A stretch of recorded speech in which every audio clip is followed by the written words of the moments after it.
Muscle John Hill bring decades of experience and a compassionate approach to every patient. At our clinic, we are dedicated to serving the community with the highest level of care. Your well-being is our top priority. Serving the communities of Woodbury, West St. Paul, and Edina, we're committed to providing personalized care tailored to your needs. Don't let foot or ankle pain hold you back. Visit footandankleclinics.com to schedule your appointment today.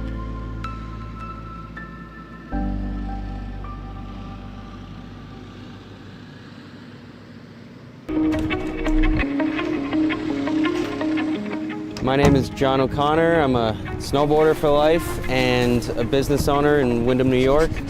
We run a restaurant and inn here. This is our backyard.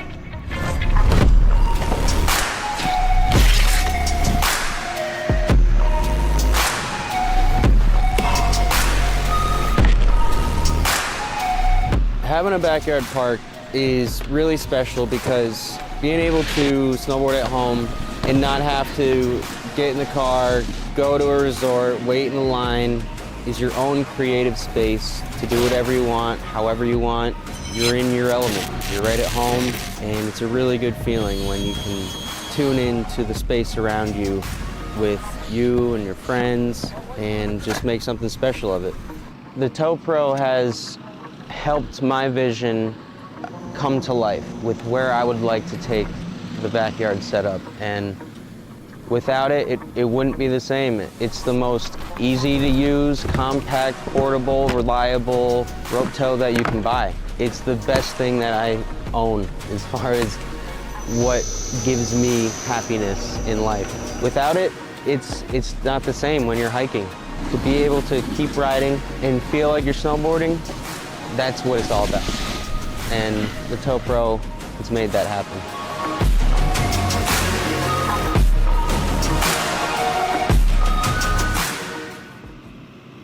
Kevco has been an industry leader in high-performance oil pans and components for over 35 years. Made in Fairmont, Minnesota, Kevco prides itself on being American-made. Kevco has expanded our product line way beyond just oil pans to valve covers, breather systems, jack stands, boilers, wheel sockets, and much, much more. Check out KevcoRacing.com to see everything we have to offer, including our line of street, off-road, and performance oil pans and accessories. Or call 800-770-3557 to talk with our friendly customer service today.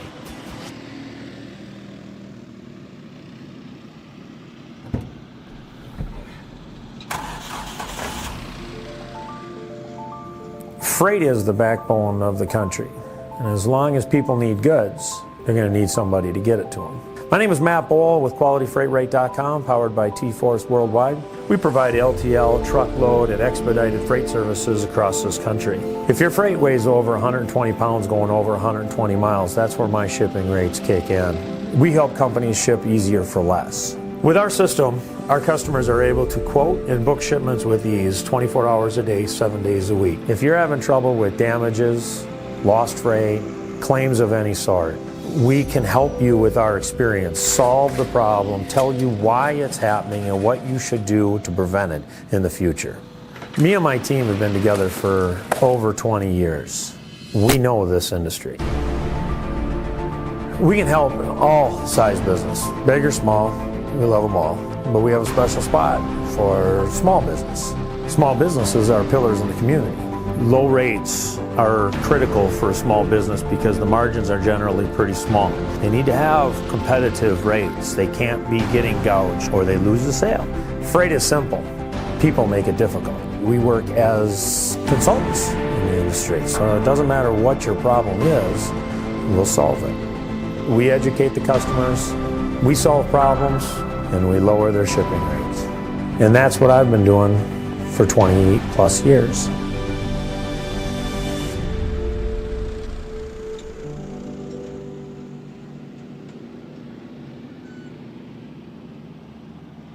Yeah, Butler-Built has been a supporter of mine for a long time. I've always run Butler-Built seats ever I got into 410 sprint car racing, and I feel like they have the nicest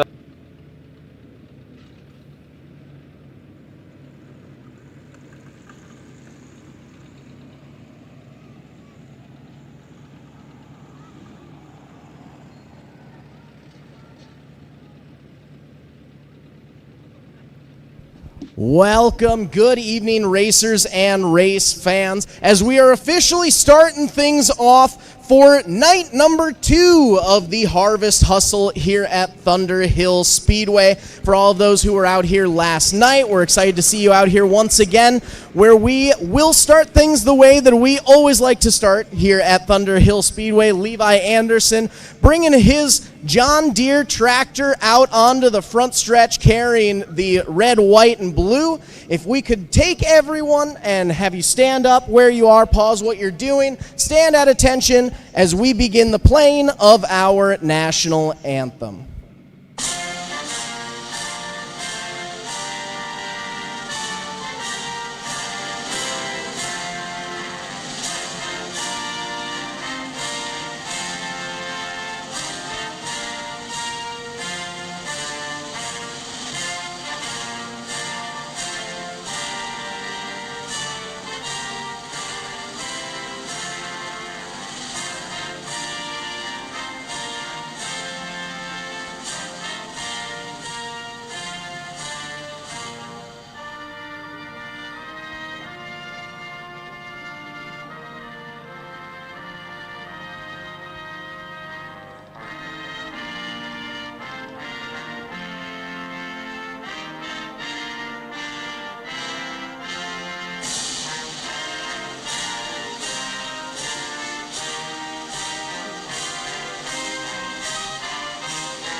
No other way we'd want to start a great night of racing for night number 2 of the Harvest Hustle. Want to give a huge shout out once again to Levi Anderson for carrying the American flag around with his own tractor that his grandpa Tim Skillings gave him. Also, while we're at it, want to give a quick shout out to Tim Skillings for bringing his John Deere combine and tractor with the grain cart to display at the track entrance. Happy to have them out there and to start off this second evening of racing in the best way possible.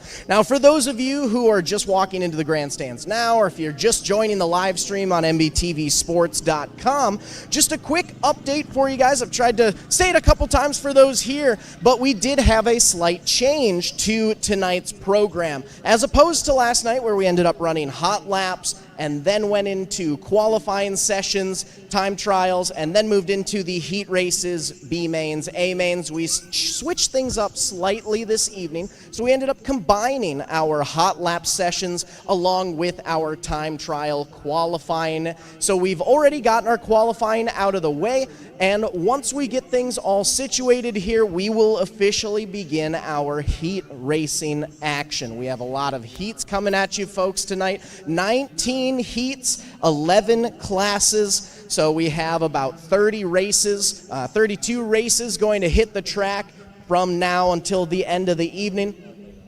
Lots of great racing action for you. We have some great turnouts in all of our classes. Few of our classes hitting about the 24, 25 racer mark. I believe we have a nice handful of racers in our R-Box class, a lot in the junior wing class. I think about 22 racers in both of those classes.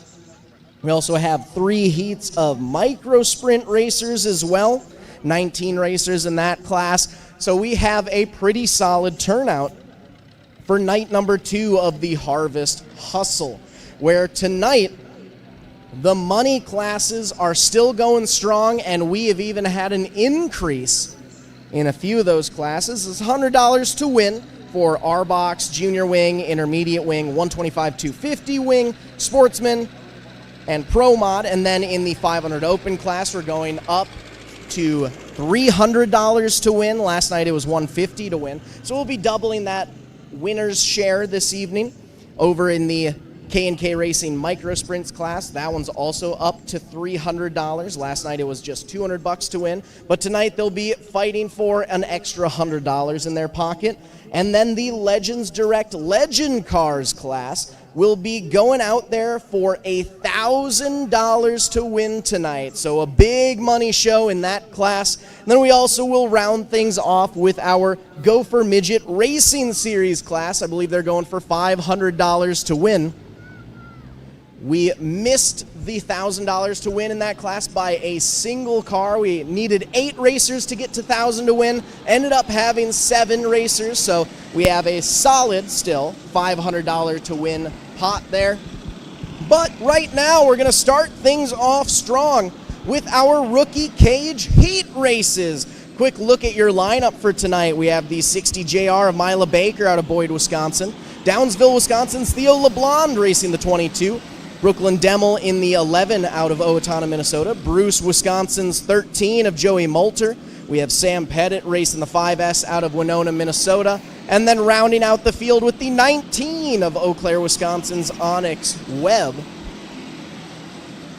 Lots of great racers out there. And for those of you who might be a little new to Thunder Hill Speedway or to the rookie cage class, we do things a little bit differently here. So these racers are brand new racers between the ages of 5 to 7 years old. So these are some youngsters out there. And it's more of a non-traditional class. We're sending them out there, as you may have seen earlier. We didn't do a traditional starting grid for them. We kind of just send them out, give them a few laps to see what it's like to, be racing with other racers, be racing on a track. Some of these racers, we've seen it before where it's their first time behind the wheel of a kart. So we really just kind of want to give them a taste for what being a kart racer is like. So we just kind of let them go out there, have their laps. We're not doing any points racing for them. Tonight they are just racing for some custom trophies, not doing any money classes, but really just giving these youngsters a taste of what it's like to be a racer. And we have some solid racing out there. We can see some side-by-side racing right now. We've evened things out a little bit, but we see a nice little battle there going on, I believe, between the 5S of Pettit and the 11 of Demmel. They're getting some close racing action there. White flag is out, one more lap to go for our rookie cage competitors. The 60 of Mila Baker putting on a great show there today, passing quite a bit of the competition. The checkered flag is going to fly. Our first checkered flag of night number 2 of the Harvest Hustle here at Thunder Hill Speedway. Love getting to see these youngsters make their way out onto the track, put some solid laps in there. And with that, our first heat race has officially come to a close. So we will bring out our next heat race, the first of 3 heats for the R-Box class. So we have 3 different heats going on here, a total of 23 racers in this class. And this first heat, your lineup is going to look a little bit like this. Starting on the inside of row number 2 out of Foley, Minnesota, it's the 3R of Remington Kipka, side by side with Minnesota City, Minnesota's 20X of Axel Fahrenholtz. Inside row number 2 out of Grove City, Minnesota, it's Jace Frericks racing the 38J. To his right, the 23 of Wheeler, Wisconsin's Harper Kolopka. Inside row number 3, the 22 of Dirks LeBlond out of Downsville, Wisconsin, alongside Palmer Haas racing the 21 from Thorpe, Wisconsin. And in that fourth and final row on the inside, it's the 44 of Levi Anderson. You just saw him carrying around the flag for the national anthem, and it looks like we are just waiting on Levi right now. That's that one little missing space that we have. There's Levi Anderson coming onto the track now. Had to hop off the John Deere to get into the R-Box, and rounding out your field out of Faribault, Minnesota, it is the 18 of Landon Pedersen. So we got 8 racers coming at you for 8 laps of R-Box heat racing action. Lineup is all good here, so we are going to send them out of 2 onto the back straightaway. Coming out of 4, green flag is going to fly, and we are R-Box racing, bumping and banging, going into 1 and 2. I saw a bit of 3 wide there, and look at Dirks LeBlond. He is going around the competitor, but we've got the caution right there. must not have been the start we were looking for, so we are going to bring them back together, make sure everyone is good to go, and we're going to try to restart this class a little here. Now, one thing about this class is that we are running a B main in this class, so these racers are going to be chomping at the bit right now. They want to make a direct transfer into the A main.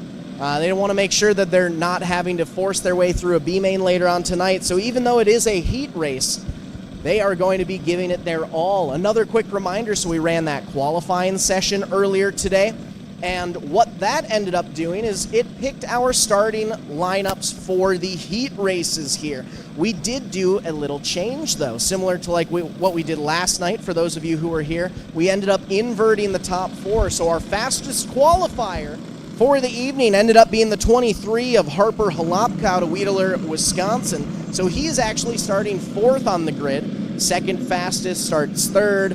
Third fastest starts second, all the way up to the start. And then fifth on back, that's just the regular time trials lineup. But green flag is out. This start seems to be a little bit better. And now we're back to racing. Out front early, it's the 3R of Kipka. He was the pole sitter going into this race, and he's holding on to that lead. The 20X of Fahrenholtz sitting in second. Halopka in third right now, trying to make a move on Fahrenholtz. We're single file throughout the field, but we still have some close racing action. That battle for second and third is raging on pretty strong right now. Halopka looks to the outside, tries to make a move there. Nothing going. Fahrenholtz has the solid line. Halopka's going to duck down side by side on the front stretch. They're bumping, they're banging. Halopka doesn't have enough room. He's not quite able to make the pass stick. He's going to try again, and Fahrenholtz shuts the door on him. Out front, though, Kipka pulling away from the rest of the field. He has a clear track in front of him. He wants to make sure he can get as far away from the drama as possible. But right now, that battle for second and third, we have a few new additions. We might be seeing a three-cart battle for fourth, fifth, and sixth move up into this as well. The 22 of Dirks LeBlond holding off the 21 of Palmer Haas and the 38J of Frericks.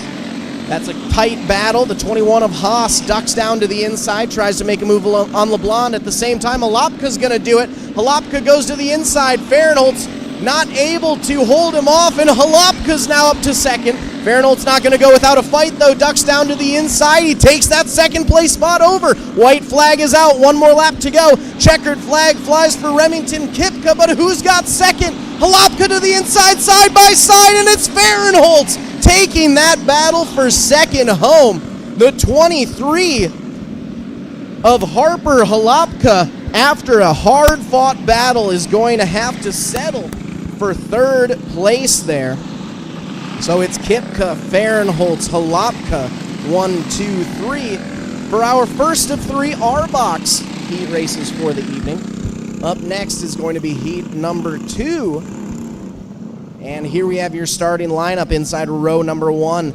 Out of Grove City, Minnesota, it's the 2 of Oakley, Frericks J. Side by side with Henry Junker, your points champion from the season in this class, racing the 36 out of Stanley, Wisconsin. Inside row number 2, the hometown hero from Menomonie, it's the 88E of Barrett Evans. And to his right, out of Rolling Stone, Minnesota, Sullivan Thill racing the 95. Inside row number 3, another hometown hero, Brantley Langer racing the 34 out of Menomonie. And side by side with Weyerhaeuser, Wisconsin's Briar Whitaker in the 20. And in that fourth and final row, out of Colfax, Wisconsin, it's the 13 of Julian Logslet and Austin Hover racing the 777 out of Hudson, Wisconsin. Another 8 racers trying to make their way with a direct transfer into the A main later on today.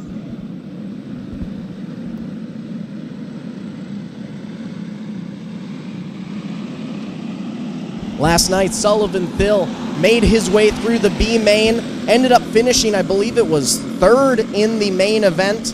So he is definitely going to be a cart to watch as he has something else to prove. He's already up a few spots here.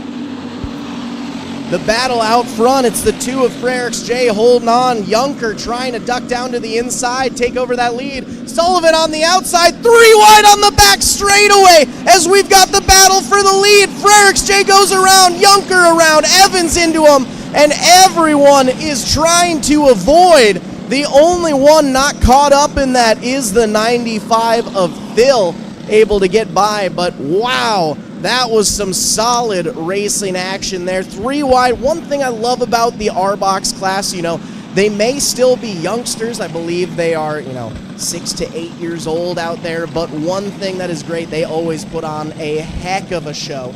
We always have a solid turnout for this class. We'll always have a B main, and so these racers are always giving it their all to try to make sure that they are able to get that direct transfer. We're going to stop them on the front straightaway. Like I said, these are still youngsters, so instead of giving them that rolling start, we're going to stop them on the front stretch in turn 4, turn 1, and give them a correct starting lineup instead of giving them that rolling start. So it'll be the 36 of Junker out front alone, the 95 of Phil in second, then it's the 88E of Evans, 34 of Langer going to follow. Then we have the 13 of Molter, or 13 of Logslet, my apologies. 777 of Hover going to follow in behind. Then the 20 of Whitaker, and after causing that caution, it'll be the 2 of Frericks J rounding out the field.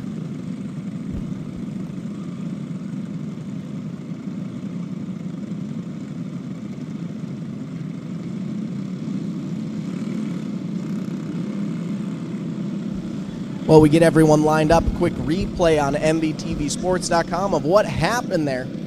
All sorts of chaos in turn 4. But back on the track, lineup is good to go. We're sending them through 3 and 4. Green flag is out, and Junker's going to lead the pack into 1 and 2. Phil hot on his tail as our top 2 racers start pulling away from that battle for third on back. Langer trying to go down to the inside of Evans, making a move up to that podium position. Not quite able to do it that time around. He's going to try to set him up, see what he might be able to do. Up at the front, though, Thill looking to the outside. He's peeking there, seeing what he might be able to do. Tries to get up alongside, has to slam on the brakes there. Not the move for him. It's still a battle for the lead out front. Thill looking to see what his best option is going to be, biding his time, seeing what Junker's doing. He's finding now that the outside line on the front stretch is a little hard to get there, so he's trying through the corners. He's looking down low, looking down high, just trying to see what his options are going to be as they slowly but surely pull away from the rest of the field. Evans holding on strong in third, Langer in fourth, then it's Logslet in fifth. Frericks J making a move down. He's now up to the 5th place spot after moving to the back for that caution. Then it's the 777 of Hover and the 20 of Whitaker rounding out your field as we're single file throughout the field. White flag is out, 1 more lap to go for our R-Box racers. Phil has 1 last lap to see what he might be able to do, mount a challenge there. Through 3 and 4, their checkered flag is in their sights. Phil tucks down low, but Junker has the move. Junker is going to take the heat race win here today. In heat number 2, Phil going to end up finishing second, and rounding out your top 3, it'll be the 88E of Barrett Evans. That is heat race number 2. Up next is going to be your final of 3 heat races in the R-Box class. 7 racers about to hit the track, and this is your starting lineup. Inside of row number 1, out of Colfax, Wisconsin, it's the 32 of Otto Erickson side by side with Luke Pettit, the 4 out of Winona, Minnesota. Row number 2 has the 16X of Oakley Booth racing out of Colfax alongside Lane Baker piloting the 60 from Boyd, Wisconsin. Inside row number 3, it's the 10 of Milan, Minnesota's Jack Canton and the 16 of Ledger Canton, also out of Milan. And all alone in that 4th and final row, hailing from Spring Valley, Wisconsin, it's the 19H of Henrik Hollerud. 7 racers, 8 laps for our final R-Box heat race of the night. Green light is out, and away we go. And it's the 16X of Booth with a solid jump there. He's able to get from third up to second. Baker piloting on the outside, though. Baker now up to that second spot. It's Baker and Booth battling side by side, all the while out front. It's the 4 of Pettit holding on strong and trying to pull away from the rest of the field. Single file throughout the pack, but we've got a nice little battle raging on there at the rear of the field between Hollerud and the 32 of Erickson. Going to space them out slightly. It's still Pettit, Baker, Booth, Canton, double Cantons in 4th and 5th, then Hollerud, Erickson. Battle for second, slowly but surely starting to develop. Baker has it, Booth wants it. He's looking down to the inside, peeking to the outside, seeing what the best option is going to be in these last couple laps. He ducks down low on the front stretch. Baker not going to let that happen, shuts the door on him. He's peeking up once again. A nice tuck down low. He makes the pass, secures it. Booth now up to second. Baker going to battle back on the outside, though. This time around, they're going to get the white flag. 1 lap left to go in this heat race. And it is all Pettit, all out front, pulling away from the field. The battle to watch is for that second place position. Checkered flag is going to fly. And Luke Pettit is your heat race winner. Booth going to hold on to second. Lane Baker, after a hard-fought battle, going to settle for that third place spot on the podium, and that right there is your R-Box class. Up next, we're going to see our junior wing competitors make their way out. Again, we have three heats in our junior wing class, just like we had in the R-Box class, so we will be seeing a B main from these racers later on as well. For heat number 1, your starting lineup's going to look like this. Inside of row number 1 out of Minnesota City, the 21 of Ashton Fahrenholtz alongside Marshall Dawson racing the 6D from Indianola, Iowa. Row number 2, it's Jackson Godfrey racing the 11 from Ironton, Minnesota. And to his right, your fastest qualifier for the evening, the 14 of Archer Hoffbeck out of Randolph, Minnesota. Row number 3, Austin Lockburner piloting the 20 from Bruce, Wisconsin, and the 10 of Herman, Minnesota's Bentley Kramer. And then that 4th and final row, it's Kimber Zimmer out of Spring Valley, Minnesota, racing the 26. And the hometown hero here, Menomonie's very own Kinsley Schmutz in the 7D JR. Green flag is out, and we are junior wing racing. Dawson with a hard charge on the outside, moves up into that top spot. Fahrenholtz trying to take that spot back over, looks down low, moves high, battles over in 3rd and 4th as well. Godfrey and Hoffbeck bumping and banging. Godfrey has it, Hoffbeck wants it. He looks to the outside, tucks down low. On the front stretch, able to make the pass stick this time around. Hoffbeck now up to that 3rd place spot, setting his sights on our leaders up front as he slowly but surely starts reeling them in. It's still Dawson out front all alone as we become single file throughout the pack. Dawson, Fahrenholtz, Hoffbeck, Godfrey. Then it's the 20 of Lockburner. Outside of the top 5, we have the 10 of Kramer, the 26 of Zimmer, and then Schmutz rounding out your field. Battle for second. Hoffbeck looks low. Fahrenholtz shuts the door. Hoffbeck going to try that move again in 3. He's able to get side by side. Fahrenholtz can't close it. He battles back on the front straightaway. Hoffbeck now up to sole possession of second.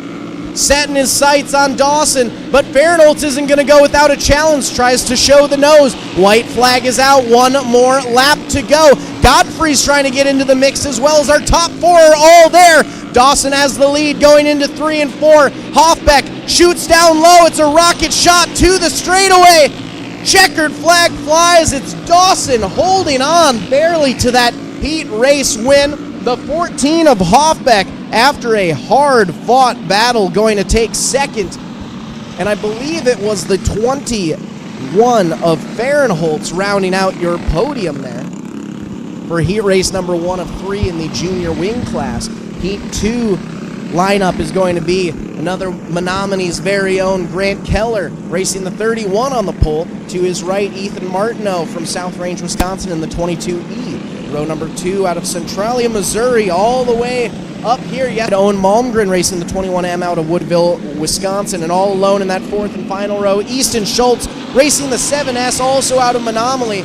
We're already 3 wide on the front straightaway, battling at all angles as Byrne's going to go around. Schultz in an avoidance spin. They're both going to get it turned back around, but not before drawing the caution. Already some tight racing there.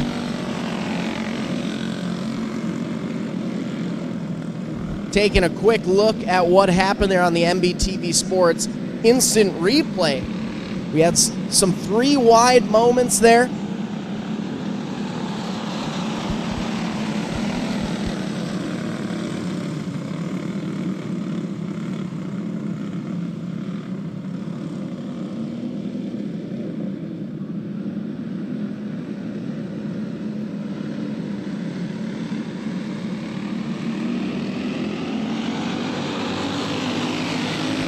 Back to green flag conditions. This restart is good to go. Byrne able to make his way back up there.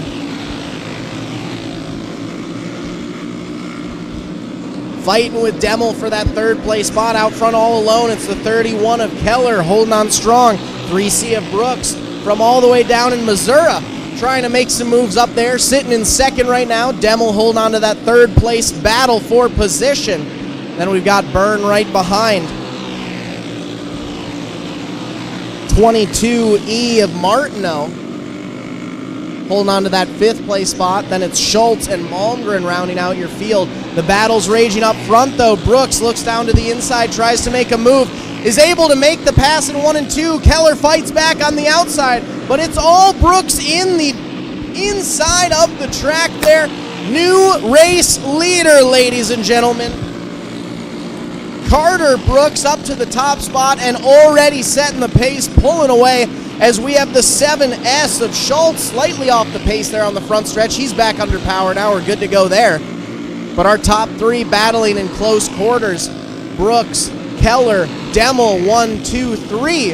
As Demmel's now setting his sights on Keller, trying to take 2nd. White flag is out, 1 more lap to go. Demmel ducks down low, side by side on the backstretch. Keller's battling back, tries to shut the door. They bump, they bang. Checkered flag flies for Brooks.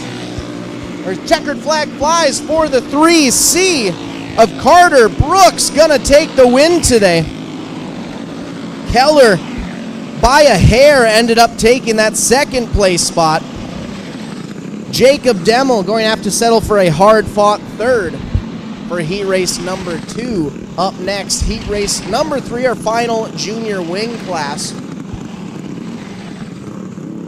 Starting lineup's going to look a little something like this. Out of Fort Madison, Iowa, racing the 17M, it's Garrett Moorfeld, side by side with Jonathan Pettit III, racing the 3J out of Winona, Minnesota. Row number 2 on the inside at Spear Lake, Iowa, is Luke Krieger in the 2K. And Bentley Halapka piloting the 99 out of Wheeler, Wisconsin. Row number 3 on the inside out of Starbuck, Minnesota, Gavin Danielson racing the 64. Alongside the 1X of Centralia, Missouri's Brant Brooks. Aisley Anderson rounding out your field in the 71A. Green flag is not quite gonna fly. That wasn't exactly the start we were looking for there, so we're gonna re-rack, restack them. Got them all in close quarters. I believe we're going to give them 1 more lap before we go back to green flag conditions.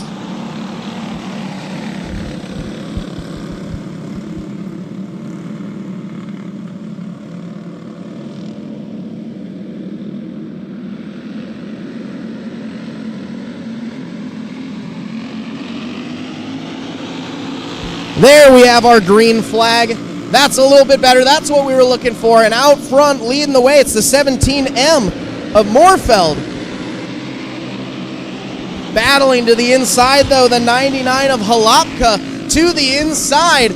making that move up to second. Pettit's going to fight back on the outside. They've gone about a full lap of side-by-side. Halapka now holding on to sole possession of second. Pettit's going to move down to the inside, though. They swap.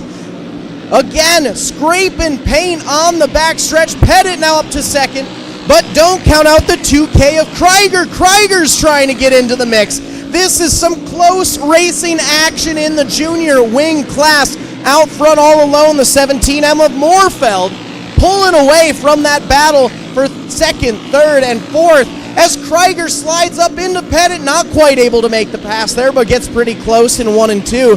We've now single-filed out slightly. Halapka holding on to sole possession of second. Pettit in third. Krieger, though, trying to take that third-place spot once again. A little bit of space before we get back to the 64 of Danielson, the 1X of Brooks. Krieger now up to third. Pettit's going to battle back to the inside. Full pedal to the metal. White flag is out. One more lap to go. Krieger slides back into third. Battle for the lead. Who's it going to be? It's a drag race down to the line. Moorfeld going to hold on by a hair. Third place. I do not even know who that was. It was too close. Looks like it may have been slight advantage to the 3J of Pettit. But boy, oh boy, did Krieger put in a great showing there. And that, ladies and gentlemen, is your junior wing class. Up next, our sportsman class going to come out here. 6 racers hitting the track. And this is always a fun class to watch. We may only have 6 competitors in the class, but they always put on a solid showing for us. Starting lineup's going to look like this. Jake Johnson out of Eau Claire, Wisconsin, racing the 74 on the pole alongside the 555 of Hudson, Wisconsin's Matt Velchek. Row number 2 on the inside, Ramon Perez, the 25 out of Cumberland, Wisconsin, and Trayton Velchek racing the 55 from Rock Falls, Wisconsin. I can hear the Velchek clan cheering them on. Row number 3, Rick Strenke racing the 88 from Eau Claire, Wisconsin. Josh Fuster in the 76 as the green flag flies, and it's going to be Johnson leading the pack onto the back straightaway. 3-cart battle for second, third, and fourth raging on between Velchek, and Perez. Perez holding on to a solid second place. It's a Velchek 3 and 4 side-by-side battle. First it's Matt, then it's Trayton, then it's Matt, then it's Trayton. Sole possession going to end up going to the 55 of Trayton Velchek as he sets his sights up on that battle for first and second. Johnson holding on strong. Perez waiting in the wings, trying to see what he might be able to do in these next few laps to take a move on that top spot. Just outside of the top 4, we also have the 86 of Strenke, or the 88 of Strenke and the 76 of Fuster. Single file throughout the field. Perez looking to the outside there. Johnson still holding on to that lead all by himself. But the 55 of Trayton Velchek trying to get into the mix as well. We may see a 3-cart battle for that top spot developing. Trayton tucks his nose down low, tries to take over that second place position from Ramon Perez. He shows his nose, lets Perez know that he is there and he means business. White flag is out, one more lap to go for our sportsman heat race.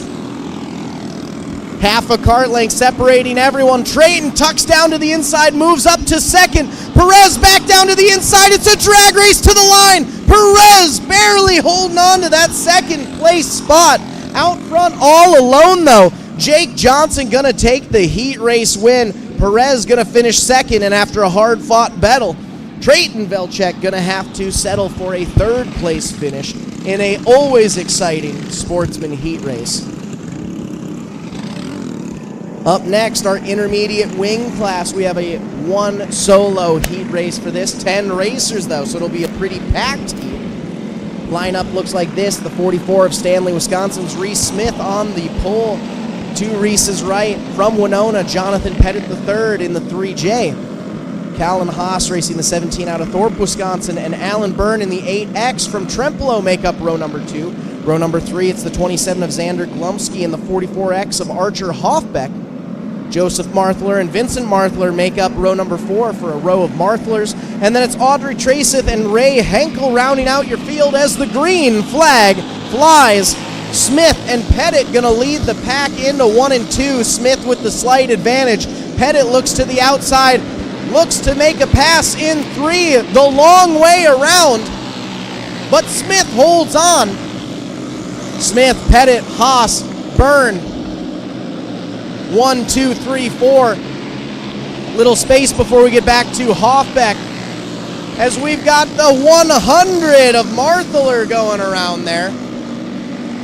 He's going to spin around, not before drawing the caution though. Tried to keep it under green. The rest of the crew got a little too close to him though.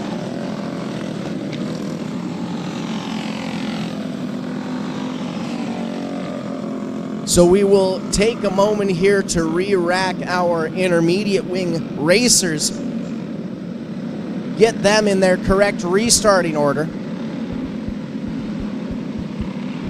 Just a quick reminder, while we have a moment here, we are live streaming tonight's events for free on MBTVsports.com. So if any of your friends or family wanted to make their way out here but weren't quite able to get to Menomonie, Wisconsin tonight, make sure to send them to MBTVsports.com or the MBTV Sports YouTube or Facebook pages, where we are also live streaming for free there,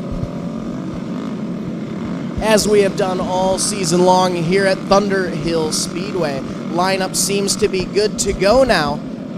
So we are going to go for a single file restart.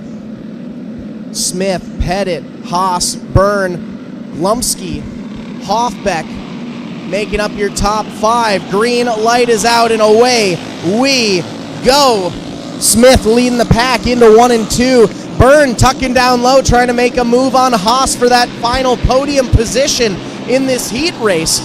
We may not be fighting for the money just yet, but a better starting spot on the grid is something we want when we are battling for $100 to win later on this evening. These youngsters out here, they may be preteens, so $100 can go quite a far way for these youngsters. Marthler spinning around again. He's able to get down to the inside before drawing the caution. He's going to pull his way back out in the middle of the pack. Out front, though, it is all Smith all day long with a solid near full straightaway gap, as we've got all sorts of spinning around in turn number 4. My eyes were glued on the front of the field. Didn't quite see what happened there in turn 4.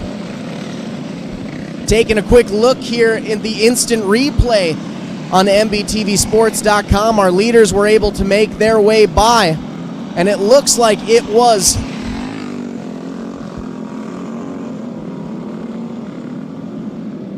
the 100 who ended up spinning there, caused everyone else to go into a quick avoidance spin. That was his second caution, though, so we are going to take the 100 of Joseph Marthler, bring him off the track. His heat race has come to a close, but we will see him later on this evening. We are back lined up and ready to go. Lights are out. We will be sending them green this time by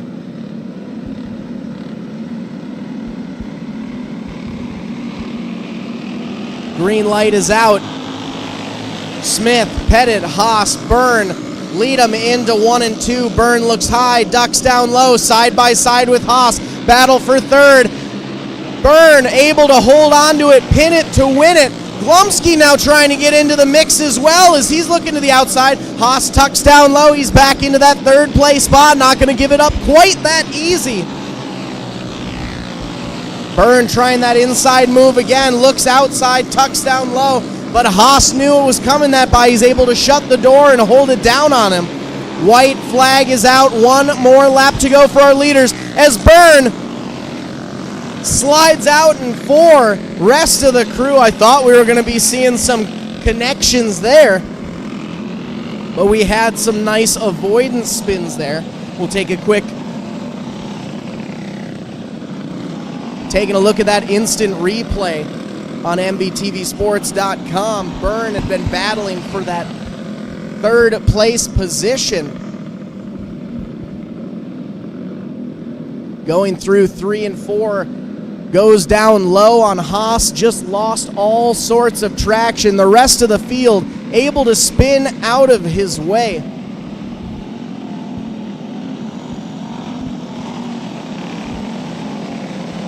But our lineup does now seem good to go. Bumping and banging here on the front stretch.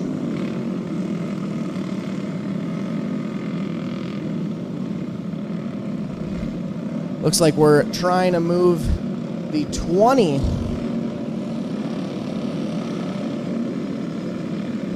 up past Byrne, I believe. Also some issues with Haas there. Getting the push to the infield, and it seems as though Haas's heat race has come to a close. Was battling for third. Not quite sure what happened with Haas there. But Haas's night is now done.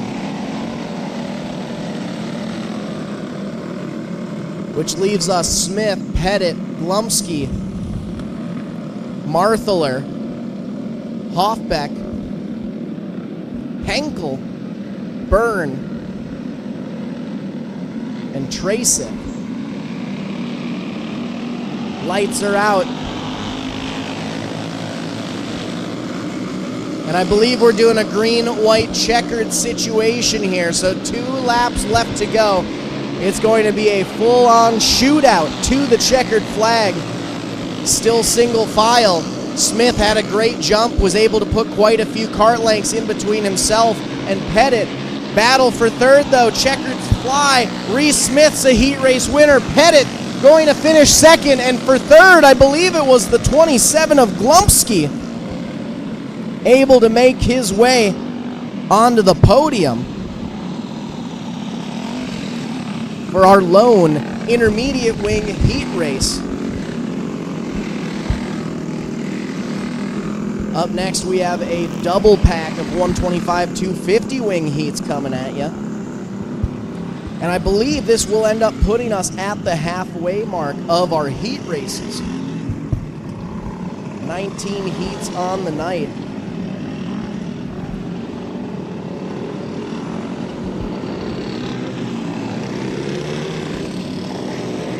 Ten heat races left to go as our first 125 250 wing lineup looks like this. Inside row number 1 out of Chippewa Falls, Wisconsin, it's the 99 JR of Landon Suprise side by side with Wheeler, Wisconsin's Bentley Halopka in the 99.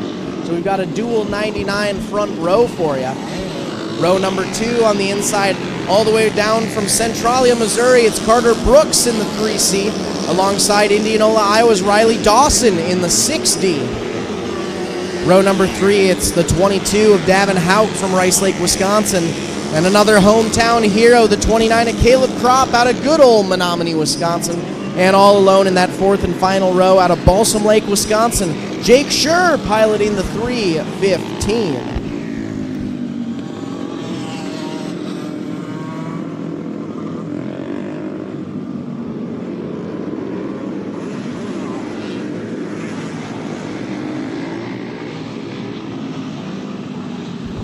We're shuffling some people around to make sure our lineup is correct and good to go. And this time by, everything's seeming good, so the lights will be off. Into turn number 3, we're tightening up the pack. Green flag flies. Brooks and Hauk gonna lock. They're back onto the track, but not before drawing that caution. Looks like the 3C of Brooks got a little too sideways there. Hawk collected him. They had a slight lock, moved off the track, so we're going to get relined up. Lights are out. Lineup is good, so we will be going green this time by. Green lights out. Let's see if this time it works. And it works to Brooks' advantage as he is your new race leader. Suprai battling on the outside. We've got a whole 4-pack up at the front for that top spot. Brooks, Suprai Halapka, Dawson 1, 2, 3, 4. Hauk sitting just outside in 5th. Dawson now moves up to that 3rd place position.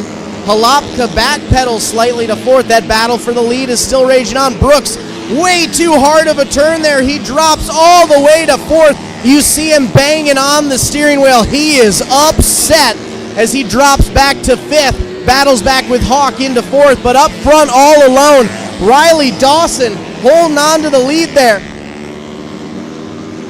and pulling away from the 99 JR of Suprai.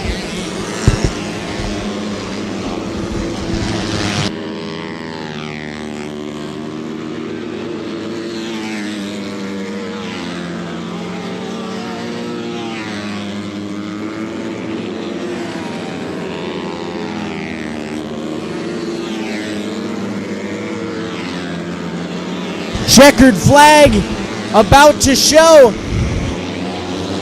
for your heat race winner. The 6D of Riley Dawson taking home the win.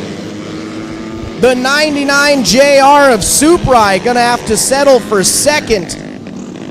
And it's the 99 of Halapka rounding out your podium in a very interesting and wild 125-250 wing heat race.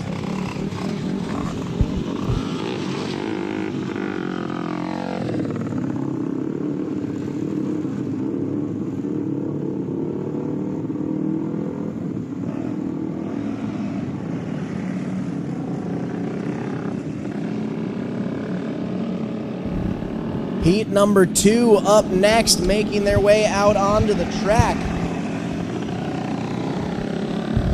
Starting lineup, it is the 13E of Bruce, Wisconsin's Nick Moeller on the pole, alongside Leah Reitzel racing the 4 out of Burt, Iowa. Inside of row number 2, Rylan Reitzel in the 8, and the 14 of Luke Garner. And in that 3rd row, to the inside, it's the 66B of Downing, Wisconsin's Blake DeSmith. And Jamison Schur piloting the 311 out of Balsam Lake, Wisconsin. Sure, going around in those tire warm-up laps.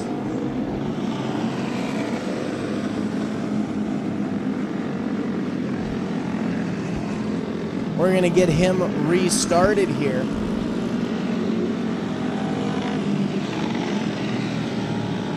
And just like that, we will get everyone in their correct starting order.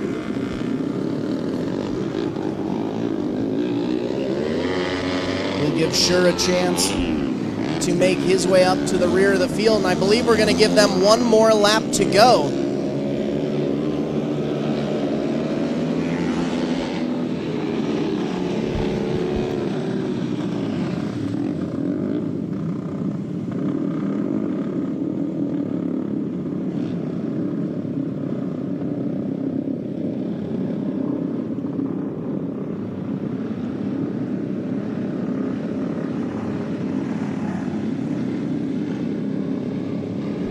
Lineup is good to go.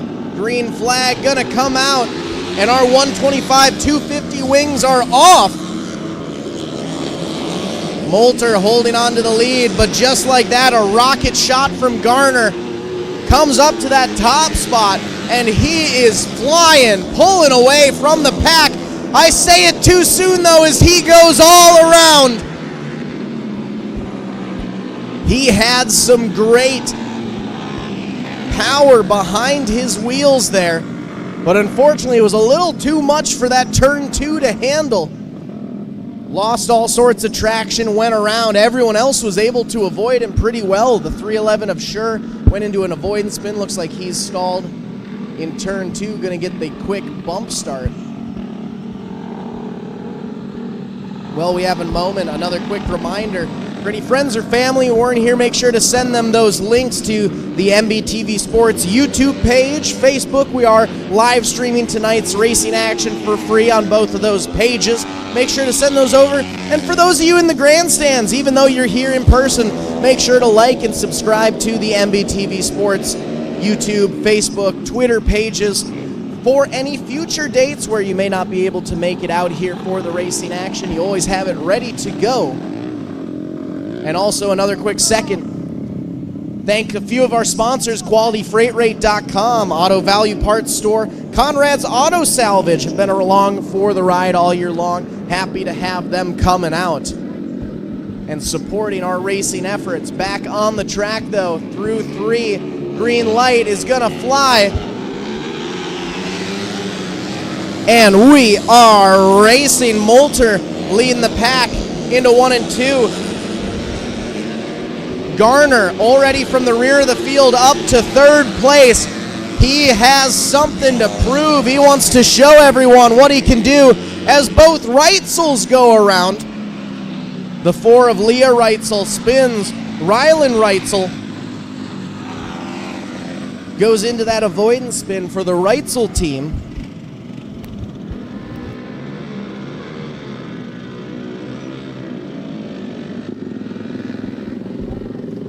And that is exactly what Garner wanted to see. Battled his way up from the rear of the pack.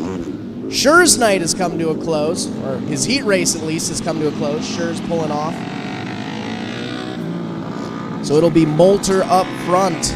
Looks like it's the 8 of Rylan Reitzel taking that 2nd place spot.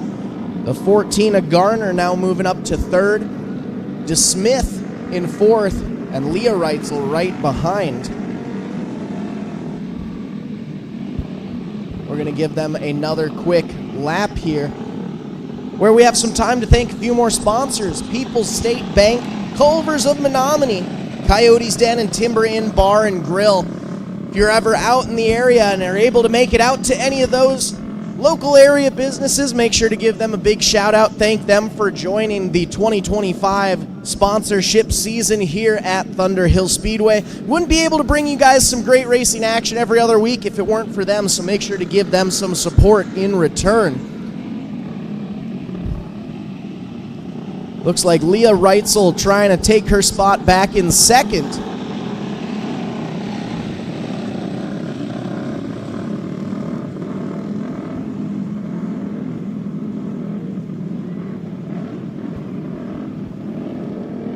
And I guess that is going to be our restart lineup.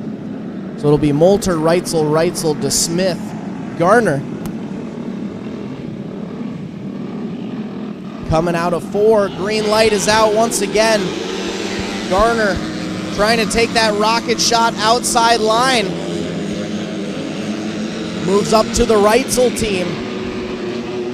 First, it's going to be the 8 of Rylan Reitzel. Rylan holds off strong. Rylan up to 2nd. Leah powering back on the inside. Garner trying to move past this 2-rider battle for 2nd and 3rd. Out front all alone though, Moulter holding on to that lead. Trying to develop a gap from a hungry Garner right behind. Garner moves up to 2nd, sets his sights on Moulter.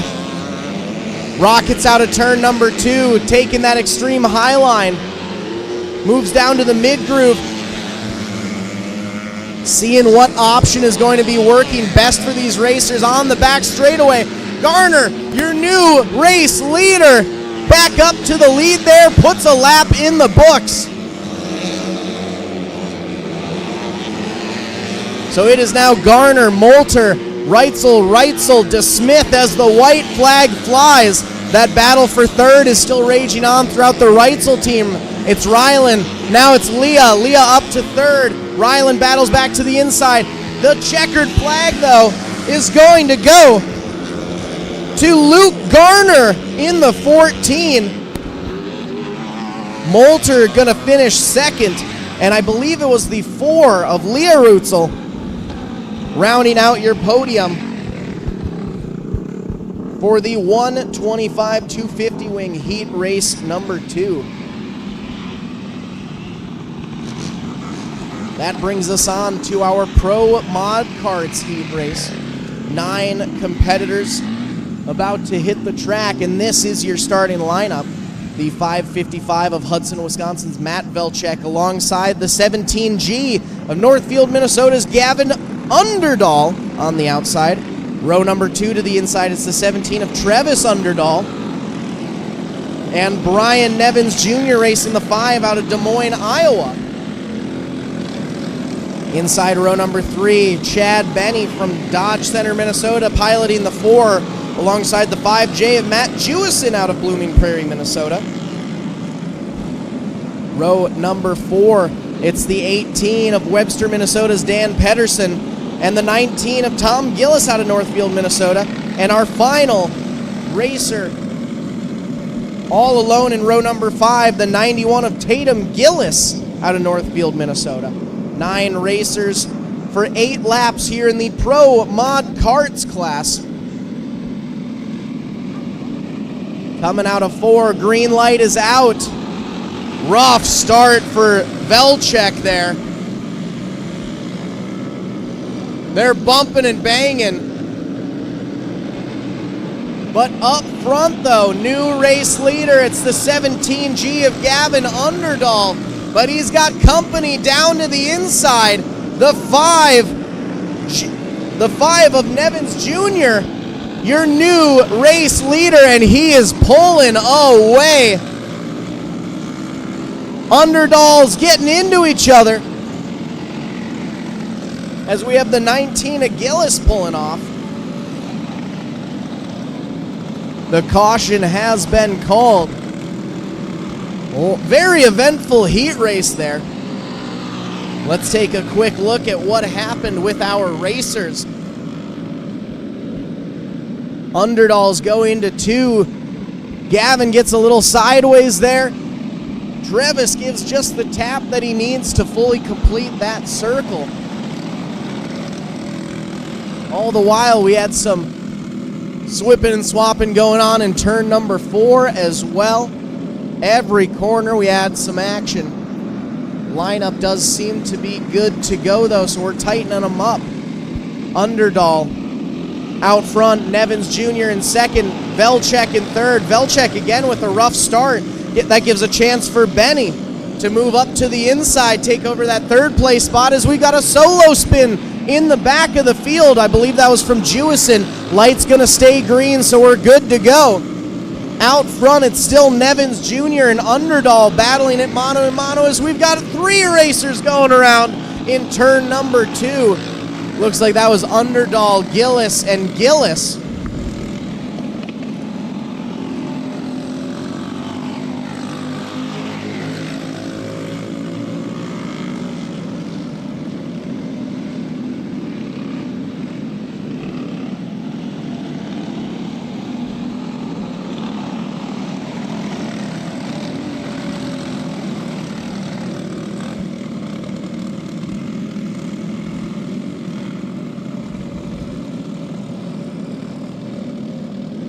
Gonna double check, make sure our starting lineup is good to go.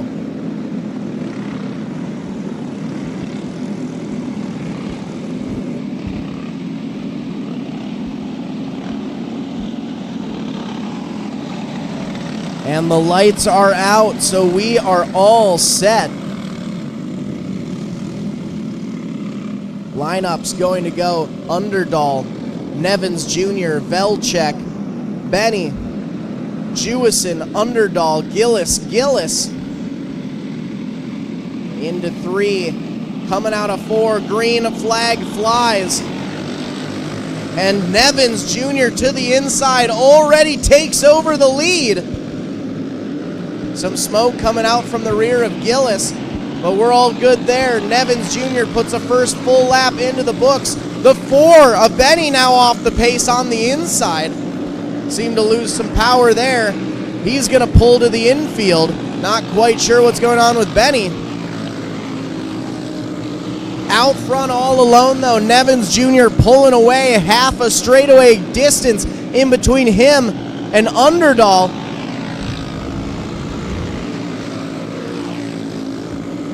Gavin Underdahl going to slide up into 3rd. Velchek battles back down on the inside.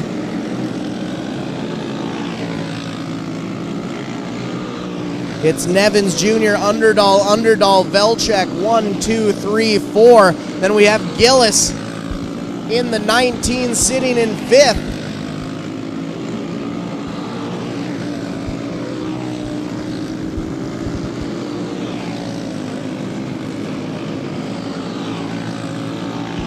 White flag is out. One more lap to go for our racers.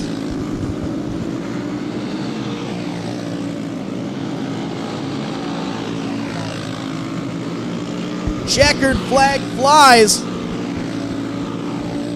And it's the 5 of Nevins Jr. taking the win.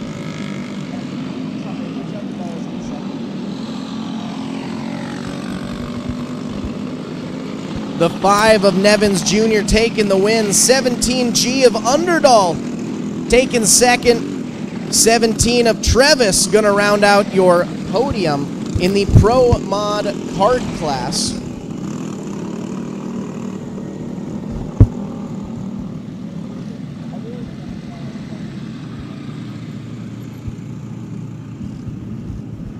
That was your Pro Mod Kart class. Up next, we're going to see our 500 Open Wing competitors make their way out. Starting lineup, 9 racers going to look like this. Lake City, Iowa's Jackson Eiler racing the 30J on the pole alongside the 60 of Riley Dawson out of Indianola, Iowa. Row number 2 from Pella, Iowa. We have a Pella double row. Ben Fogel racing the 5, the 84T of Brody Tucker. Row number 3, it's Davin Hauk racing the 22 from Rice Lake, Wisconsin, and the 8 of Brody Conkey out of Elk Mound, Wisconsin. Row number 4, the 62 of Mike Siley from Indianola, Iowa, and Runnels, Iowa's Nate Carroll in the 47.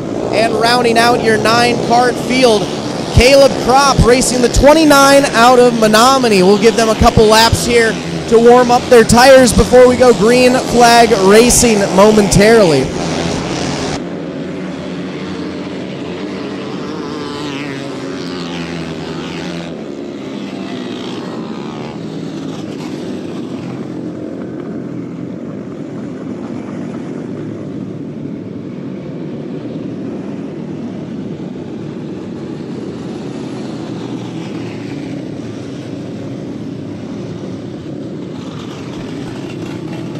D of Dawson having some issues there in turn number 3. Gonna see if we can get him all refired before we bring him back out.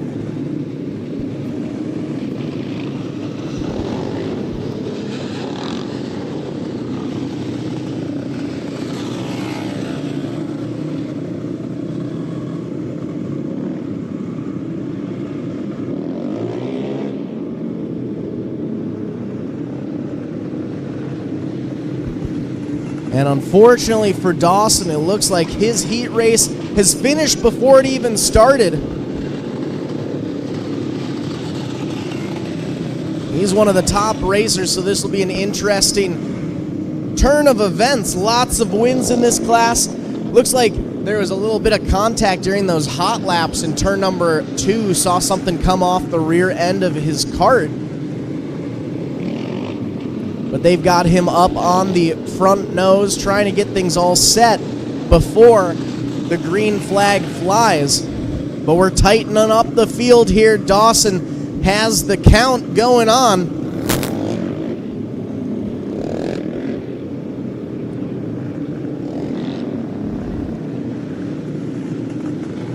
On to the backstretch through 3 and 4. Looks like we're shifting up the racers. Looks like we're giving Dawson a little extra time to get his cart all situated. Looks like we've also got the 8 of Conkey pulling into the infield. Looks like he might need a quick bump. Dawson's able to get bump fired, but last night's winner, Brody Conkey, has officially pulled off the track. Not quite sure what's going on there. But Dawson is back out, takes his spot at the front of the field. So it'll be Eiler, Dawson, Fogel, Tucker, Hauk, Carroll, Silly, Kropp rounding out your field.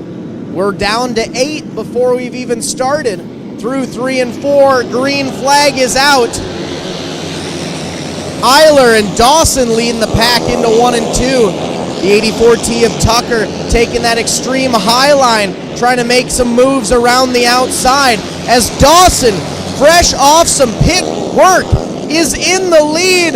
We've got a looper, Eiler, going around in turn number 2, and that's going to draw the caution.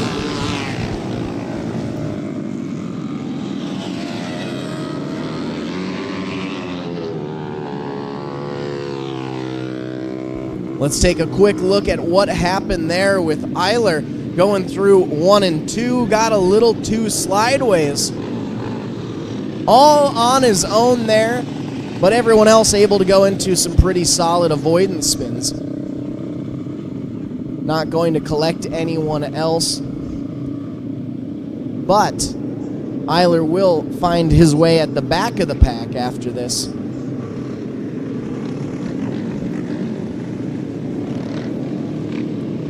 We're going to go single file. Green flag is out. And Tucker around the outside. Tucker up to the lead. Dawson battles back on the inside. New race leader as Brody Tucker pulls away from the 6D of Dawson. It's now Tucker, Dawson as the 82 or the 62 of Sill loops it into. He's able to start things back up, spin back around, take his spot at the rear of the field. So we'll get them relined up once again here.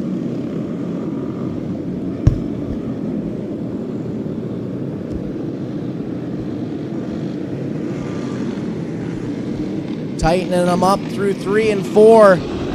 Green flag flies. Tucker, Dawson, Vogel, 1, 2, 3. Trying to get Carroll up into the mix there as well from the rear of the field, already up to 4th. Hauk also in the mix. The 5 of Vogel backslides to 5th, out front alone. Vogel spinning around in turn number 4. He's going to draw the caution, refires it up right away, makes his way back out onto the front straight.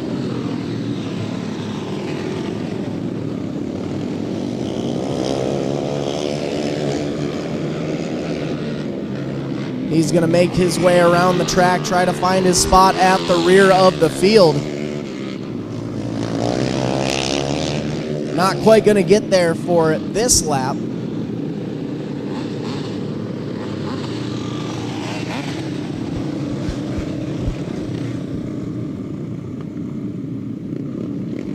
Lineup is now good to go, so we'll send them green this next time by. Tucker, Dawson, Hauk, Carroll.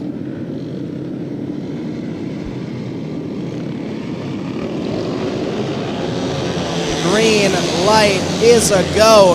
Vogel making his way on the high line, trying to get that spot back that he had earlier on. Bumping and banging in 3 and 4 between Sill and Eiler. Vogel down to the inside of Eiler, moves up another spot. Out front though, it's still Tucker, Dawson, Hauk, 1, 2, 3. Hauk looks down to the inside of Dawson, nothing going there. He's able to inch up on him, but not make any new ground. All the while, Dawson still trying to take the lead back over from Tucker. He sees the high line working well for Tucker, tries to go a little outside as Sill goes around in 1 and 2. Sill having some rough spots in 1 and 2 there. Spins around in the same spot he did a few laps ago. And it looks like he's going to be getting a push.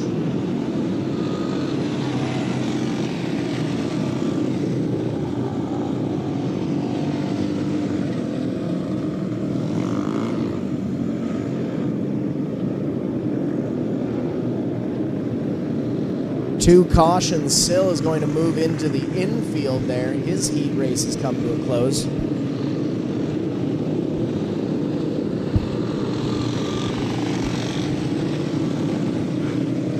Got a shout out on Facebook. Go Jackson. That'll be Jackson Eiler, the 30J. getting some love, currently sitting in that 6th place spot. Into 3 and 4. Vogel looking way outside, trying to make some extra moves on this restart. He's able to get by Carroll. And rockets past Hauk. He's back up into the top 3. Hauk battles back down to the inside. Hauk back up to that 2nd place position. White flag is out. Checkered flies. Heat race win is going to go to Tucker. Brody Tucker with the win. The 6D of Riley Dawson going to finish 2nd. The 22 of Hauk rounds out your podium for the 500 open wing heat race. Up next, we've got a stacked pack for our micro sprint class.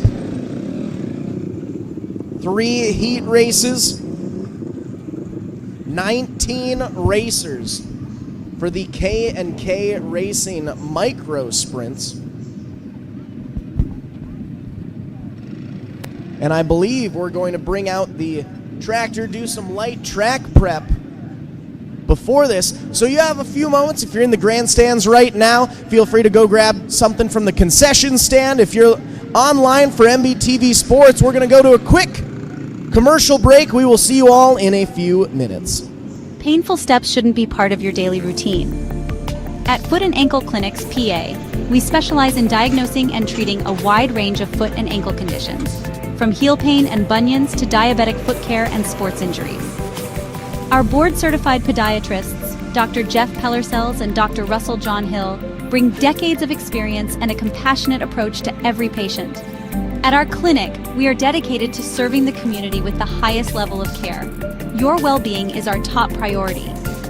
Serving the communities of Woodbury, West St. Paul, and Edina, we're committed to providing personalized care tailored to your needs. Don't let foot or ankle pain hold you back. Visit footandankleclinics.com to schedule your appointment today.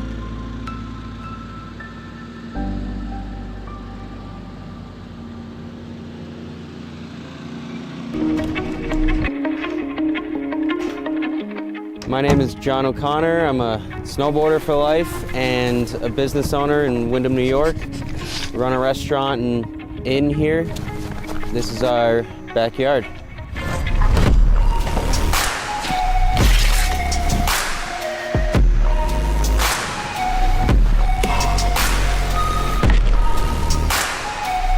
Having a backyard park is really special because being able to snowboard at home and not have to get in the car, go to a resort, wait in the line, is your own creative space to do whatever you want, however you want. You're in your element. You're right at home, and it's a really good feeling when you can tune into the space around you with you and your friends and just make something special of it. The Toe Pro has helped my vision come to life with where I would like to take the backyard setup, and without it, it wouldn't be the same. It's the most easy to use, compact, portable, reliable rope tow that you can buy. It's the best thing that I own as far as what gives me happiness in life. Without it, it's not the same when you're hiking. To be able to keep riding and feel like you're snowboarding, that's what it's all about. And the Toe Pro has made that happen.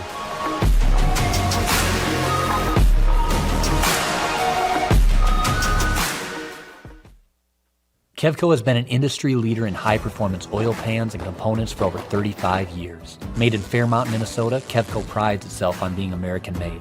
Kevco has expanded our product line way beyond just oil pans to valve covers, breather systems, jack stands, boilers, wheel sockets, and much, much more. Check out KevcoRacing.com to see everything we have to offer, including our line of street, off-road, and performance oil pans and accessories. Or call 800-770-3557 to talk with our friendly customer service today. When you push your engine to the limit, on the track, the farm, or the highway, only one name delivers unmatched protection. Schaefer's specialized lubricants. With over 180 years of proven performance, professionals don't guess. They trust Schaefer's. And in our region, There's one guy who makes it happen. William Denzer. Racers, farmers, fleets. They all call William because he's reliable, knowledgeable, and gets results. So support the brands and people who support racing. Call William today, 651-253-0999, or email denzer.schaefer.sales@gmail.com. Schaefer's, trusted since 1839.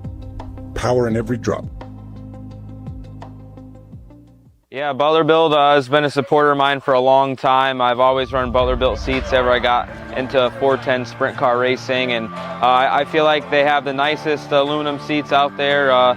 The craftsmanship, the welding on it is top notch, and now they're pouring my inserts and have the gravel cut seat, and gives you a lot of clearance for your hybrid or your Hans, and I feel like, there's no better seat out there. Yeah, I mean, a little bit of feedback, right? These guys do it every day. So as me as a sprint car driver specifically, every form of dirt racing, the seats are built different. And guys like us, drivers are wearing holes in their hybrids because they're rubbing on the seats, and felt like there was a need for a little bit of a new design and a new generation of the sprint car advantage seats. So yeah, it's been a fun ride, and hope to continue the relationship for a long time.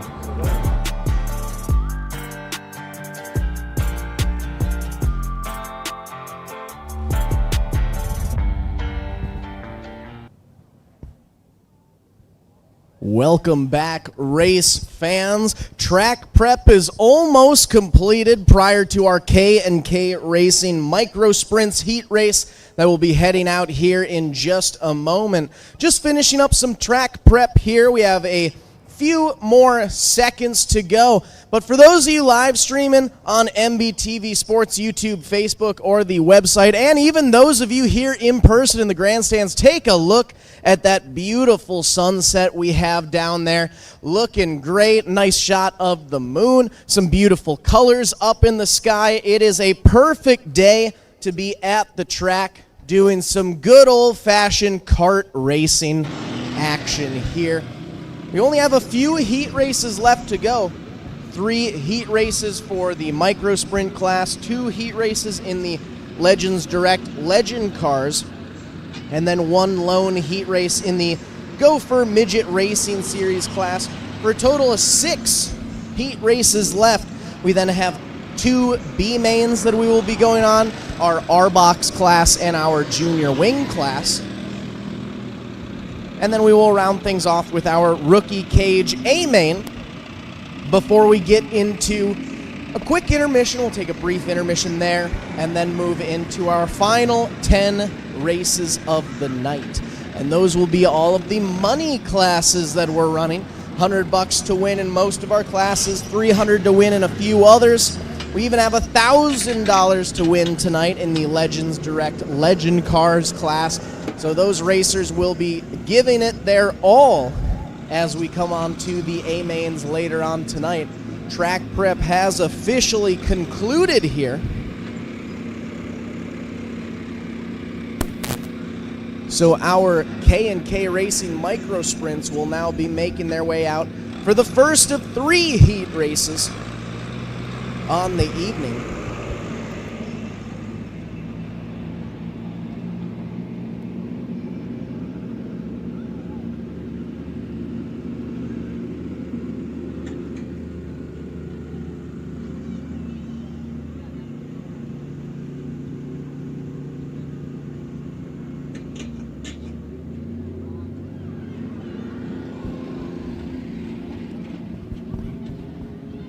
As we bring out our first heat race, starting lineup is going to go like this for the first class. Joe Snow out of Princeton, Minnesota, going to bring the 4J onto the pole, alongside Mora, Minnesota's Landry Singleton racing the 19L. Row number 2, it's the 28 of Trempealeau, Wisconsin's Mason Hale, and Carter Jensrud, the C71 out of River Falls, Wisconsin. Inside row number 3, out of Ellsworth, Wisconsin, the 46G of Jackson Jiragi. And to his right, the 628 out of New Richmond, Wisconsin, that is Brian Link. And all alone in that 4th row, out of Clear Lake, Wisconsin, it's Brian Newell piloting the 12 machine. 7 racers in heat number 1 of the K&K Racing Micro Sprints class.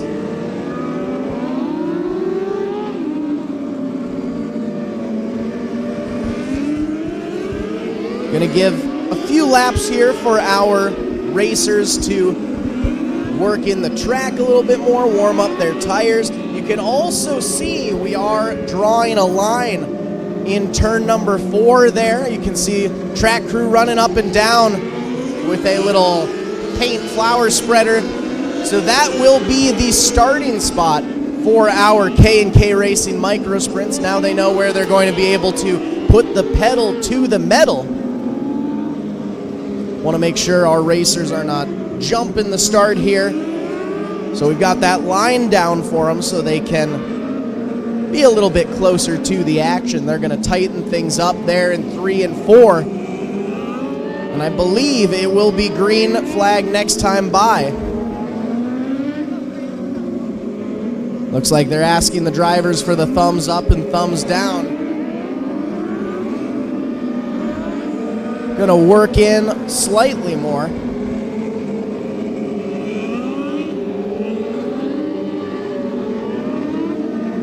Still a little loose out there, so gonna let them hot lap super quick, try to work in the track a little bit more.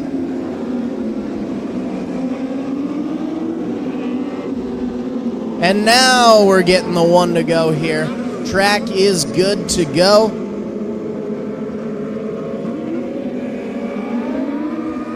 Racers are lined up.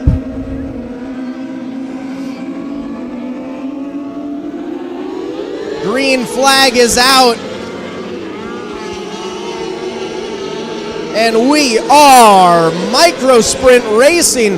It's Snow leading the pack through that first lap. Singleton right behind in second. And now it's Jensrud up to that 3rd place spot. Hale backdrops to 5th. Jiragi sitting in 4th. Link is a scratch for the evening, so that's Newell sitting in 6th.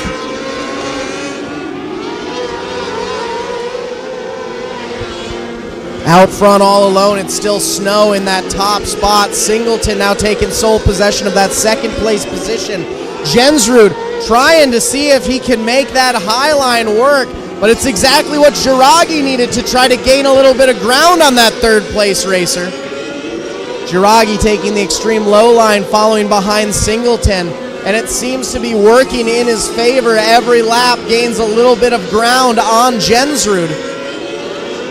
Out front, though, the battle is starting to rage on for our top 2 spots.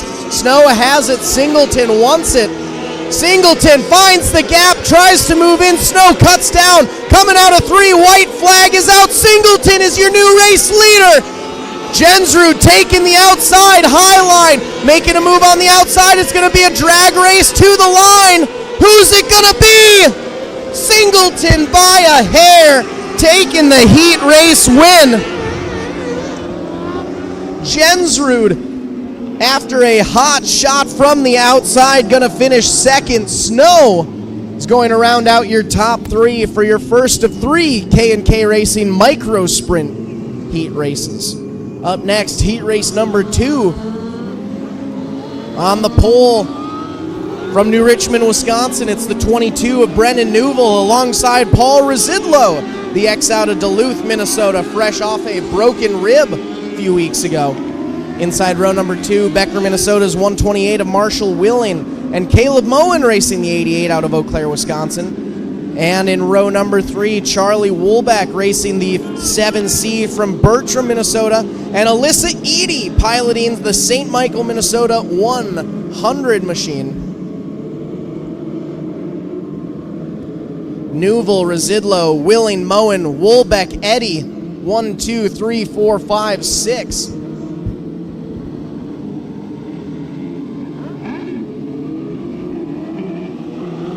Tighten it up. Whoa, we got a tire on the pole. Not the start we were looking for, though. We are going to bring them back in order.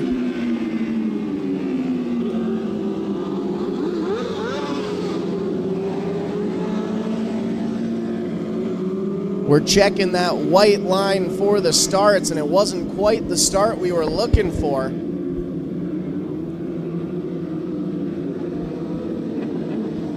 Newell moving in through 3 and 4. Green flag flies, and now the start is good. Residlo with a shot on the outside, able to take over that lead spot and pull away. 22 of Newville holding on for second, but don't look now. It's the 88 of Moen on the outside. Moen tucks it up. Moen moves up to that second place spot now. Willing sitting behind in fourth, trying to see if he can get up onto the podium. Residlo in the midline. Moen on the high line.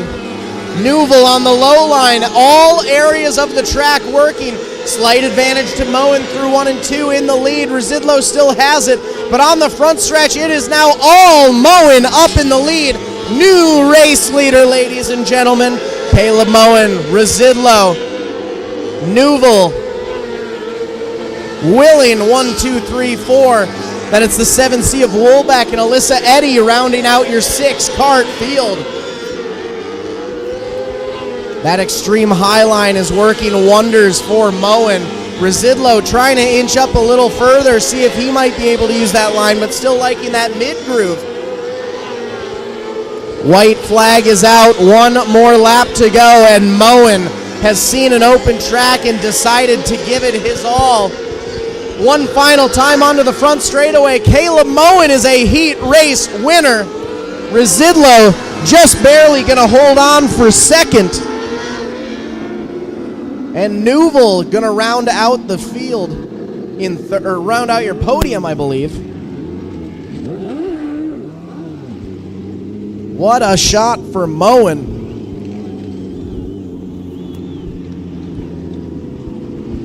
Marshall Willing actually taking the 3rd place spot there. Not Newville, my bad on that one. But how about that? From 4th up to the win, Caleb Moen taking that W. Final K&K Racing micro sprint class heat race of the night. Heat number 3. On the pole, the 3J of Hudson, Wisconsin's Brandon Friedrich, and Jackson Peters racing the 26P out of Waupun, Wisconsin. Inside row number 2, St. Cloud, Minnesota's Owen Henricks racing the 10, and the 7G of Jackson Gray out of Ankeny, Iowa. And row number 3, it's Riley Dawson in the 13M, and the 8N of Noah Berglund through 3. Green light is out, and away we go. With the extreme highline, Peters making it work. He is up to the race lead. New race leader, Jackson Peters. Down at the bottom, though, making it work as well. Jackson Gray moves up to that 2nd place spot. Friedrich trying to battle back to take over that position once again, but it is going to be Peters. Gray, Friedrich, 1, 2, 3. Henrik trying to get into the mix in 4th. He's taking that high line as well. Then it's the 13M of Dawson, 8N of Berglund rounding out your field. Peters and Gray out front, both taking that extreme high line around the track, and it is working wonders for them. Henricks goes down low, is able to slide up past the 3J of Friedrich. Friedrich battles back, but Henricks takes sole possession of that position. We've got a battle up front for the lead, then about a half straightaway gap before we get back to that battle for 3rd and 4th. Now we might even be seeing Dawson inch up slowly and surely, try to get into that 3-car battle. White flag is out, 1 more lap to go as we're side by side. I believe slight advantage to Gray that time by. Peters battles back on the inside. It'll be a drag race down to the line. Who's it gonna be?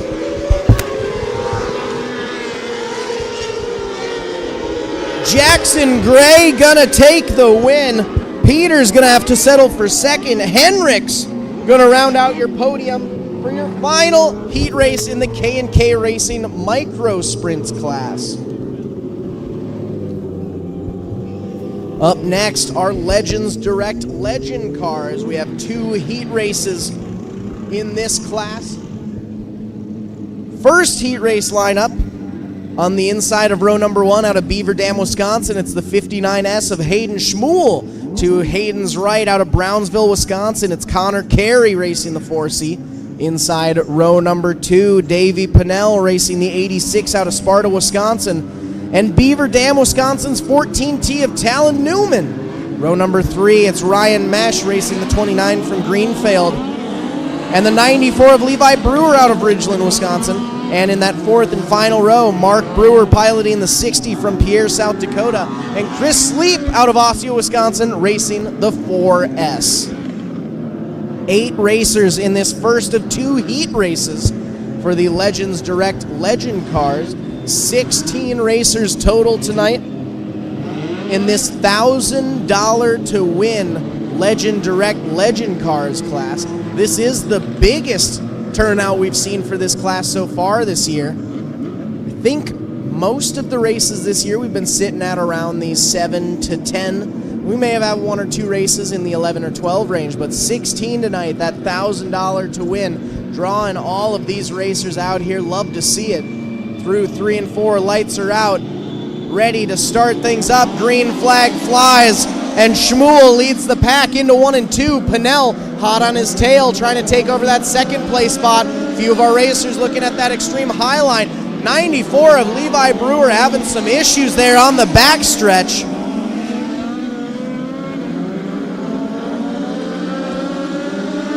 It's Shmuel Pinnell out front, then the 29 of Mesh sitting in 3rd, alongside the 14T of Newman, both of them battling it out for 3rd and 4th. But out front, it's all Shmuel. Pinnell starting to have company behind him. Mesh makes his way up there, about half a car length behind Pinnell. Wants to take that second place spot over for a better starting lineup during the $1,000 to win main event later on today. Shmuel, Pinnell, Mesh, Newman, as Brewer spins around in 1 and 2. 60 of Mark Brewer was sitting in 5th, ended up looping it there in 2.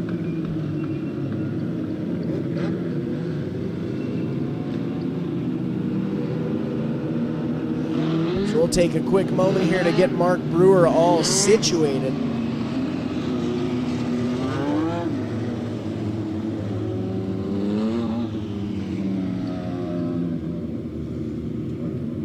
Going to give Mark Brewer a quick bump start there. Going to let the rest of the field pass by beforehand.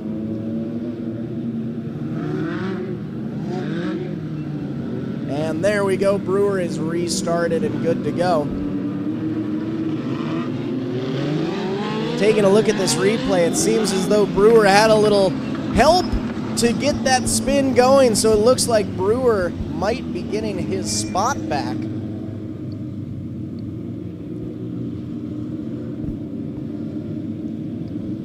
Brewer's going to take his spot back in 5th. The 4C of Carey going to move to the tail end of the field for the quick assist. So it is Shmuel, Pinnell, Meh.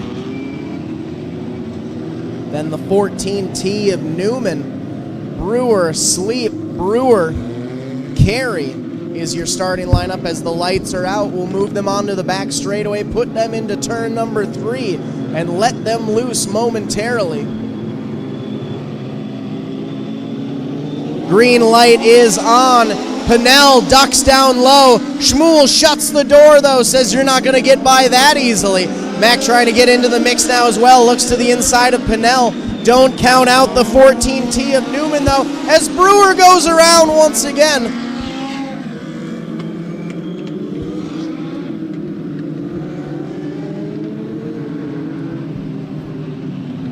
Let's take a quick replay of what happened there with Mark Brewer going into 3 and 4. Looks like Sleep gets into the side of him, pushes Brewer out of sorts.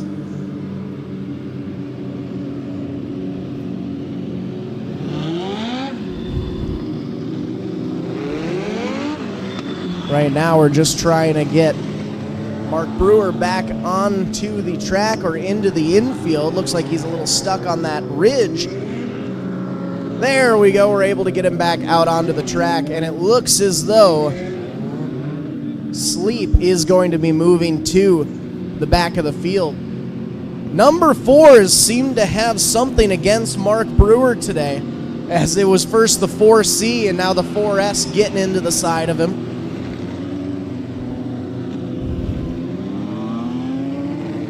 Brewer is refired though, and he will once again take his spot in 5th place behind the 14T of Newman. Schmuel, Pennell, Mack, Newman, Brewer, Carey, Sleep is going to be your starting lineup. Green light is out. Schmuel learned that Pennell likes to take that low line last time, isn't even going to give him the option to get up beside him.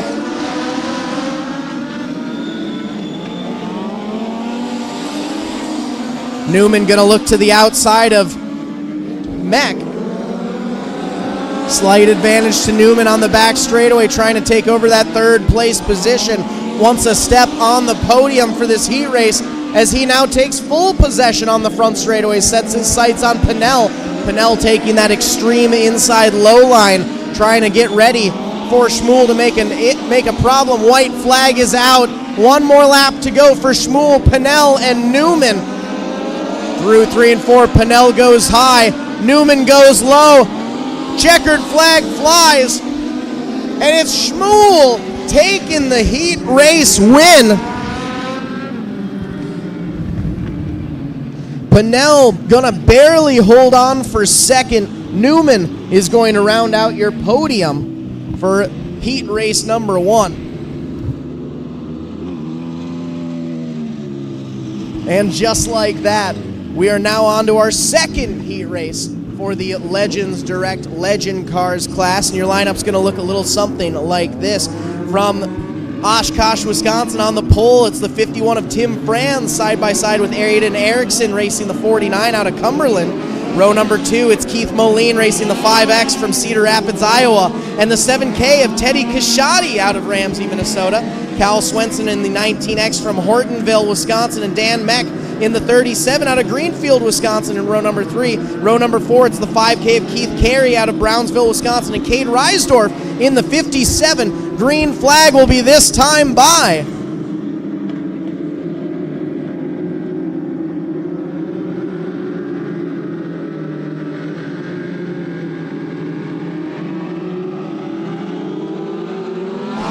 green light is out, and away we go for our Legends Direct Legend Cars heat number 2. It's Erickson leading the charge on the back straightaway. The 51 of Franz battling back.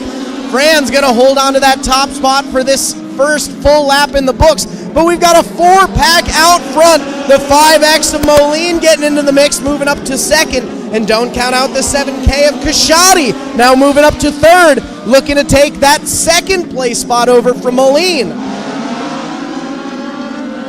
Franz, Moline, Kashadi, Erickson, and now it's the 19X of Swenson also getting up there.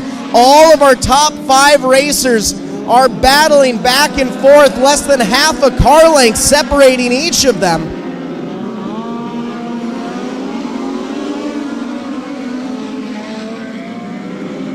Moline now out front for sole possession of the lead. Kashadi able to follow behind in 2nd, trying to take over that top spot down low. Sneaks inside, not going to let it happen that time by Moline, shuts the door. Franz holding on to 3rd place, but now we've got a side-by-side battle for 4th and 5th between the 19X of Swenson and the 49 of Erickson. We're going to go single file there through 1 and 2 throughout the field, but up front, white flag is going to fly. One more lap to go for the 5X of Keith Moline. Will he be able to hold off the 7K of Kashadi? Turn number 3 and 4 is all that separates them from glory. Checkered flag flies, and Keith Moline is going to take the W in heat race number 2. Teddy Kashadi going to finish 2nd. The 51 of Franz going to round out your top 3 in the Legends Direct Legend Cars class.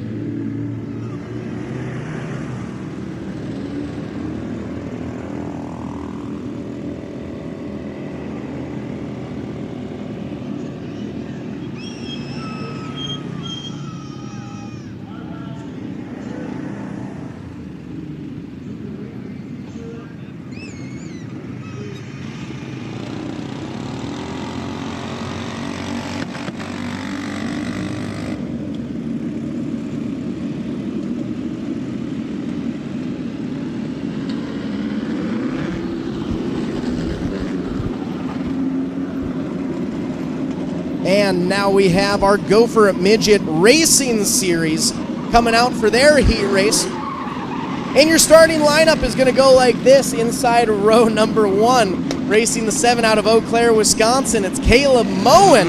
Side by side with Sun Prairie, Wisconsin's 20 of Cody Weisenel. Row number 2, racing the 57M, it's Matt Rashek from Beaver Dam, Wisconsin.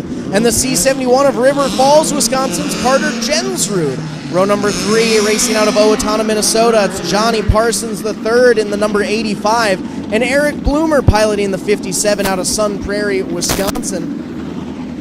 And then rounding out the field out of Lake Elmo, Minnesota, the 45 of Jack Berger. 7 racers making it out for the Gopher Midget Racing Series class here tonight. Nice to see a couple of the Badgers out here bringing their wheels to the Thunder Hill Speedway 6th mile in good old Menomonie, Wisconsin.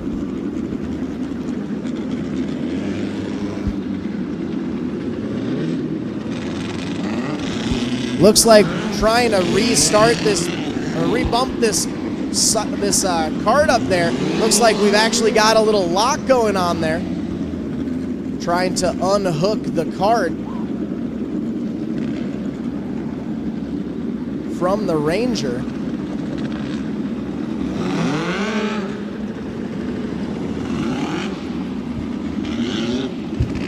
Trying to buckle him free, and there we go. Trying to give a assistance bump start, and the Ranger accidentally rode a little up and over the back end of, I believe that is Moen's Midget.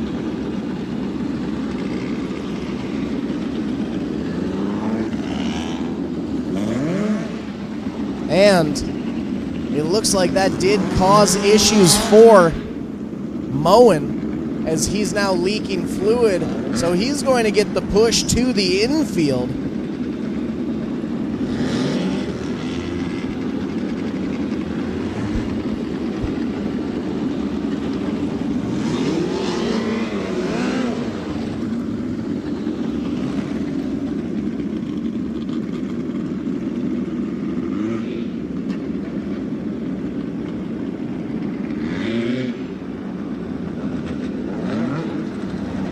Track workers checking on what's going on with the 7 of Caleb Moen's cart.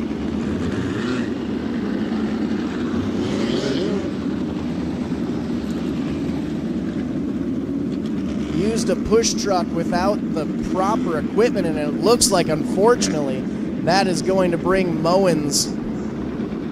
Oh, it looks like we might be seeing him try to restart it there. Gonna get a push from the four-wheeler onto the front straight. See if we might be able to refire Moen's cart.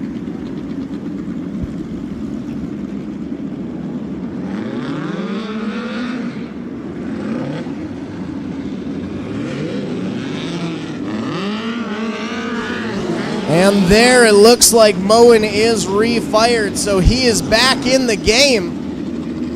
We're going to give him a couple laps here to fire everything up.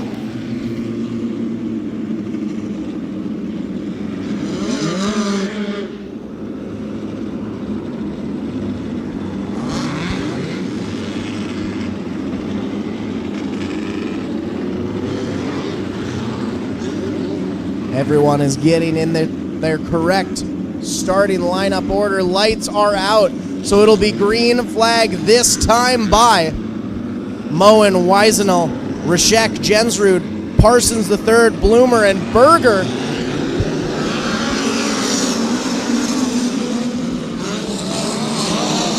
Green flag flies, and Weisenel leads the pack through 1 and 2, pulls away out front. Jensrud getting up into the mix as well, sitting there in second place. And they are pulling away from that battle for 3rd and 4th.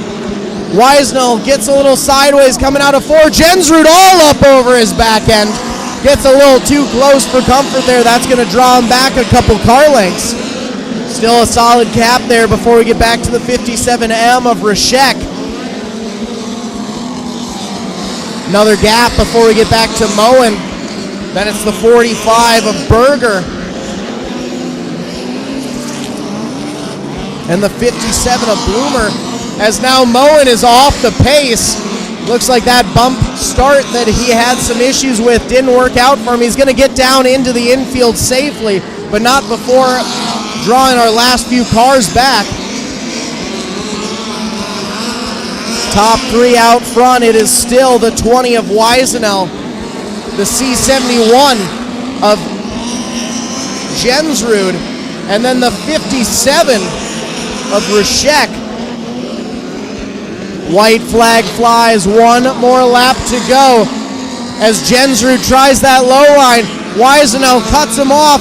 Jensrud a little too high, and that's going to call it for the heat race. Weisenel gonna hold on for the heat race win. Jensrud gonna settle for second. Rechek going to round out your top three in the Gopher Midget Racing Series heat race. Nice bumping back and forth. Good to see a few of the Badger guys out there racing as well tonight. And with that, our heat races have officially come to a close for the evening, meaning we will be moving on to our first of two B main events. And we will start things off with our R-Box class here.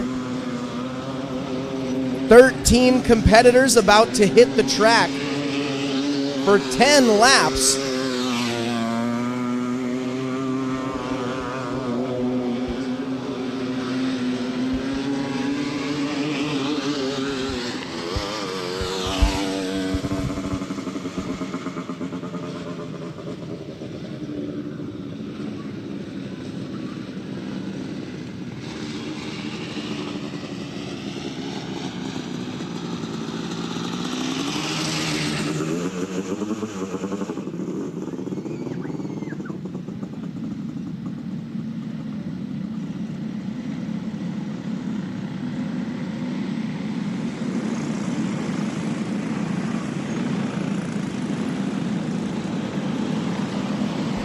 R-Box B main making their way out.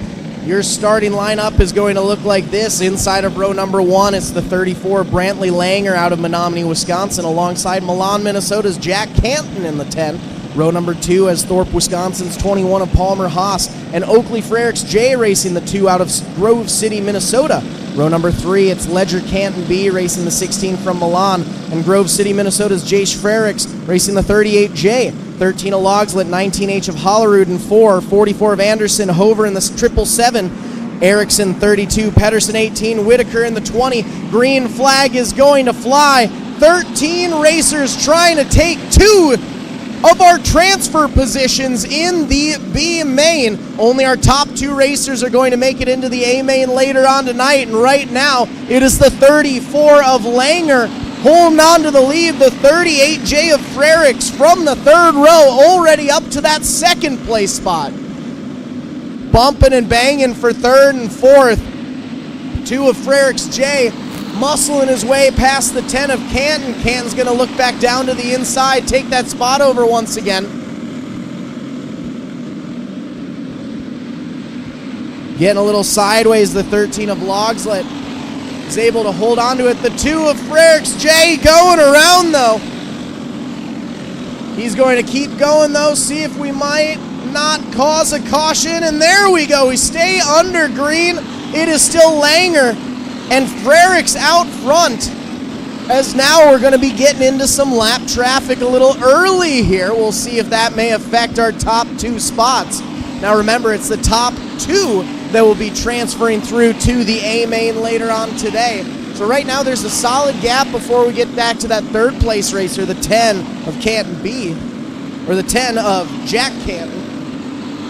21 of Palmer Haas sitting in 4th, trying to make a move up onto that podium position, get a little bit closer to one of those transfer spots, but it is still Langer and Frericks out front all alone, holding on to those top 2 transfer positions.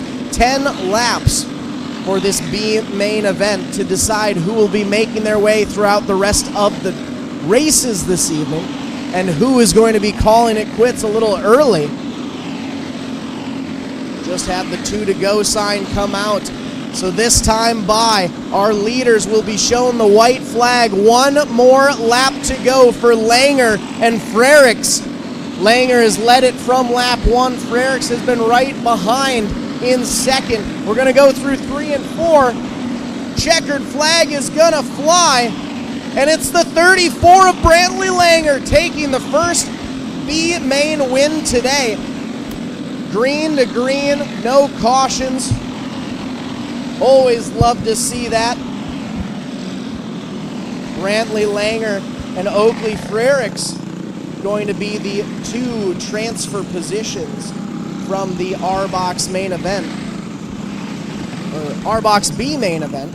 And up next we will have our second B main of the evening, the junior wing class. 12 racers coming out for 8 laps in this one.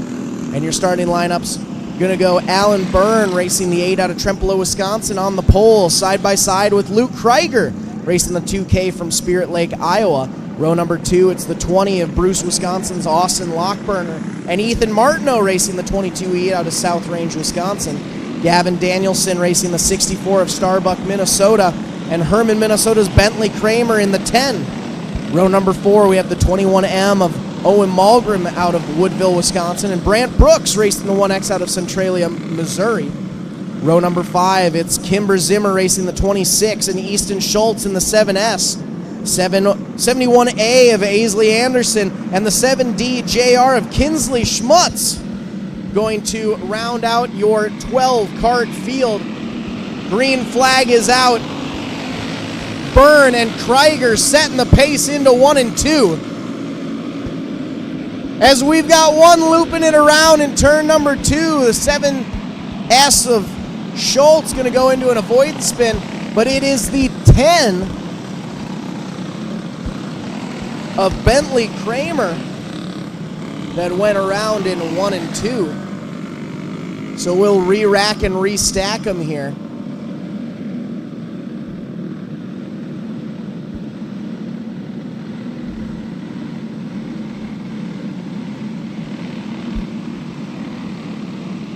Looks like Kramer is going to be getting his spot back.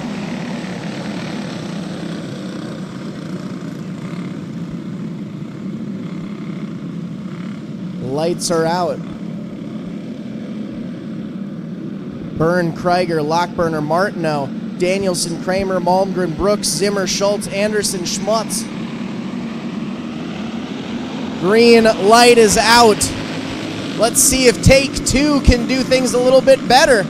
Krieger with the swap down low takes over the lead. Byrne back to second. Now remember, it's only the top 2 transferring through, and Byrne's got company. The 22E of Martineau trying to look underneath him, see if he might be able to get that last spot into the A main later on tonight. Out front all alone though, the 2K of Krieger pulling away. He does not want to have any issues in the next 8 laps. So he is setting the pace. Byrne able to put a decent gap in between him and Martineau. The 20 of Lockburner also trying to get up into the mix there as well. Lockburner about a cart length behind the 22E of Martineau. It is still Krieger, Byrne. And right as I say it, Martineau spins around. He was in that 3rd place position, trying to battle for a transfer spot. And it looks like we have 2 carts pulling into the infield. The 1X of Brooks, their night's come to a close. The 7S of Schultz, and it looks like they actually were just taking a little shortcut there. They're both back out onto the track once again.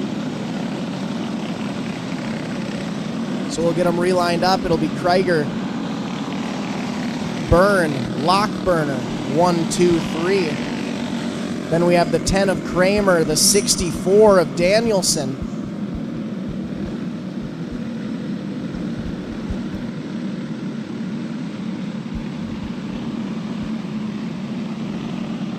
Martineau will be taking a spot at the rear of the field after causing that caution.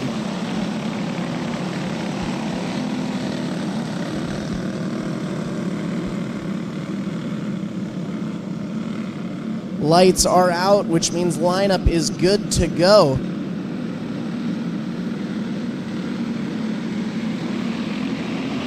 Green flag flies. Krieger going to lead them onto the front stretch. It's Krieger and Byrne, 1 and 2. Keep an eye on the 20 of Lockburner, though, as he's going to battle Byrne for that final transfer position. Only 2 are able to make it into the A main later on tonight. Krieger putting a nice gap between him and Byrne. Lockburner trying to reel in Byrne slightly, see if he might be able to put the heat on him. Kramer sitting in 4th, ahead of the 64 of Danielson. As our top 4 start to spread out slightly. White flag is out, 1 more lap to go to decide our B main transfer positions. Checkered flag is out, and your B main winner is going to be Luke Krieger in the 2K. The 8 of Alan Byrne is going to round out your transfer positions. Everyone else's night has come to a close, but we will see Krieger and Byrne out here later on. That was our final B main of the night. Up next, we will send out our rookie cage class for their main event before we take a quick intermission and then move into our A mains for the rest of the evening. Your rookie cage lineup is going to go Brooklyn Demmel racing the 11 out of Owatonna, Minnesota. Downsville, Wisconsin's 22 of Theo LeBlond. Mila Baker piloting the 60 JR out of Boyd, Wisconsin. Bruce, Wisconsin's 13 of Joey Moulter. Sam Pettit racing the 5S out of Winona, Minnesota. And Eau Claire, Wisconsin's Onyx Webb racing the 19.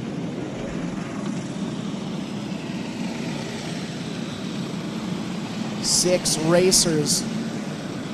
Looks like we actually have a 7th out there as well. The 0 making his way out.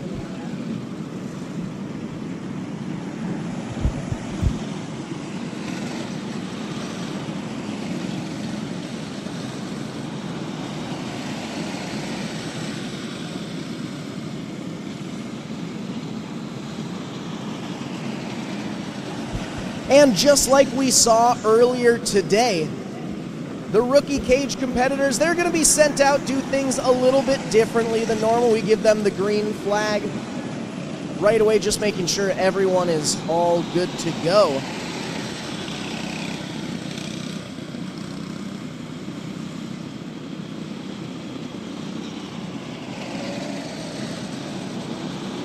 And there we go.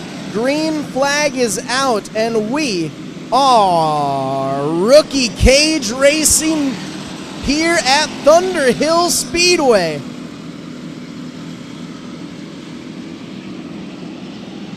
Baker putting on a solid show out front along with the 5S of Pettit. Some nice side-by-side action going on there, along with the 13 of Moulter and the 22 of LeBlond.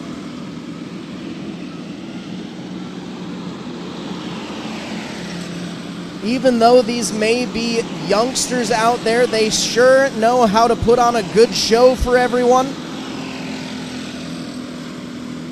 They can give us some side-by-side battling. They can battle across all 4 corners of the track.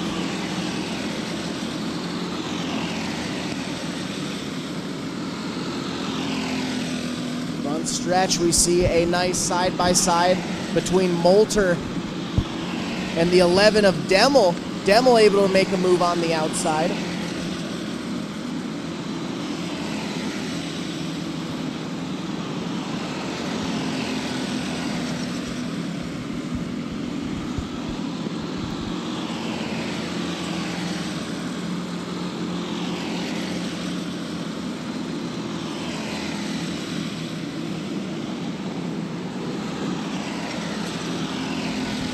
A little bumping and banging going on through 3 and 4. Webb and Baker giving it their all. on the front straightaway. Webb able to make a move on the outside there. Like I've been saying, you know, just because these youngsters may be new to racing doesn't mean they don't know how to give us a good show, as they are full throttle, pedal to the metal here at Thunder Hill Speedway.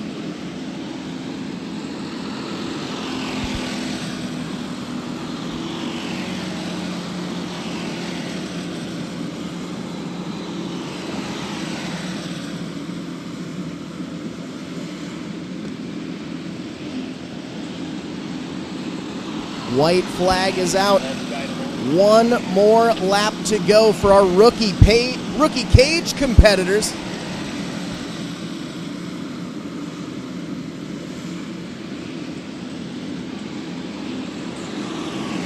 And just like that, the checkered flag flies.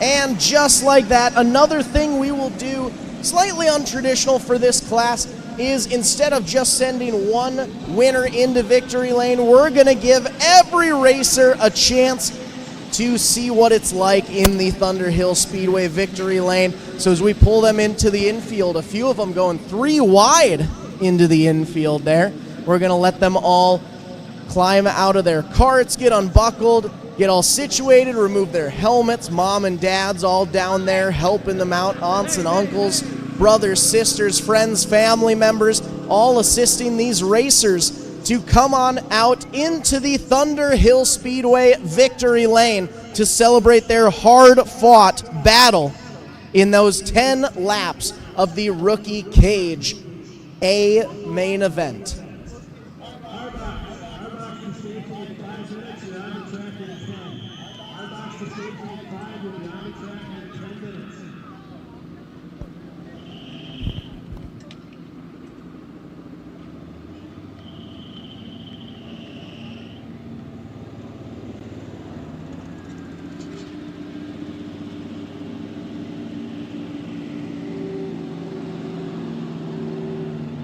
And as our youngsters make their way into the Thunder Hill Speedway victory lane, let's give it up for our competitors, the 11 of Brooklyn Demel, Theo LeBlanc in the 22, Mila Baker in the 60 JR, Joey Moulter, Sam Pettit, and Onyx Webb. Give it up for our Rookie Cage racers.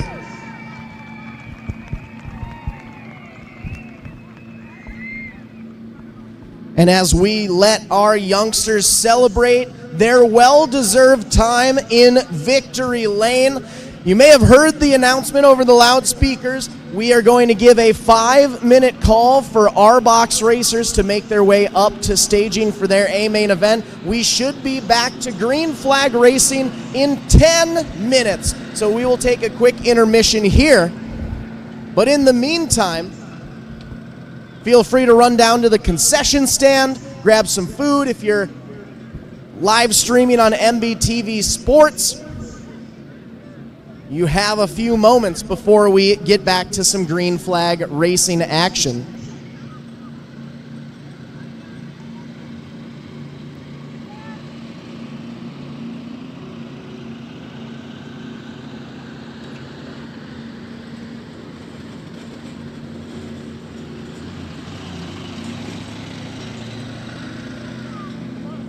And just like that, I do have a quick interview here. Brian Evers Jr., racing the Pro Mod class out of Des Moines, Iowa, ended up winning the heat race earlier on today. So, tell us, you were out here earlier. How's the track feeling for you? For us, pretty good right now. The track's starting to really come around. I see they just watered it, so we're going to go back and make some adjustments here for it, and hopefully we can keep our top spot. Nice. That's what we like to hear. That's what we like to hear. So, you know, I know you said you're going to make some adjustments here, but what are your other thoughts going into the main event tonight? Consistency. These guys are pretty good. I got to thank Ben Benny for allowing me to drive this car. it's been awesome with him to work with him and be able to run our car again. So. Is this your first time out to Thunder Hill Speedway? Have you been here before in the past? So we were here beginning of last year doing some testing of cage parts. First time actually racing on the track with it. So. Nice. So what's the adjustment you've had to make from the tracks that you are used to racing on versus here at the 6 Mile Thunder Hill Speedway? Anything major? Pretty similar? What's it looking like for you? Yeah, that's pretty similar for me. I've been doing this 30 years. I got to give a shout out to old man for doing all the work back there for me and my boy. I got to thank everybody that supports us at Legend Race Chassis as well. So it's awesome to be able to come out and work with our customers and be able to work with the cage parts, lock burners, Mulligan.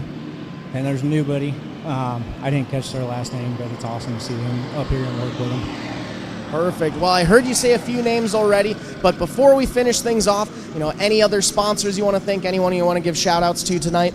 Like I said, Ben, and then I got to thank everybody that supports Legend Racing Chassis, S&S Speed Labs, Dymatic Drive Lines. I got to thank A&M Fiberglass, Lock Burner, Thiele Chiropractor stepped on board with us this year.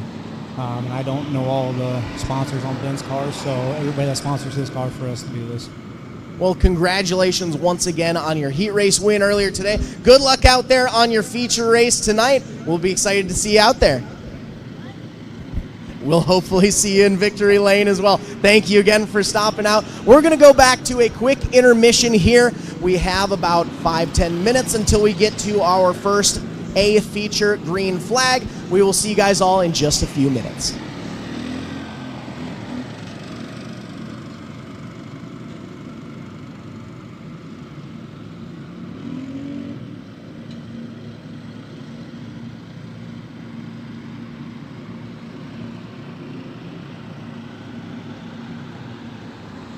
Painful steps shouldn't be part of your daily routine.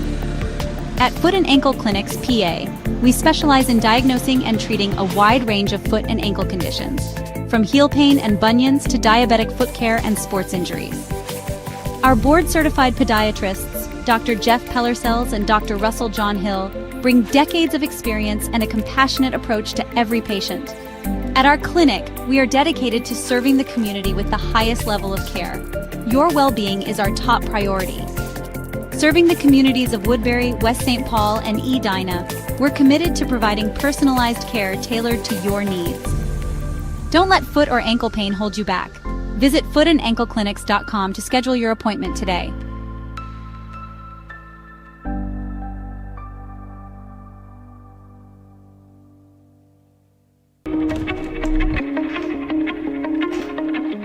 My name is John O'Connor. I'm a snowboarder for life and a business owner in Windham, New York. We run a restaurant and inn here. This is our backyard.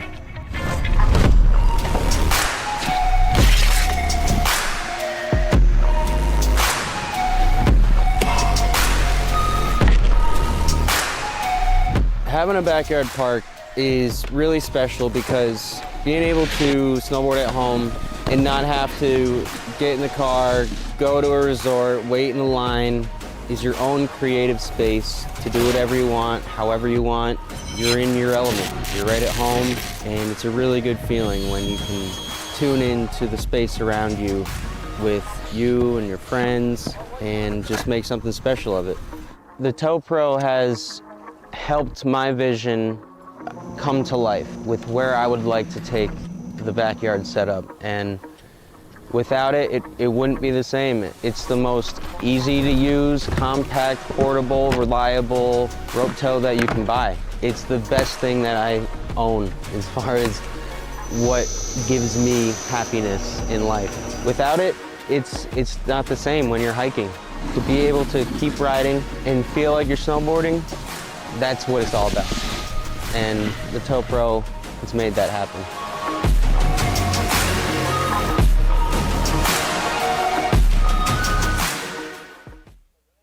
Kevco has been an industry leader in high-performance oil pans and components for over 35 years. Made in Fairmont, Minnesota, Kevco prides itself on being American-made. Kevco has expanded our product line way beyond just oil pans to valve covers, breather systems, jack stands, boilers, wheel sockets, and much, much more. Check out KevcoRacing.com to see everything we have to offer, including our line of street, off-road, and performance oil pans and accessories. Or call 800-770-3557 to talk with our friendly customer service today. When you push your engine to the limit, on the track, the farm, or the highway, only one name delivers unmatched protection. Schaefer's specialized lubricants. With over 180 years of proven performance, professionals don't guess. They trust Schaefer's. And in our region, there's one guy who makes it happen. William Denzer. Racers, farmers, fleets. They all call William because he's reliable, knowledgeable, and gets results. So support the brands and people who support racing. Call William today, 651-253-0999, or email denzer.schaefer.sales@gmail.com. Schaefer's, trusted since 1839.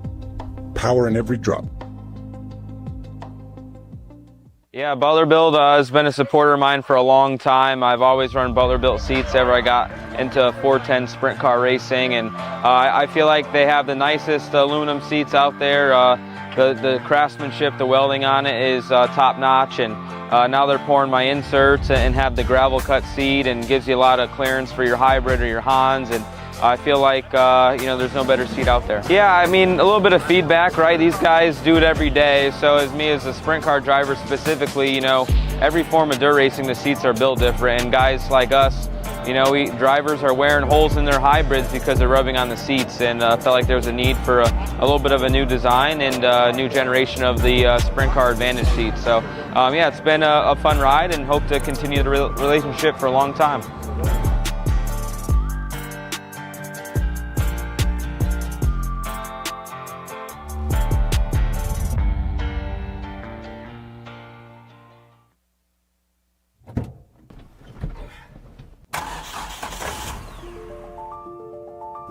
Freight is the backbone of the country, and as long as people need goods, they're going to need somebody to get it to them. My name is Matt Bohl with QualityFreightRate.com, powered by T-Force Worldwide. We provide LTL, truckload, and expedited freight services across this country. If your freight weighs over 120 pounds going over 120 miles, that's where my shipping rates kick in.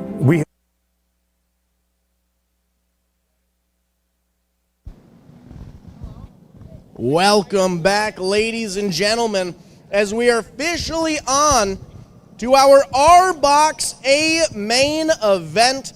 We went through qualifying hot laps earlier on today, moved our way through 3 heat races, and then just finished off the B main event earlier, and now we are on to the A main, where your starting lineup is going to go a little something like this. On the row number 1, the 3R of Foley, Minnesota's Remington Kipka, alongside Henry Junker, racing the 36 out of Stanley, Wisconsin. Luke Pettit piloting the 4 out of Winona, Minnesota, is on the inside of row number 2. To the outside, Axel Fahrenholtz, racing the 20X out of Minnesota City, Minnesota. Row number 3, it's Sullivan Phil racing the 95 from Rolling Stone, Minnesota, and the 16X of Colfax, Wisconsin's Oakley Booth. Inside row number 4, bringing some girl power to the R-Box class, it's the 23 of Harper Halapka out of Wheeler, Wisconsin, alongside the 88E of Barrett Evans. 60 Elaine Baker and LeBlanc in the 22, and row 5. Row 6 is the 34 Langer, Frericks, and 38J. Outside, green flag flies. And Junker out front with the early lead, but we've got Frericks and Langer bumping and banging, or Frericks and Evans bumping and banging in turn number 2. So we will line everyone up here.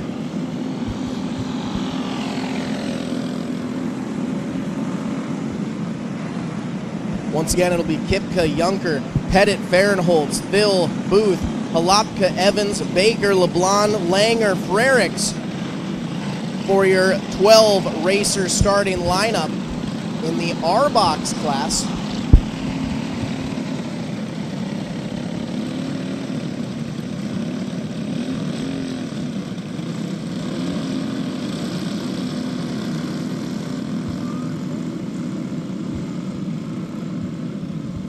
Lineup is good to go.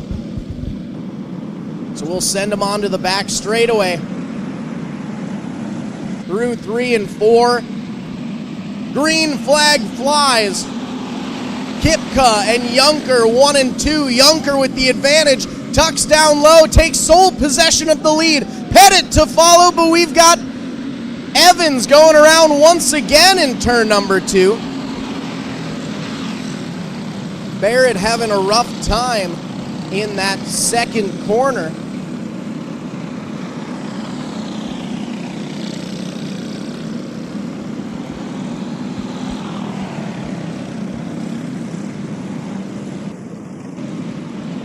So we'll try a third round here.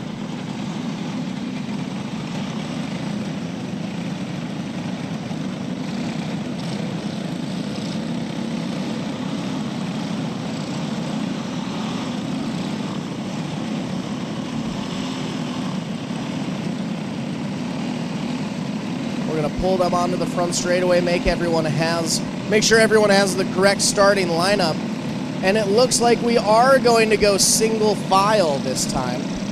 Want to make sure that we're able to at least get one lap in the books to start things off. So it'll be Kipka, Junker, Pettit, Fahrenholtz, Phil, then Booth, Halapka, Baker, LeBlond, Langer, Frericks, and Evans will round out your field after those last 2 cautions. Lineup is good to go.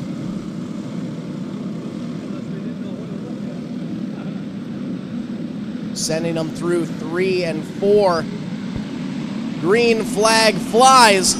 Junker moves down low. Kipka battles back on the outside, but Junker slides up into that top spot. Pettit looks to the outside, tries to make a move. Kipka fighting down low on the inside. It's a 3-racer battle for the lead. Pettit able to make the pass on the outside. We have our first full lap in the books here. Junker, Pettit, Kipka, Booth, Fahrenholtz, Halapka, Phil, Baker, LeBlond, Langer, Frericks, and Evans rounding out your field as we're single file for our top 4. Nice 4-racer battle for 5th, 6th, 7th, and 8th as they lock going into 3. Fahrenholtz and Halapka. Phil goes into an avoidance spin. Let's take a quick look at the instant replay, see what happened there. Going into 3, Halapka and Fahrenholtz. Bump and bang, fully locked together. Jumped that inside wall. Rode their way through the infield. Fahrenholtz getting a little air there. Phil having to go into that avoidance spin.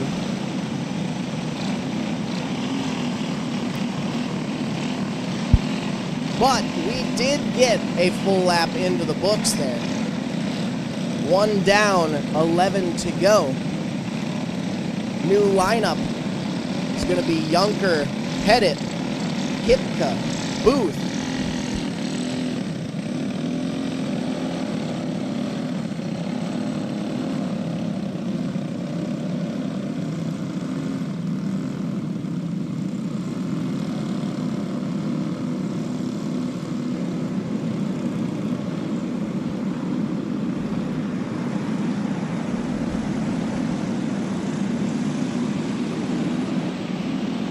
Green flag is back out.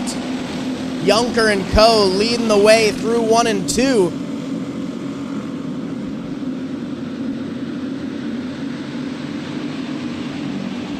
Pettit looks to the outside of Junker, sees if that might be an option, opens the door for Kipka. Quick slams it shut, realizes he doesn't want that to happen. Our top 4 are all in close quarters. Booth slides up to the inside. He touches Kipka. That was every bit of muscle that Booth had to make that move, but he gets up to that 3rd place spot. Now Kipka in a 3-racer battle, 4-racer battle for 4th, 5th, 6th, and 7th, leading that charge ahead of Fahrenholtz, Halapka, and Baker. Baker makes the move on Halapka, moving up a position. Halapka fights back. Junker still out front all alone. It's Junker, Pettit, Booth, Kipka, Halapka, Baker, Fahrenholtz, LeBlond, Langer, Frericks, Evans, as we are 5 laps left in this A main event. Pettit still seeing if he might have any options on Junker. He's keeping him close. Junker's not able to get too far ahead, but there's still about a 3 or 4 kart length gap between our top 2 racers.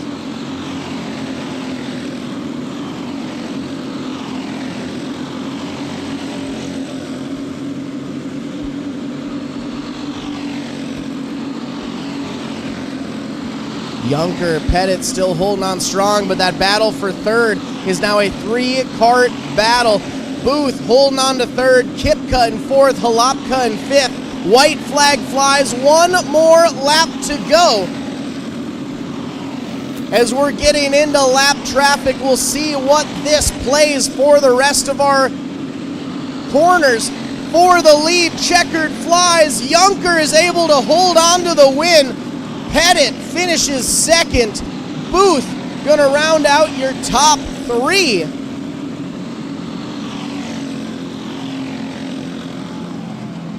Halapka and Kipka gonna round out your top 5. But at the end of the day, we can only have one roll through the Thunderhill Speedway victory lane. He's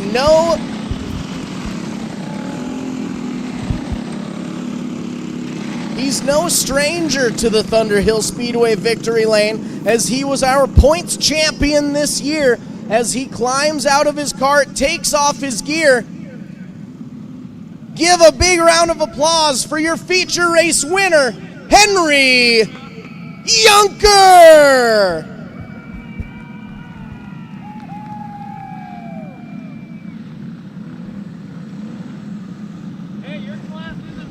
Looks like he's going to take some words from Dad before taking his checkered flag in victory lane.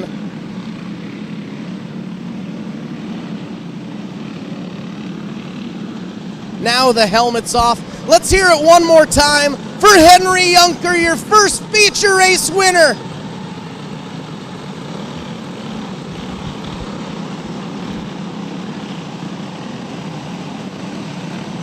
As Henry celebrates his time in victory lane, let's start up with our lineup for the Junior Wing B main event. It's going to look a little like this, starting off on the inside of row number 1. It's the 6D of Indianola, Iowa's Marshall Dawson, alongside Carter Brooks, racing the 3C out of Centralia, Missouri. Row number 2, it's Fort Madison, Iowa's Garrett Moorfeld, racing the 17M, and the 14 of Randolph, Minnesota's Archer Hoffbeck. Row number 3, the 31 out of Menomonie, it's Grant Keller and Bentley Halapka, racing the 99 from Wheeler, Wisconsin. Row number 2, Minnesota City's Minnesota's 21 of Ashton Fahrenholtz and Jacob Demmel, piloting the 19 from Owatonna. Row 5 sees the 3J of Winona's Pettit, Jonathan Pettit III, and Jackson Godfrey, racing the 11 out of Ironton, Minnesota. And in that 6th and final row, it's the 2K of Spirit Lake, Iowa's Luke Krieger, fresh off a B main event win, side by side with Alan Byrne, racing the 8 out of Trempealeau, Wisconsin. 12 racers, 12 laps for our Junior Wing main event. Lineup is good to go as we send them out onto the back straightaway. Already bumping and banging before we even have the first green light. Green flag flies. Dawson gonna lead the pack into 1 and 2. Moorfeld right behind in second, along with the 3C of Brooks. Our top 6 all in close quarters, but our top 3 have single filed out. Dawson, Moorfeld, Brooks, Hoffbeck, Halopka, 1, 2, 3, 4, 5. Keller, Demel following in behind. Then it's Godfrey, Fahrenholz, Byrne, Krieger, and Pettit. Pettit and Byrne locking in turn number 4. They're both able to keep it under power, though, to avoid the caution. But Demel's off the power on the back straightaway.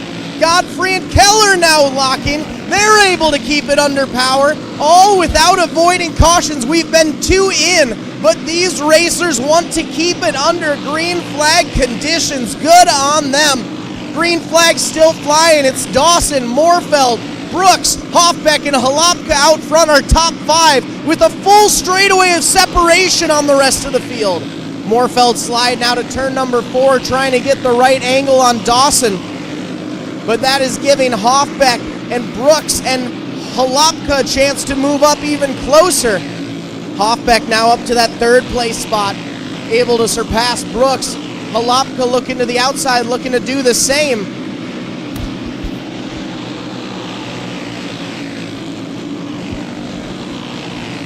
Four laps left to go. We are 2/3 of the way through this junior wing main. Hoffbeck muscling his way in. Everyone else going to go into an avoidance spin. And that one will end up drawing the caution. Hoffbeck decided it was time to go full beans into 3 and 4.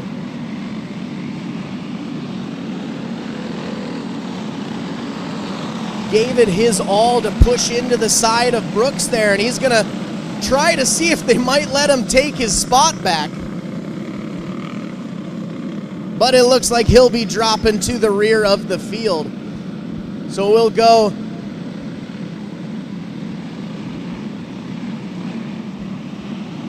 try to get things restarted here. It looks like Dawson off the pace there as well.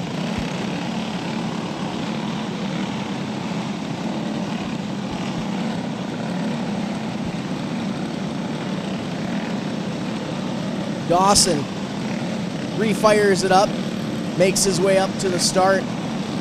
Moorfeld, Brooks, Halopka, Krieger from the back row making his way through the B main, already up to 5th now.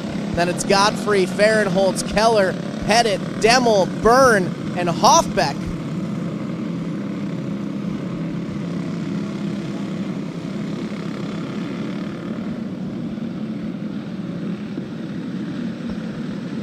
Moving through turns 3 and 4. I believe it's going to be 4 laps left to go.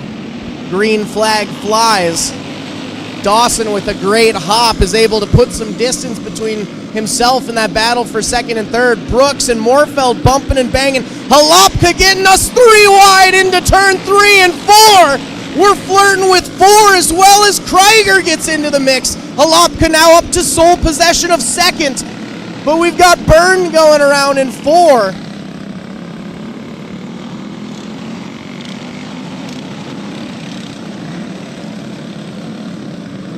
Let's take a look at what happened there. Halopka with a great hop there. Goes 3 wide through turn number 3, ducks down beneath that battle for 2nd, and moves up to 2nd place.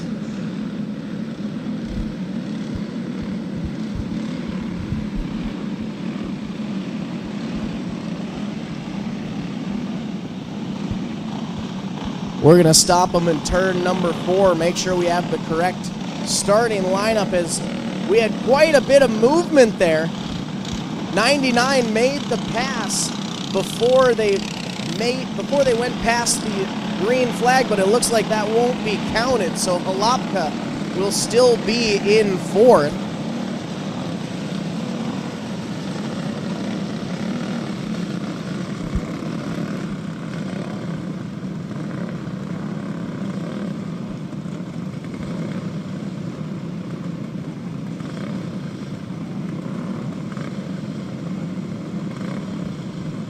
Dawson, Moorfeld, Brooks, Halopka, Krieger, Godfrey, Fahrenholz, Keller, Pettit, Demel, Hoffbeck, Byrne seems to be your starting lineup.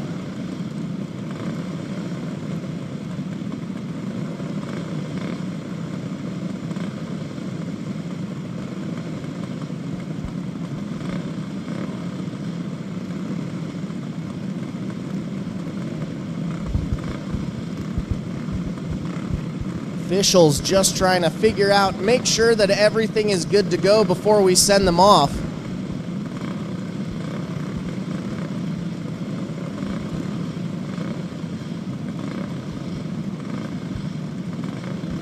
I believe they're trying to figure out what to do with Halapka there.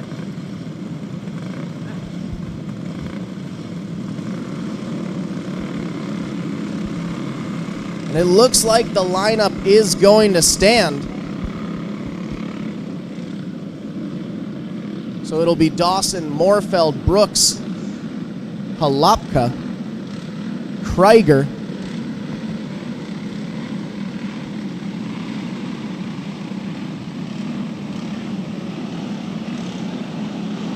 gonna send them one more lap before we go green.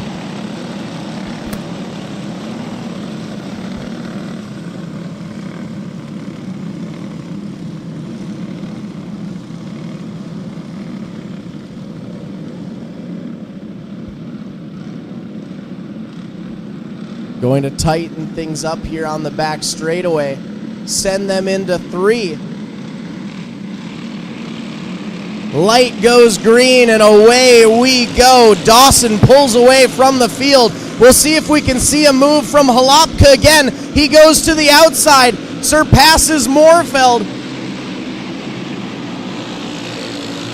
Halapka up to 3rd, makes that pass stick. He wants that 2nd place spot back.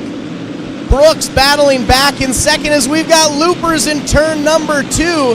Fahrenholt's gonna stay still until that yellow flag flies. Now he's gonna drive it off, take his spot at the rear of the field, and we'll re-stack them once again.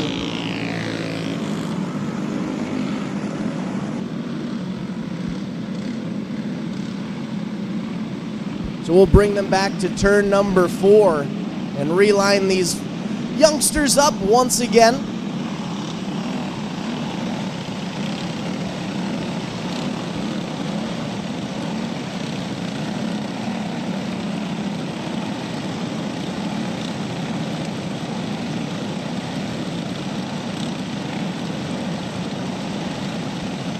Dawson, your leader, will start out front. Then the 3C of Brooks, Halapka,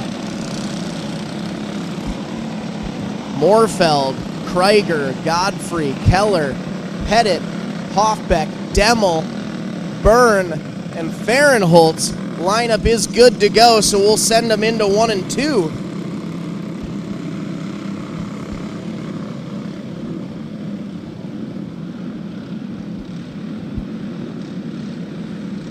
Into turn number 3. Green light goes.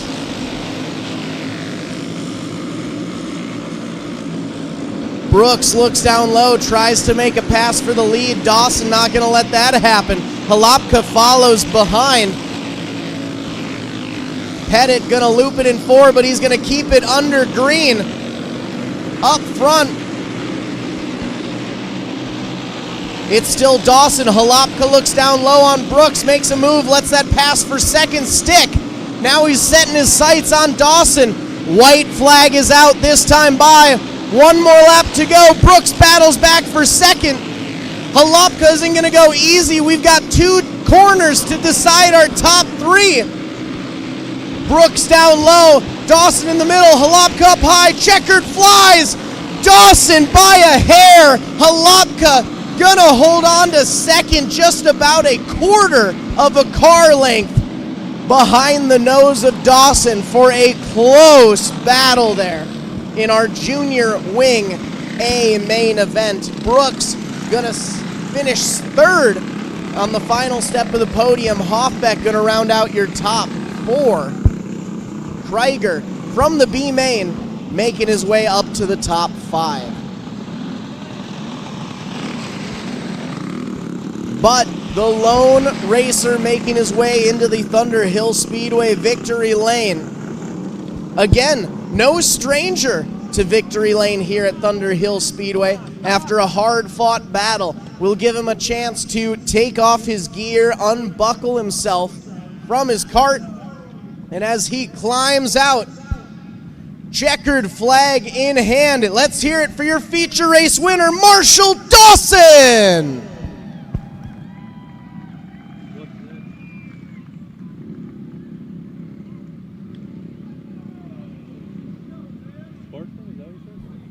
Gonna take some time to celebrate with Dad and the family after a well-fought battle in the junior wing class. And as Dawson celebrates his time in the Thunderhill Speedway victory lane, we'll get ready with our starting lineup for the Sportsman main event.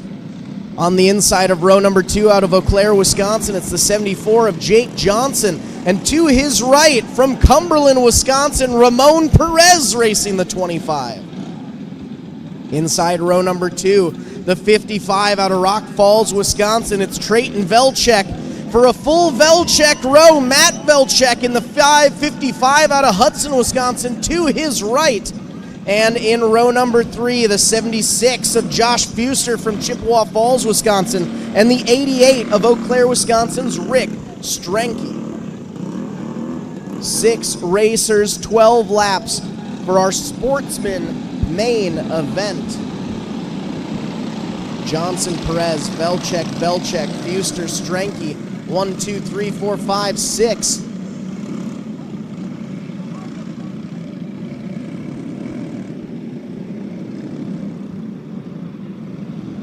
Lineup is good, sending them onto the back straightaway. Into turn number 3, we're gonna let them loose.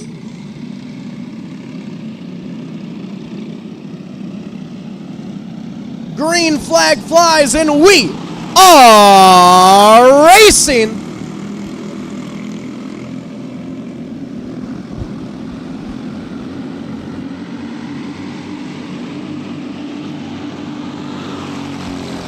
All ready to single file. Johnson out front, Perez in second. Then we've got Trayton Velchek and Matt Velchek following in third and fourth. A little space before we get back to Fuster and Strenke rounding out your field. Our top 3 all in close quarters. Trayton Velchek trying to make a move to the inside of Perez. Not going to work through 1 and 2. Looks to do the same in 3 and 4. Perez with a hard charge on the outside. Going to shut the door. Trayton Velchek gets up alongside Perez. Can he make the pass stick? Perez fights back and holds on to that second place position. One more lap. They touch. Velchek to the outside. It's Matt up to third. Trayton Velchek up to second. Perez bumps and bangs, tries to take that spot back. The battle is for second and third. It's Trayton Velchek, Ramon Perez, Matt Velchek, 2, 3, 4, as we're side by side around the entire length of the track.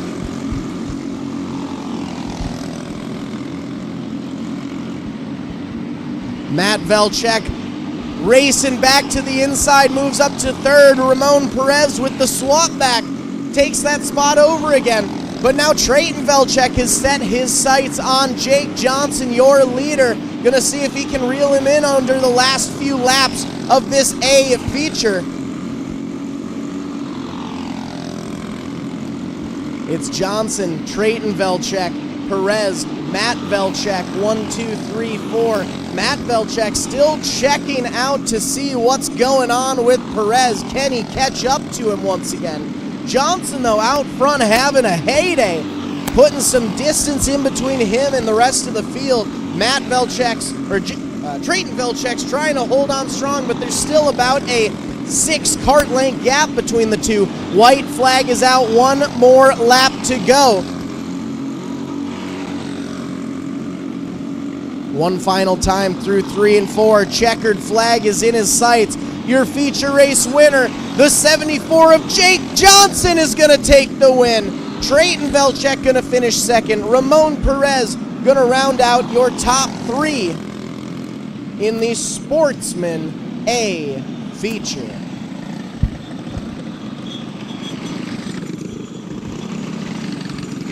Once again, we've seen it for our last 2 races. We'll see it again for this one. No stranger to the Thunderhill Speedway victory lane. He climbs out of his cart, grabs his checkered flag, and let's hear it for your feature race winner, the 74 of Jake Johnson!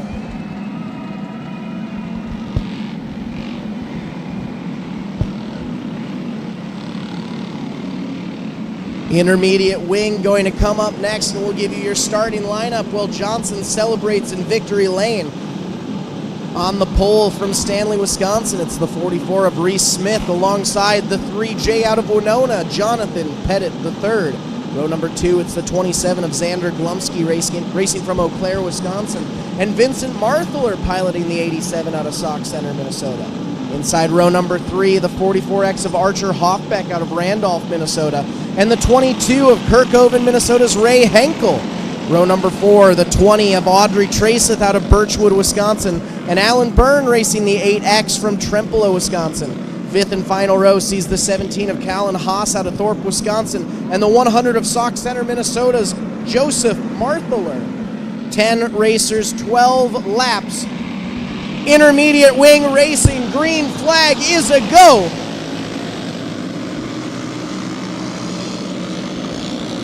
'20 of Traceth off the pace there on the start. Rest of the field going to follow around the side. 87 of Marthler up to third now, able to get by Glumsky. Out front all alone though, Reese Smith putting the pedal to the metal, and a nice decent gap there between himself and the 3J of Pettit. Marthler in third. Glumsky battles back to the inside, tries to make a move. Look out, look out, look out. He's going sideways. Everyone's able to avoid. Is he able to turn it around before the caution flies? He is not quite able to do so. The caution flag will come out. Glumsky will take his spot at the rear of the field. And we'll get back into our correct restarting order.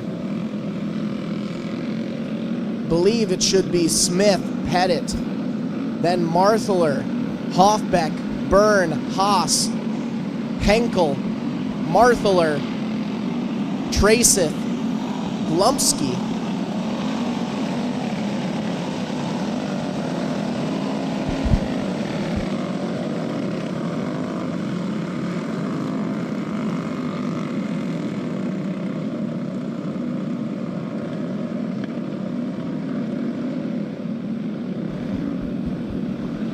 Lights still going. So it looks like we'll be giving them another lap around the track here. Top three again, it's Smith, Pettit, Marthaler. 1, 2, 3.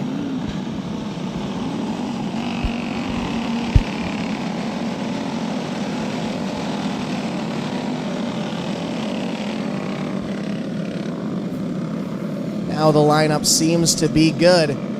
So we are going to send them back at it through 3.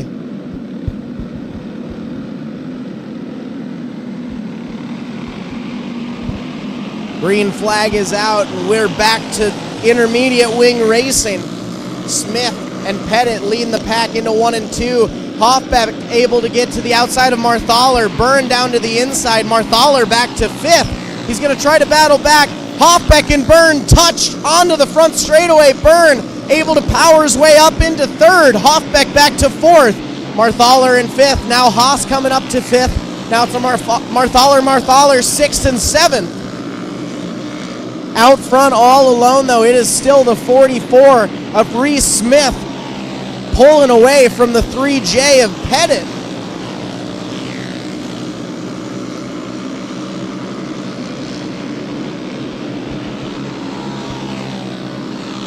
Smith, Pettit, Byrne, Hoffbeck, Haas, Marthaler, Henkel, Glumsky, Traceth is your order as it stands.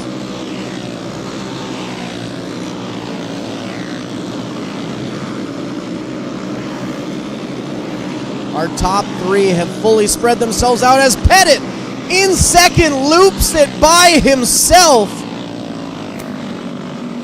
Had been running in 2nd place.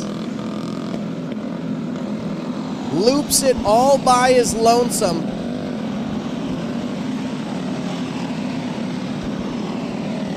That'll be a rough one for Pettit.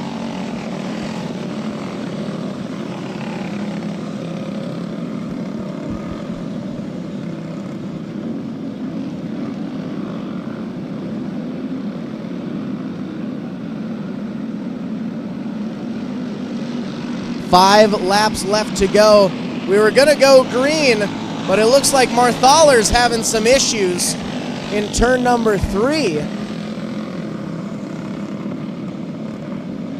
Not quite sure what happened there.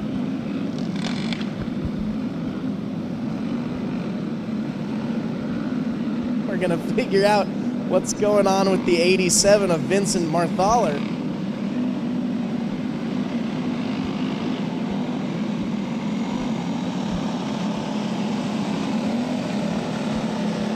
And it looks like Marthaler's going to get the rough push down to the infield. His night has come to a close.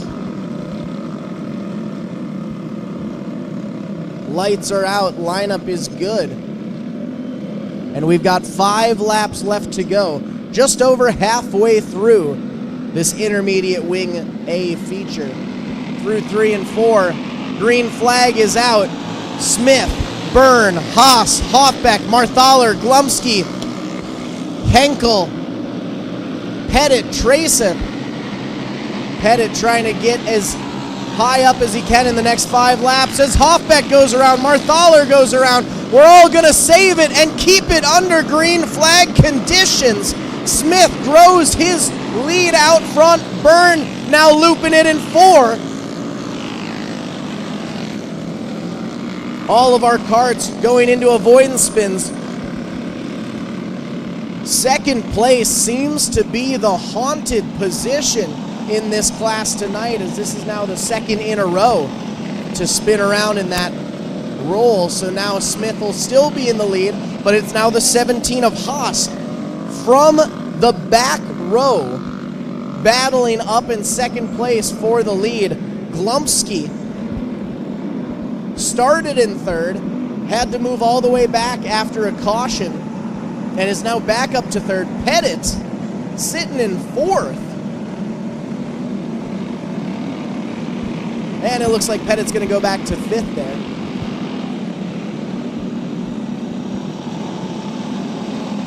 Going to make sure this lineup is correct before we go back to green flag conditions.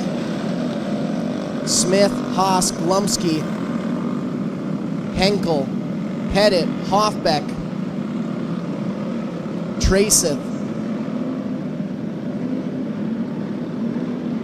Marthaler, Byrne. Lineup seems to be good now. So we'll send him into 3. Letting them loose as the green flag flies. Haas now up to second. Gonna try to put the pace to Smith. See what he might be able to do there. Pettit able to move up to that 4th place spot. Slides a little high but holds on to it. Byrne also now making his way through the ranks after leading at the end of the field. Out front all alone though, it is still Smith with a blistering pace, pulling away from the rest of the pack. White flag is in their sights. 1 more lap to go for our intermediate wing class. And just like that, checkered flag flies, and Reese Smith is $100 richer. Cowell and Haas going to go from the back row up to second. Xander Glumsky going to round out your podium. Then it's the 3J of Pettit and Henkel rounding out your top 5. But taking the win, taking the $100 to win purse. Yet again, not a stranger to the Thunder Hill Speedway at Victory Lane. We've seen him in here quite a few times this season. He's going to take off his gear, unbuckle himself, climb out of his cart. And as he grabs onto that checkered flag and celebrates with Dad, let's hear it for your feature race winner, the 44 of Reese Smith. You're good. Gotta hug Dad first. There he is, checkered flag out. Reese Smith is a feature race winner.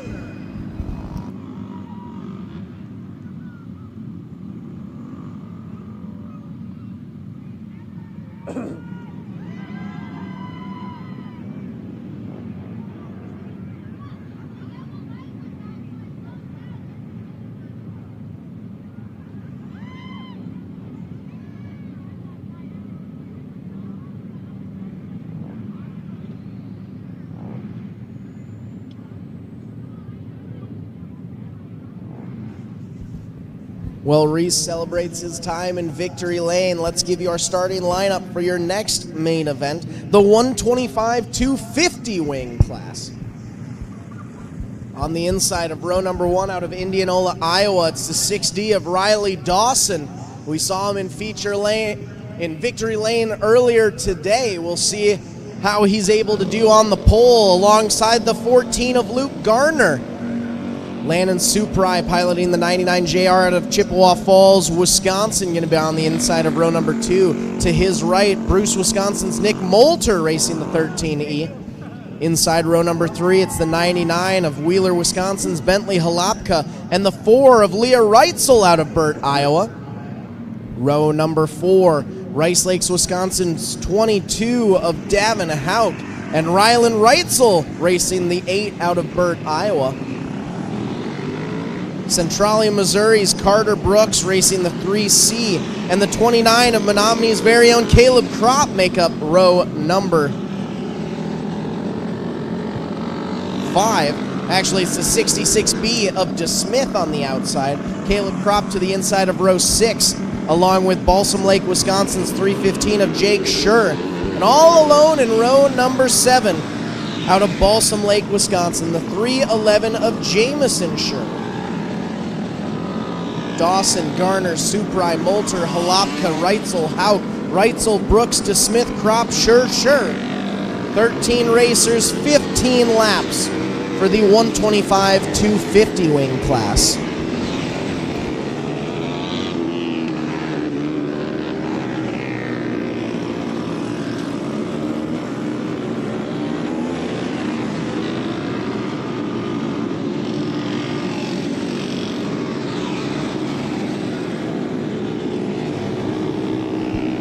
We'll give our racers a chance to warm up their tires here, work in the track a little bit before we get to some green flag racing action.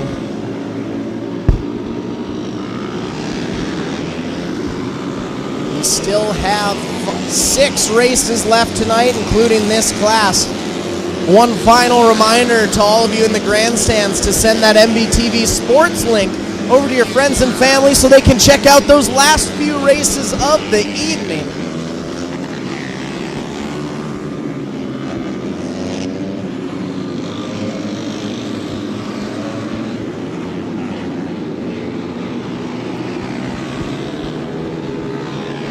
And well, we have another moment here. Just a quick reminder.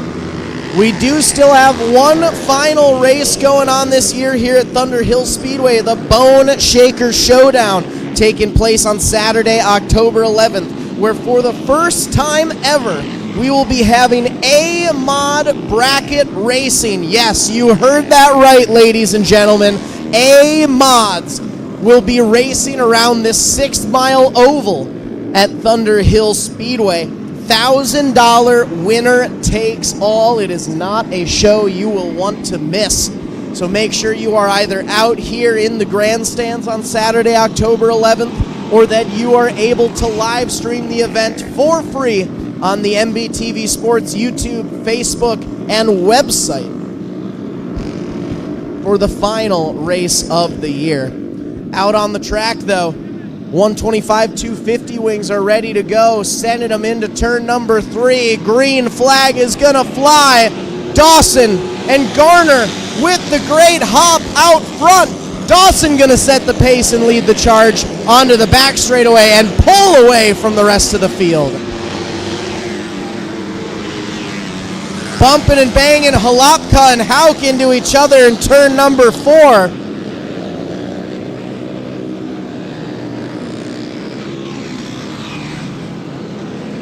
Let's take a look and see what happened there between Halapka and Hauk.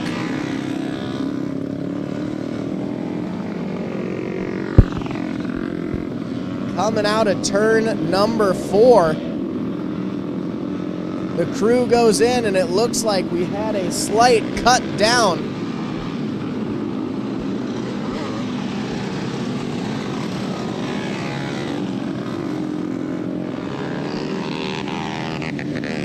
Little bumping and banging from all angles.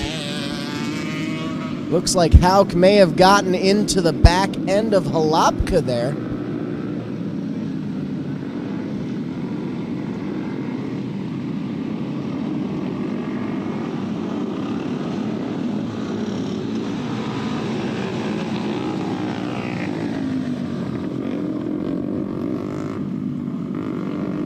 Lights are out, green flag this time by.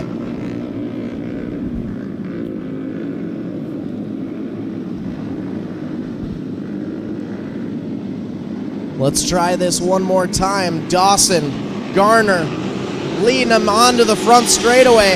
Again, a great start from both of our racers. Garner looks to the outside, but Dawson has the inside preferred line. Dawson going to be sole possession of the lead out front. Try to set some distance between him and Garner, but our top 2 racers are absolutely gone. 2 laps in, full straightaway advantage before we get back to our 3rd place racer, the 99 of Halapka. 99 JR of Suprai now getting into the mix. He slides past Halapka. It's a 99-99 battle for that final step on the podium.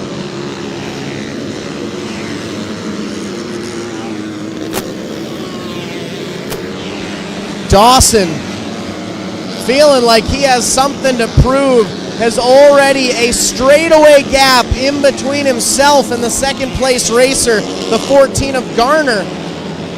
Halapka trying to get into the mix as well. Yellow flag's gonna fly though. The 8 of Rylan Reitzel going around in turn number 4.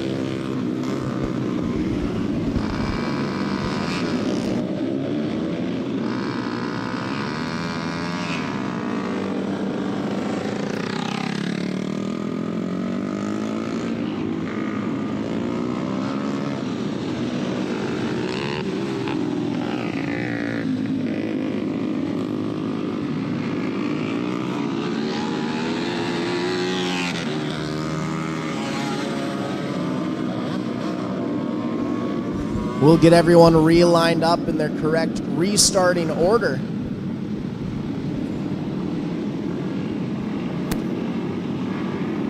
Looks like Reitzel's trying to take their spot up at the middle of the field.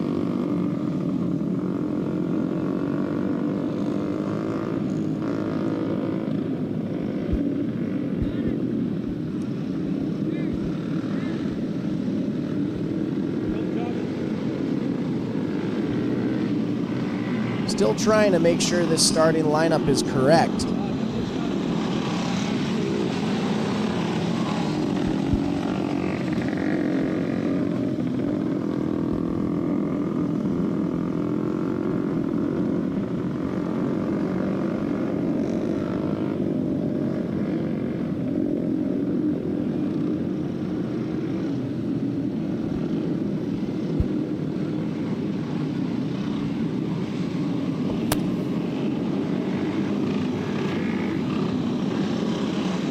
Dawson, Garner, Halapka, Moulter, Hauk, Reitzel, Brooks, Kropp. Looks like the 99 JR of Suprai is pulled off the track.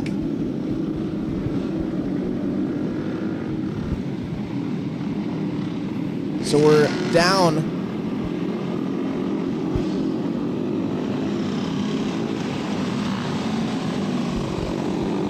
lineup is good. Lights are out.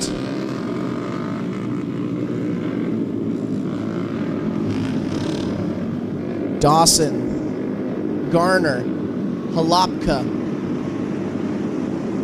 Moulter, Hauk, 1, 2, 3, 4, 5, as the green light sends them away. Dawson already pulling away from the rest of the field, half a straightaway in between him and third place. Garner splitting the difference in second, but he didn't quite get the hop that he did the last few times. As now for fourth, we're 3 wide, bumping and banging. Brooks up to fourth, Moulter back to fifth, Hawk in the mix as well. Hawk slides up, Moulter's able to sneak back down low, take over that fifth place spot, as Moulter goes all around, bumping and banging. A full 360, wheels off the ground. What a move. Let's see what happened to Moulter there. Going into turn number 3. The leaders came out. Moulter gets sideways, Hauk gets into his side. And as he's starting a 360 one way, Reitzel hits him and does a 360 the other way.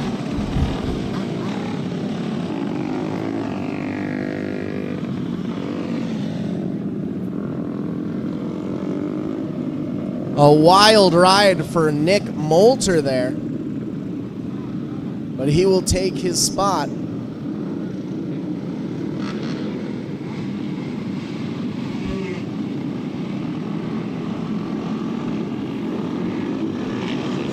Lineup is looking to be good, I believe. Lights are out. We'll tighten things up before we get back to some green flag racing here.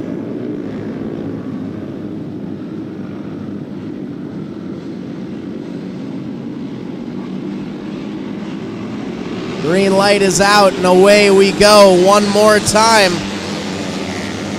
Hauk, Dawson with a great jump. Battle for third raging on. Halapka has it. Brooks wants it. Garner sitting in second, has some company behind him.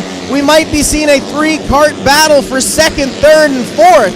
Hauk just outside in the top 5, having company behind him from Leah Reitzel.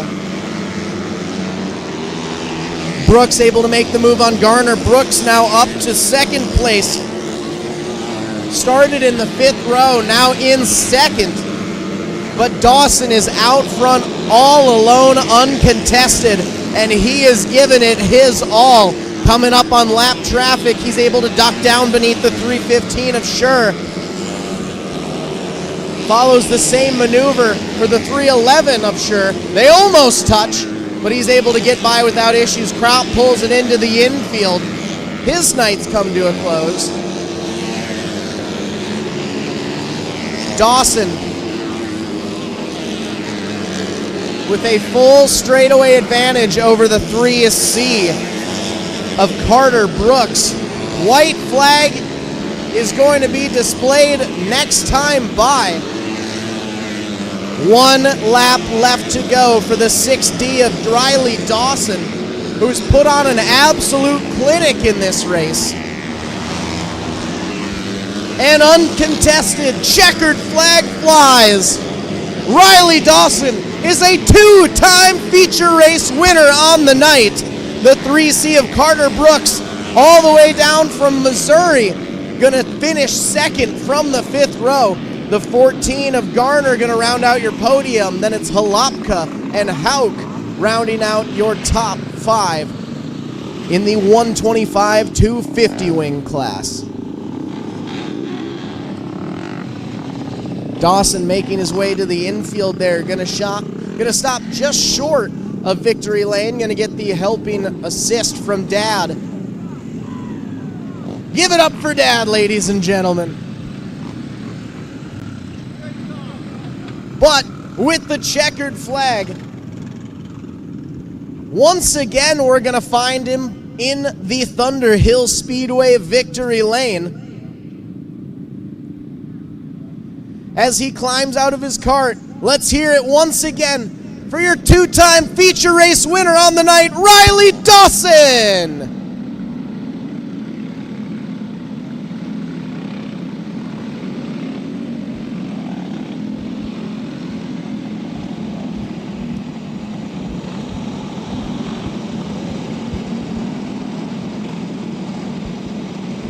Well, Dawson celebrates his second round in victory lane.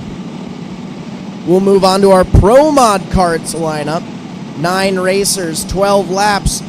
We chatted with him earlier, your pole sitter out of Des Moines, Iowa. It's the 5 of Brian Nevins Jr.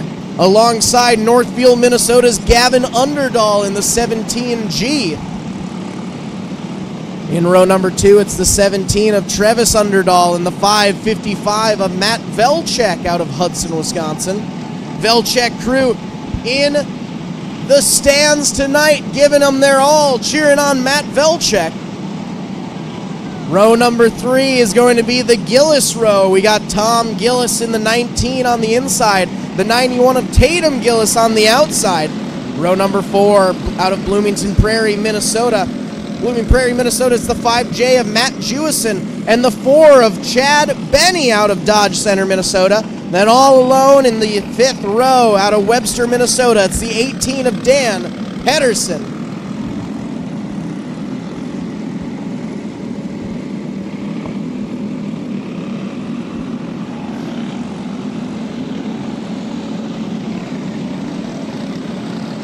Nevins Jr., Underdahl, Velchek, Gillis, Jewison, Benny, Pedersen are going to be your top 5, are going to be your lineup for the Pro Mod Kart main event.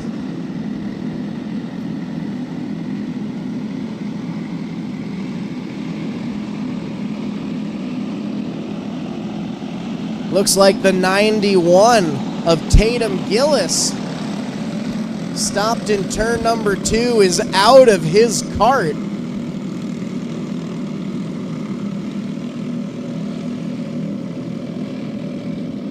We saw him stopped in turn 4 earlier. Must be having some kart issues. So he's going to push it off the track.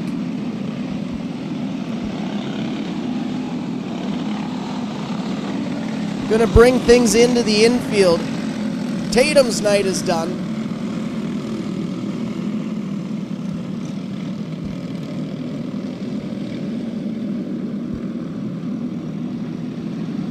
So now we'll realign them up.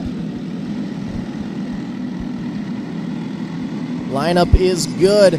Sending them through 3. Green flag is out.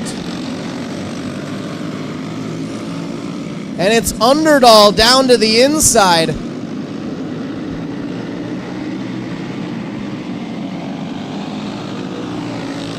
'17 of Travis Underdahl pulls to the infield, having some issues there. So out front, it's still the 5 of Nevins Jr. and the 17G of Gavin Underdahl battling for 1 and 2. Now up to third, the 555 of Matt Velchek making his way onto the podium.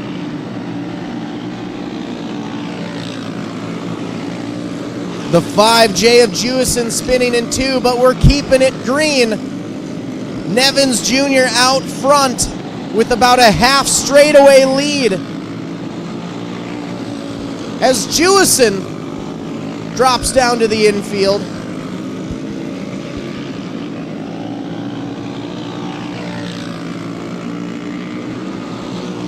We're down 3 karts with only a few laps in. And a full straightaway lead for Nevins Jr. Gavin Underdahl in second. Matt Velchek in third, but he's got company. The 4 of Chad Benny looks to the inside, tries to make the pass. Not able to do it. Velchek lives to see another day. Benny tries again in 3 and 4, gets up alongside of him. Velchek's giving it all he's got, though. All the while, the 5 of Nevins Jr. slowly but surely starts to make his way up on the rear end of the field. A half-lap advantage over the second-place racer.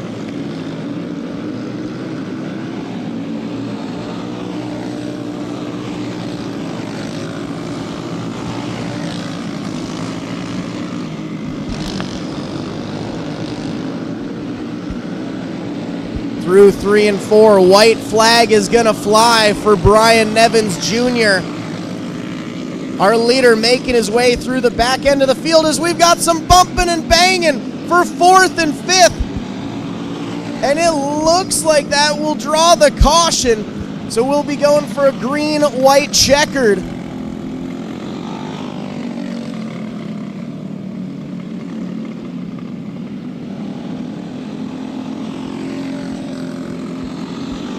It was the 4 of Benny and the 19 of Gillis getting into each other in 2. Benny still stuck in turn number 2 there. Gonna try to get him back on out there.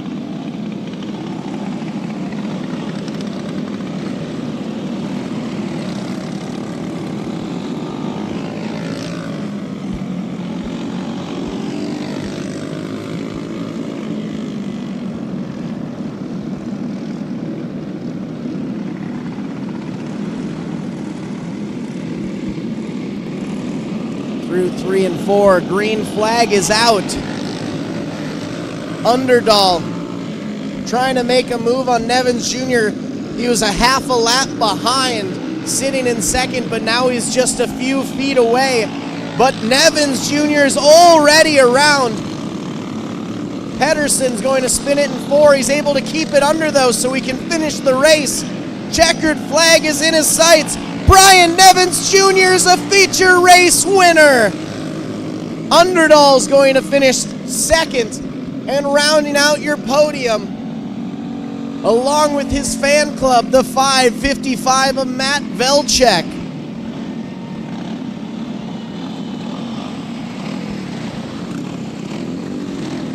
We chatted with him earlier today before the intermission.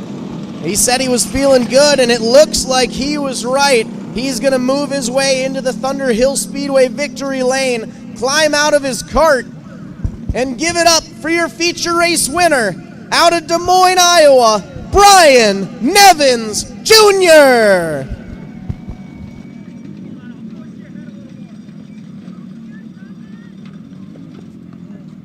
Push, buddy, push. What happened to it?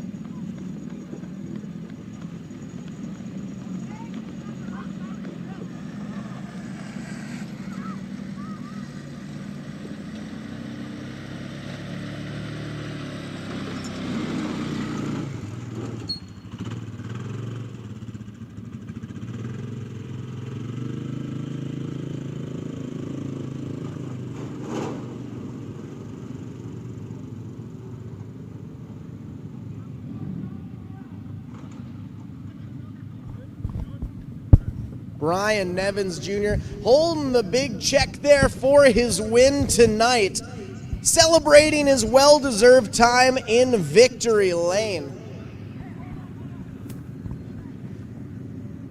Gonna get a few pictures with the friends and family as he takes the W in the Big Money Pro Mod Kart class. Up next, 500 Open Wings going to make their way out onto the track. 9 racers. Your starting lineup is going to have the 84T of Pella, Iowa's Brody Tucker out front. And to his right, seeing if he can do a three-peat on the night, this 6D of Indianola, Iowa's Riley Dawson. Inside row number 2, out of Rice Lake, Wisconsin, it's the 22 of Davin Haug. And Ben Fogel racing the 5 from Pella, Iowa. Row number 3, it's Lake City, Iowa's 30J of Jackson Eiler, and Nate Carroll racing the 47 from Runnels, Iowa. Row number 4, the 29 of Caleb Kropp from Menomonie, Wisconsin, and Indianola, Iowa's 62 of Mike Seil. And all alone in the 5th and final row, racing out of Elk Mound, Wisconsin, it's the 8 of Brody Conkey. 2/3 of our racers in this class today making their way up from Iowa. Iowa representing for the 500 Open Wing class.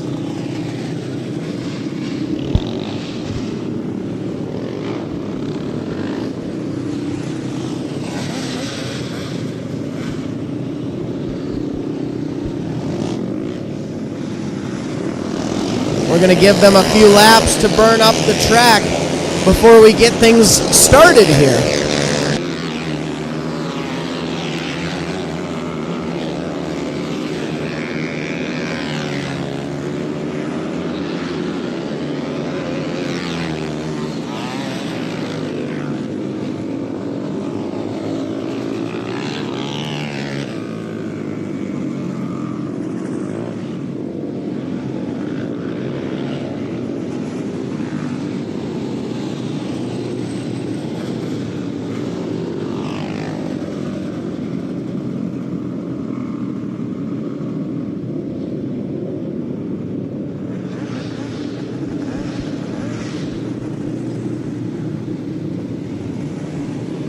Hauk pulling into the infield. Gonna get a quick, see if we'll get a quick bump start there.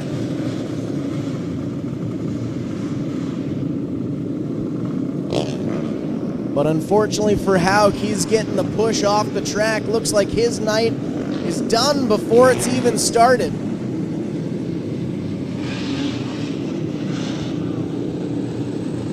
Back onto the track though, we're down to 7. Tucker, Dawson, Eiler, Fogel, Silly, Carroll, Conkey. Crop also a scratch for this race. Tucker out front as Conkey's all sorts of sideways. He's going to keep it under green though. Eiler getting up to the inside of Dawson, trying to make a move for second. But out front, it is all the 84T of Brody Tucker with a half straightaway advantage over the rest of the field. Tucker, Dawson, Eiler, Fogel, Seil, Carroll, Conkey, 1, 2, 3, 4, 5, 6, 7 as it stands. Battle raging on for second and third. Dawson has it. Eiler wants it though. Now we're trying to get Fogel into the mix as well. We might be seeing a 3-cart battle for 2, 3, and 4.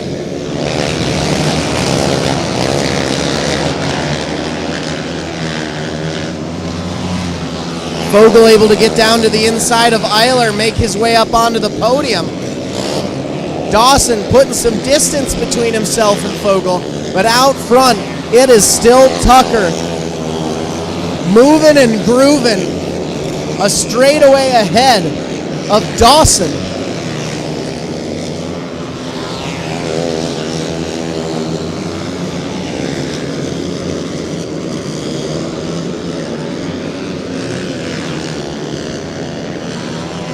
Single file throughout the field. Tucker, Dawson, Fogel, Eiler, Conkey now up to a top 5 position. Then it's Carroll and Seil rounding out your field.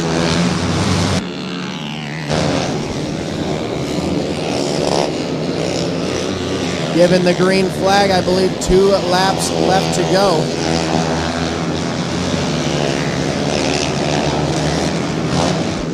Four laps to go. My apologies on that one. As Tucker continues to pull away from the pack.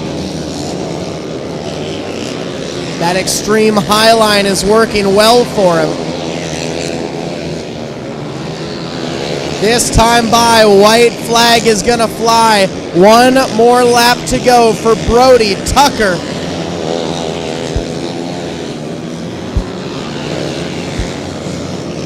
Coming out of 4, one final time. Checkered flag flies.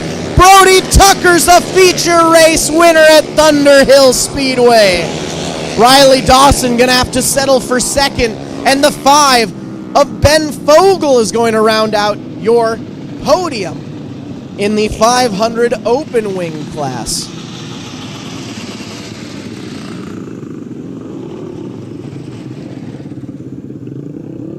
And as he gets the job done, he's rolling into the Thunder Hill Speedway victory lane,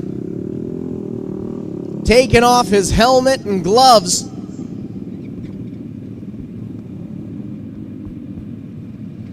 And as he climbs out of his cart,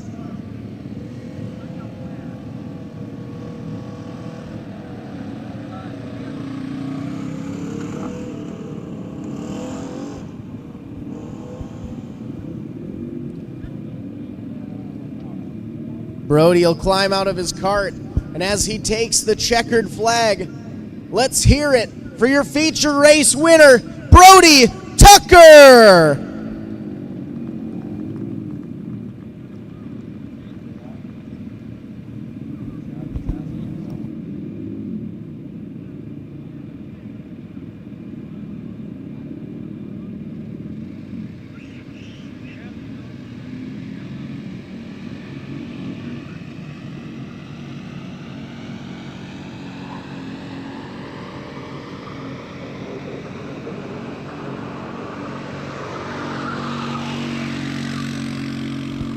this just in. It sounds like we had a slight incident in the pit area. The EMT's running down there right now. So that being said, we are going to take a slight break in the action. We're going to do a little bit of track prep out there.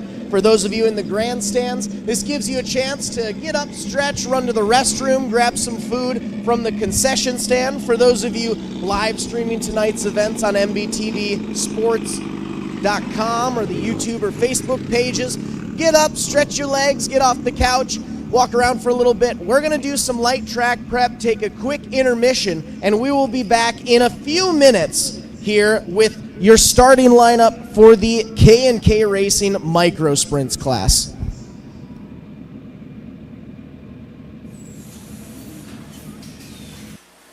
My two passions in life is racing and selling good high-end meat. So my grandfather came here from Germany back in the late 20s. He decided to open his own shop in 1951. He had all the recipes, he had all the talent. His father was a meat guy. His father's father was a butcher. They weren't football players, basketball players. They were in the meat business. And that's our family. That's what we're good at. Old World Meats was derived from Frank's Meats. That was my grandfather's name.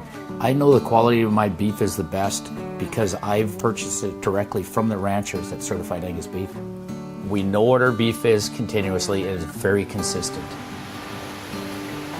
So we're located up here in Duluth on beautiful Lake Superior, just a stone throw off of Highway 61. I've lived here my whole life and it's where I wanted to raise my family.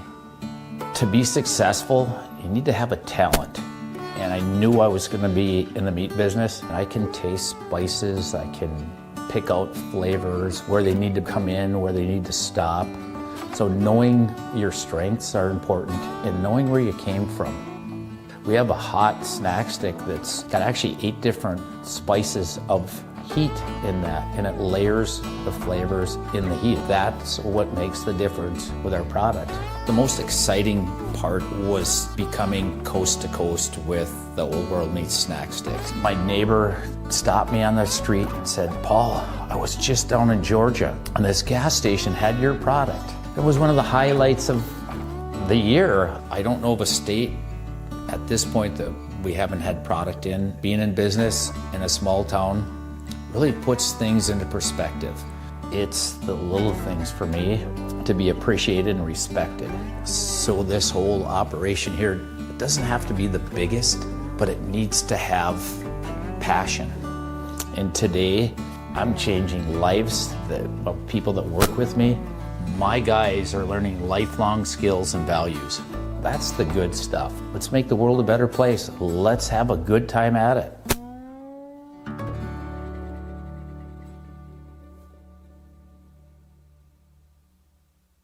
Painful steps shouldn't be part of your daily routine. At Foot and Ankle Clinics, PA, we specialize in diagnosing and treating a wide range of foot and ankle conditions, from heel pain and bunions to diabetic foot care and sports injuries. Our board-certified podiatrists, Dr. Jeff Pellersells and Dr. Russell John Hill, bring decades of experience and a compassionate approach to every patient. At our clinic, we are dedicated to serving the community with the highest level of care. Your well-being is our top priority. Serving the communities of Woodbury, West St. Paul, and Edina, we're committed to providing personalized care tailored to your needs. Don't let foot or ankle pain hold you back. Visit footandankleclinics.com to schedule your appointment today.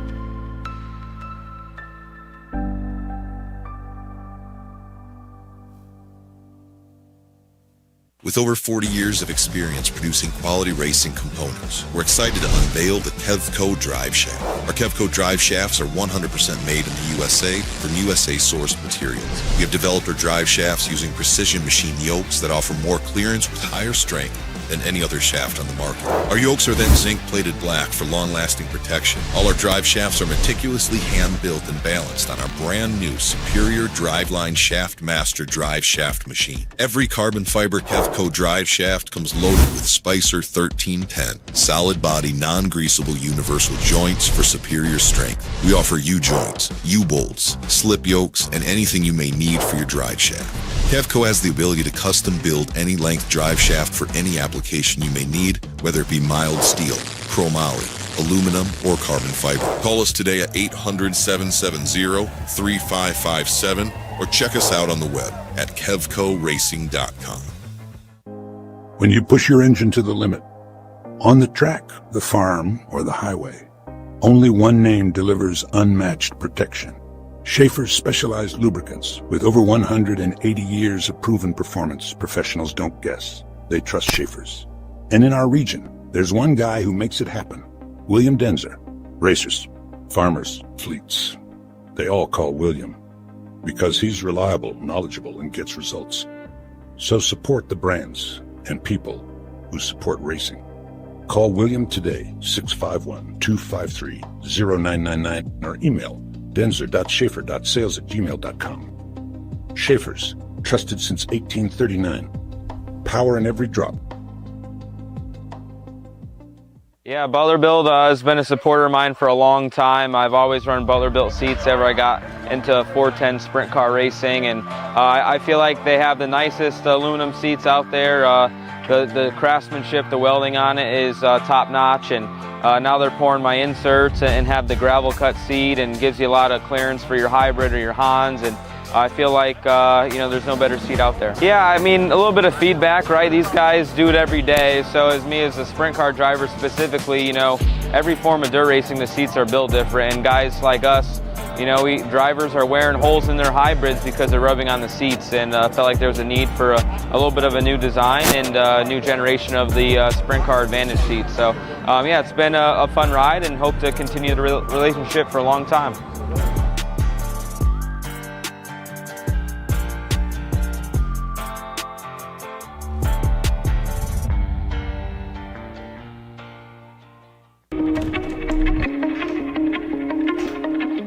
My name is John O'Connor. I'm a snowboarder for life and a business owner in Windham, New York.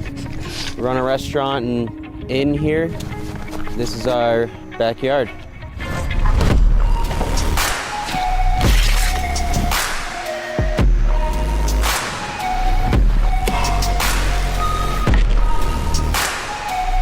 Having a backyard park is really special because being able to snowboard at home and not have to get in the car, go to a resort, wait in the line, is your own creative space to do whatever you want, however you want. You're in your element. You're right at home, and it's a really good feeling when you can tune into the space around you with you and your friends and just make something special of it. The Tow Pro has helped my vision come to life with where I would like to take the backyard setup, and without it, it wouldn't be the same. It's the most easy to use, compact, portable, reliable rope tow that you can buy. It's the best thing that I own as far as what gives me happiness in life. Without it, it's not the same when you're hiking. To be able to keep riding and feel like you're snowboarding, that's what it's all about. And the Tow Pro has made that happen.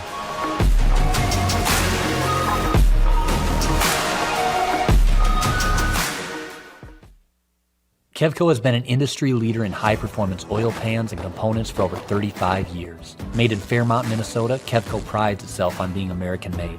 Kevco has expanded our product line way beyond just oil pans to valve covers, breather systems, jack stands, boilers, wheel sockets, and much, much more.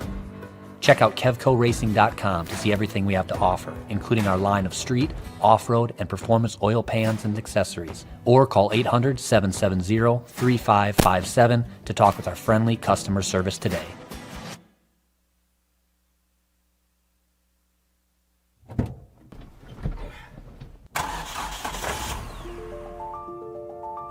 Freight is the backbone of the country, and as long as people need goods, they're going to need somebody to get it to them. My name is Matt Bohl with QualityFreightRate.com, powered by T-Force Worldwide. We provide LTL, truckload, and expedited freight services across this country. If your freight weighs over 120 pounds going over 120 miles, that's where my shipping rates kick in. We help companies ship easier for less. With our system, our customers are able to quote and book shipments with ease 24 hours a day, 7 days a week. If you're having trouble with damages, lost freight, claims of any sort, We can help you with our experience, solve the problem, tell you why it's happening and what you should do to prevent it in the future. Me and my team have been together for over 20 years. We know this industry. We can help all size business, big or small, we love them all.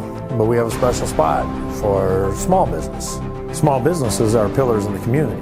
Low rates are critical for a small business because the margins are generally pretty small. They need to have competitive rates. They can't be getting gouged or they lose the sale. Freight is simple. People make it difficult. We work as consultants in the industry, so it doesn't matter what your problem is, we'll solve it. We educate the customers, we solve problems, and we lower their shipping rates. And that's what I've been doing for 28 plus years.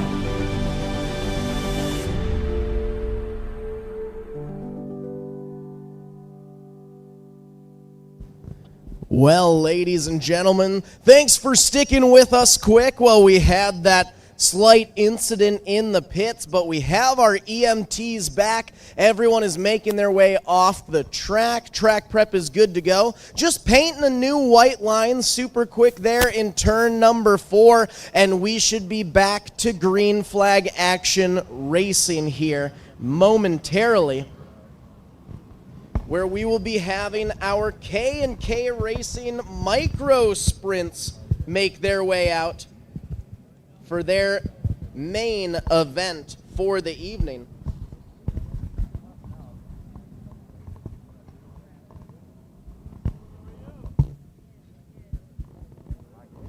Well, we have a second here. I'll give you your starting lineup for the K&K Racing micro sprint class.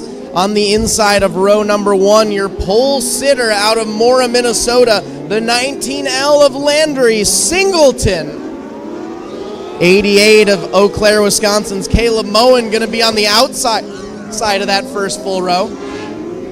Inside row number 2, it's the 7G of Ankeny, Iowa's Jackson Gray, and Carter Jensrud racing the C71 out of River Falls, Wisconsin. Row number 3, it's Duluth, Minnesota's Paul Residlo in the X, and Waupun, Wisconsin's 26P of Jackson Peters.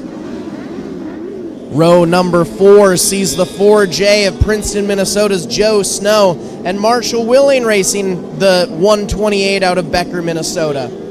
Row number 5, it's St. Cloud, Minnesota's 10 of Owen Henricks, and Jackson Jiragi racing the 46G out of Ellsworth, Wisconsin. Row number 6, Brendan Newville in the 22 from New Richmond, Wisconsin, and Hudson, Wisconsin's 3J of Brandon Friedrich. Row number 7, hailing from Trempealeau, Wisconsin, it's the 28 of Mason Hale, and the 7C of Bertram, Minnesota's Charlie Woolbeck.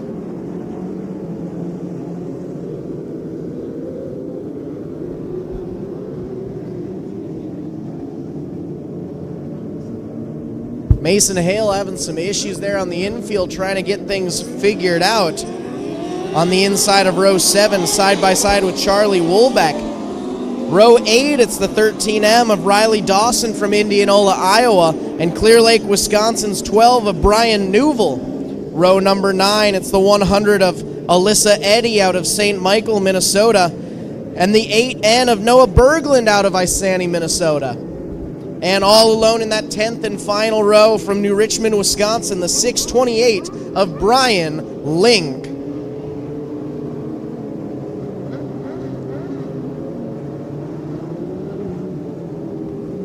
Photographers helping out Mason Hale on the interior.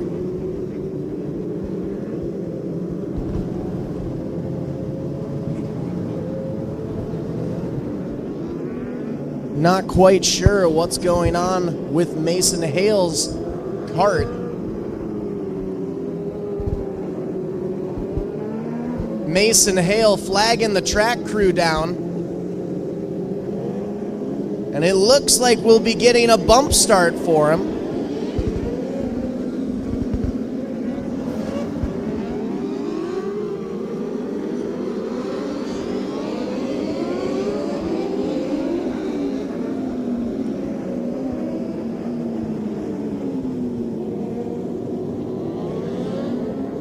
There we go. Mason Hale's able to get that bump start. He is back in the running.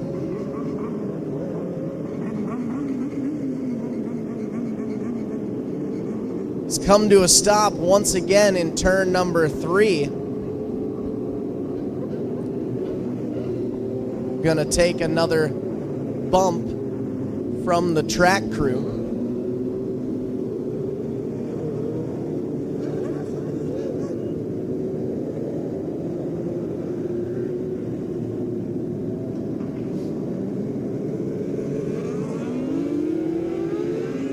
Back under power and good to go. He's going to take his spot.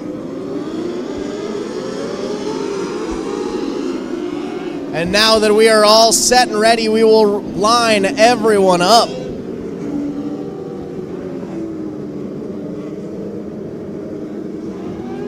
Singleton Moen, Gray Jensrud, Residlo Peters, Snow Willing, Henricks Jiragi, Newville Frederick, Hale Woolbeck, Dawson Newville, Eddie Berglund Link make up your 19 racer pack in the K&K Racing Micro Sprints A feature race.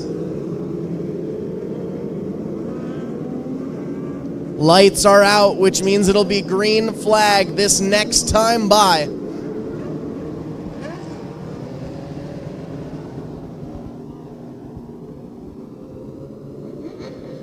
Heading into turn number 3, Singleton and Moen leading the charge. Lights are down and away we go! Singleton with the solo lead out front, and she spins it around, collects all sorts of damage. Everyone is going sideways in 3 and 4. We were able to avoid quite a few, but we've still got a 7 racer pack there in turn number 4.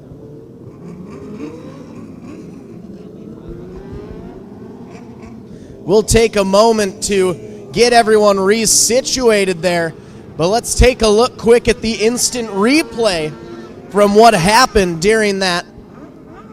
Singleton gets sideways. Everyone else goes into avoidance spins. Henricks gets into snow. Peter's able to get out clean, Eddie clean, but everyone else piling up into each other.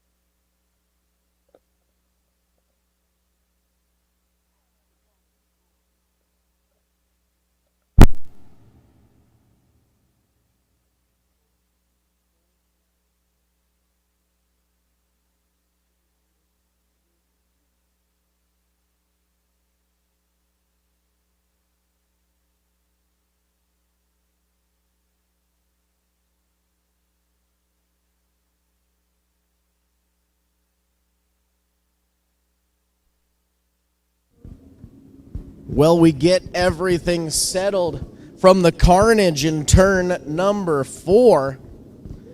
Mason Hale's back down to the infield. Henricks is going to skip the infield. He's bringing his way out. We still have one car stuck at the top of turn 4.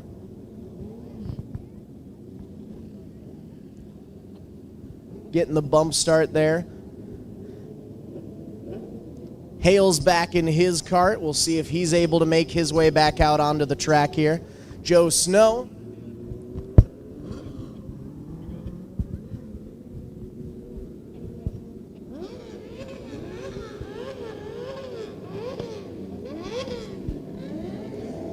Jiragi out there. Mason Hale getting the bump start now from the track crew.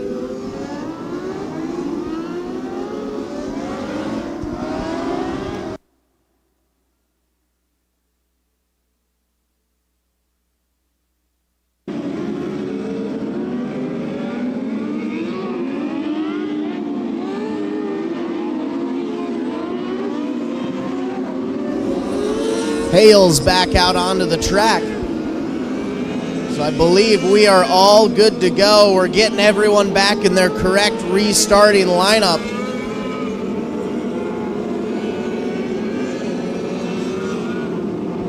Two by two onto the front straightaway. Jensrud pulling ahead. Seems that he might need something there.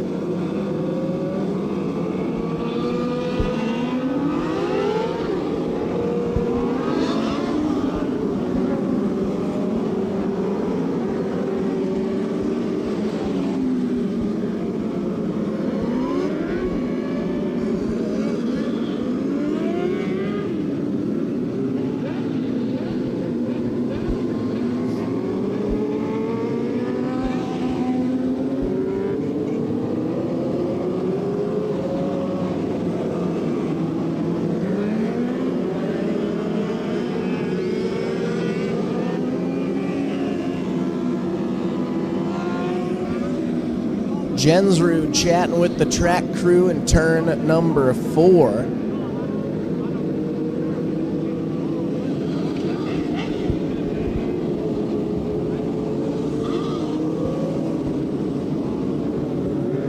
Pulling back out there now.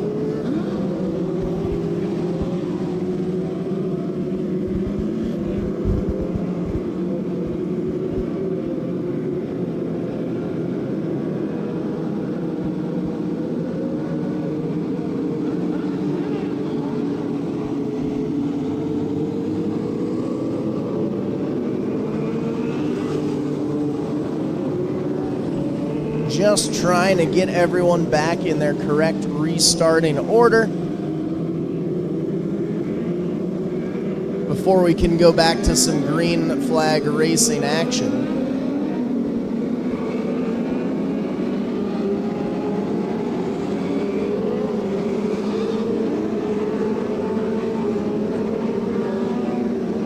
Lights are out, which means green flag next time by.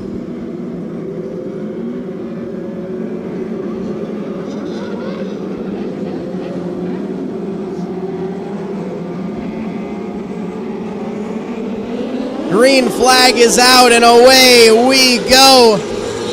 $300 to win on the line for the K&K Racing Micro Sprints.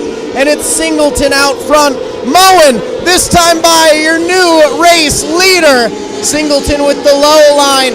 Jensrud coming up on the outside. They touch slightly. Ducks down low. They bump, they bang. They're able to hold on to it. Peters getting into the mix. Everyone's going all around. We're slowing down, and it's going to draw the caution.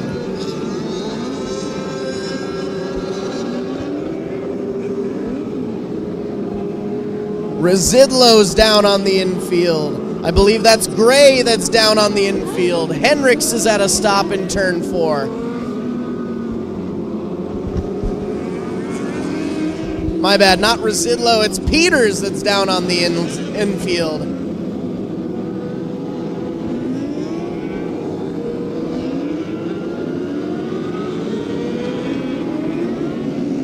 Bumping and banging in all 4 corners.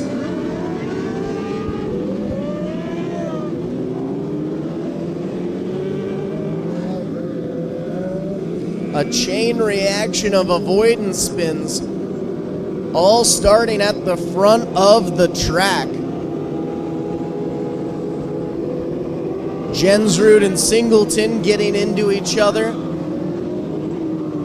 Caused Peters and Gray to avoidance spin.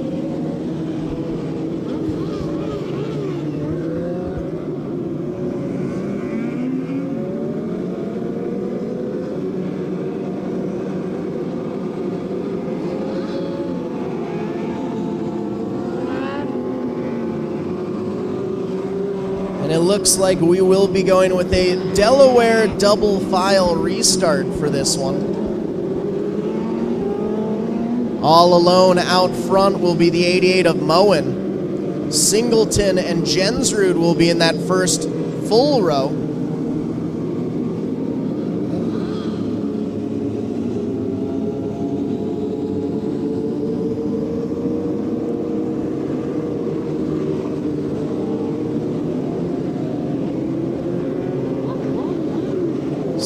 one car at a stop in turn number 3. Track crew coming over to check on him. Bump start for Jackson Gray as well.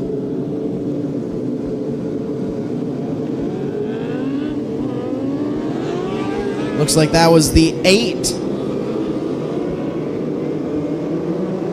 of Berglund that was stopped in turn 3. Berglund is back under power up. Gray has officially made his way to the infield. Gray's night has come to a close. Green flag this time by. 19 laps to go, 1 lap in, as the green flag flies, and Moen and Jensrud lead him into 1 and 2. Singleton to follow in third. Residlo able to make the pass down low. Residlo now up to third place. Willing trying to follow in behind. Willing sitting in fourth. Singleton back to fifth. Out front it's still Moen, Jensrud, Residlo. 1, 2, 3. Moen and Jensrud holding on to that extreme high line. Residlo with the mid groove, Willing with the extreme low line. Singleton, then it's Snow, then Henricks. Then we have Dawson and Hale getting into the mix as well. Riley Dawson from the 8th row has already made his way up to 6th, as we have Henricks at a stop on turn number 4. Jensrud almost taking him out through the rear.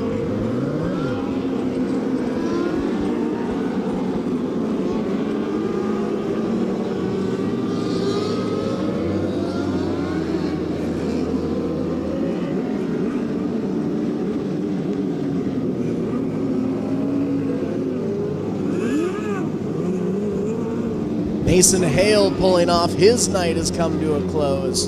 Peters pulling off. Henricks pulling off.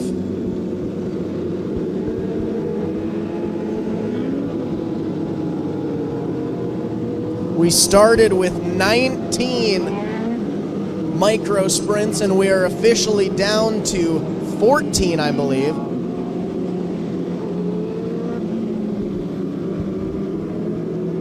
Five down, 2 laps in.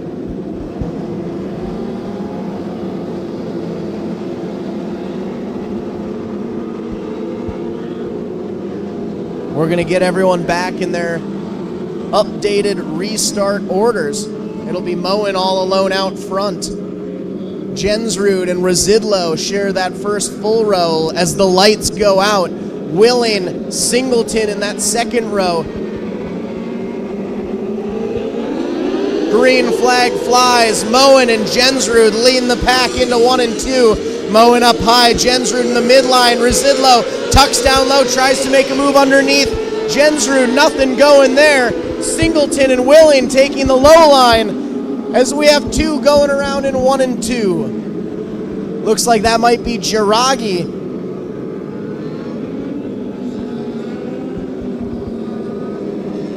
And the 12 of Newville.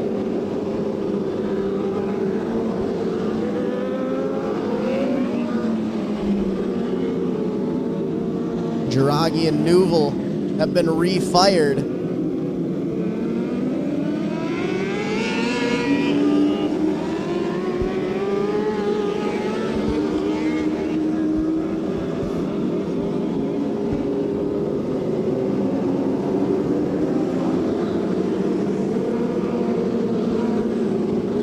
Back to the Delaware double file restart. Once again, still Moen out front all alone. Jensrud, Residlo in that first full row.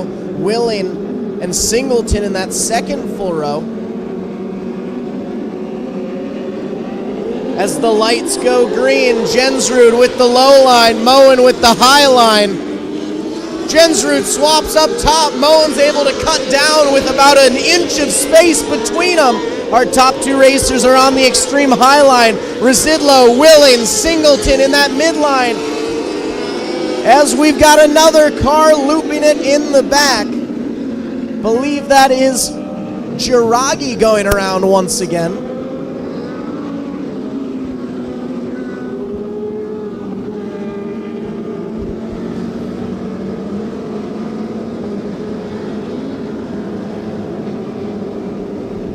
Second caution that has been caused by Jiragi, so he will be pulling off the track. His night has come to a close.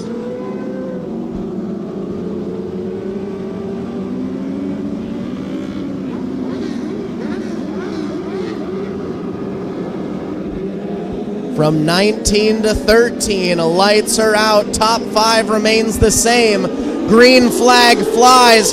Jensrud down to the inside, taking that deep low line. Mowing all sorts of bumping and banging as Jensrud also loops it on the inside.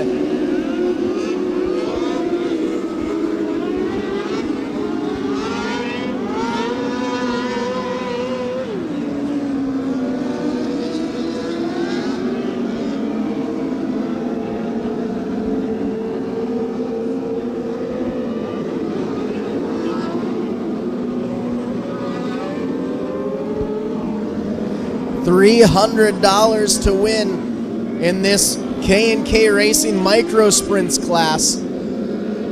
Has these racers all sorts of excited.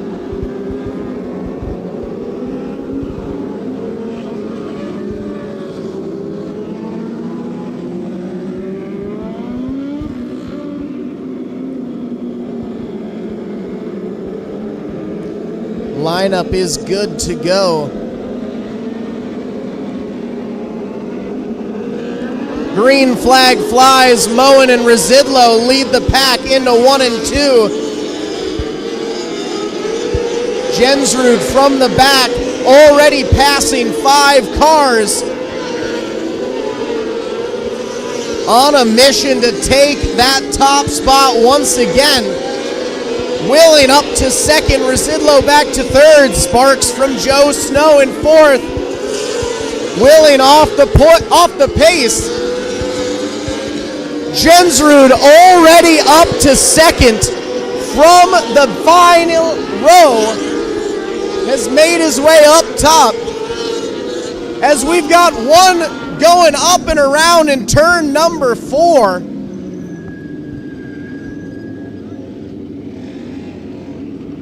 Track crew immediately on the scene. Can't tell from this angle who it is that flipped.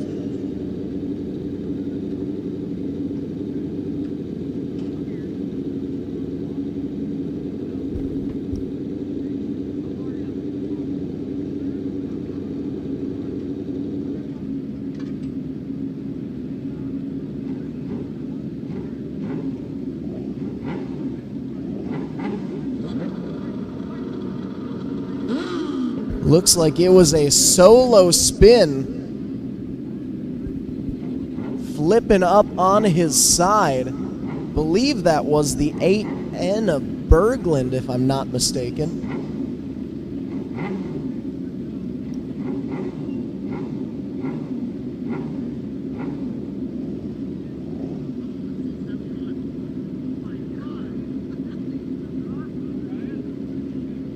Comes into 3 and 4 hot. Clips his back tire on the wall. Barrel rolls it, but he is back up on all 4 wheels. Track crew checking out the racer. Gives the thumbs up. Glad to see. So the racer is okay. Exactly what we like to see over here.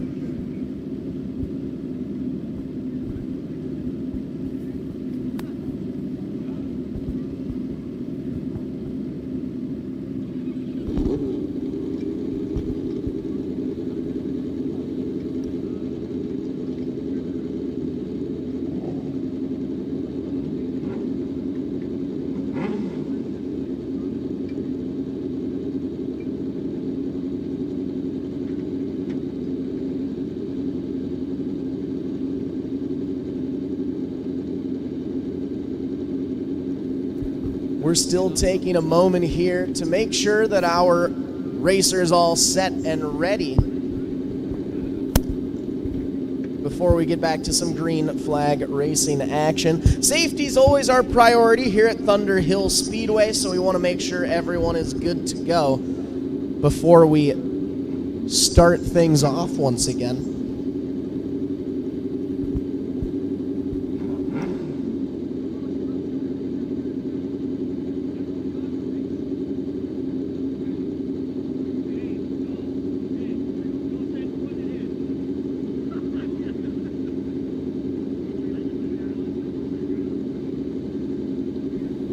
Track crew working alongside everyone to make sure that everything is all set.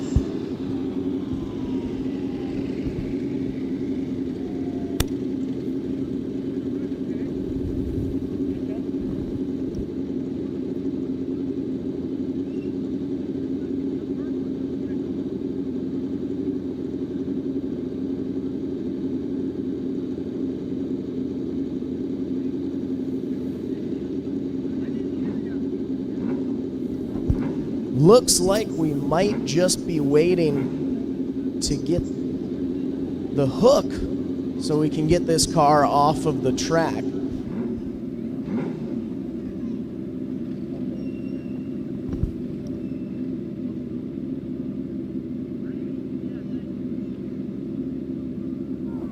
Eight laps into this 20-lap feature.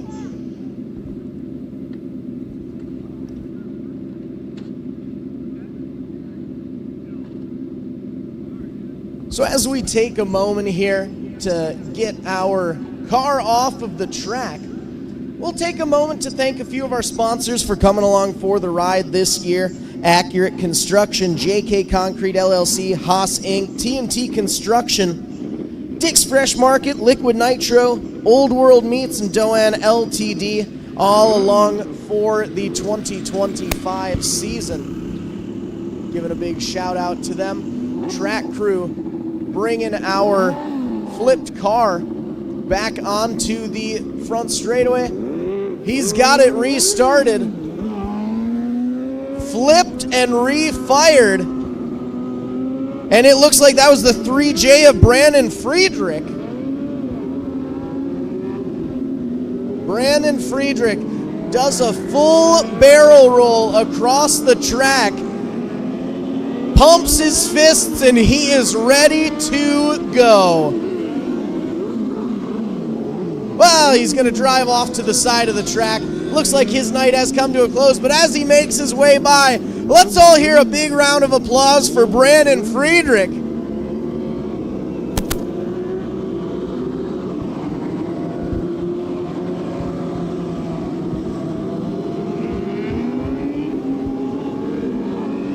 In other news, another racer to keep an eye on, the C71 of Jensrud made his way from the back of the field all the way up to second in 2 laps. That is a man on a mission. Residlo is stalled, rolling through 1 and 2. Joe Snow gave him a push start in 3 and 4. But it looks like Residlo was able to refire it himself. So he is back at it again.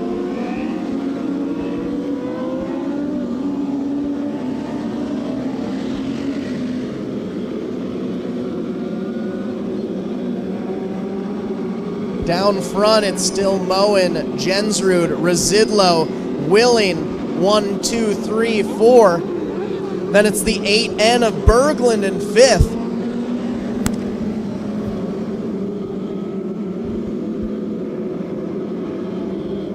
Lights are out.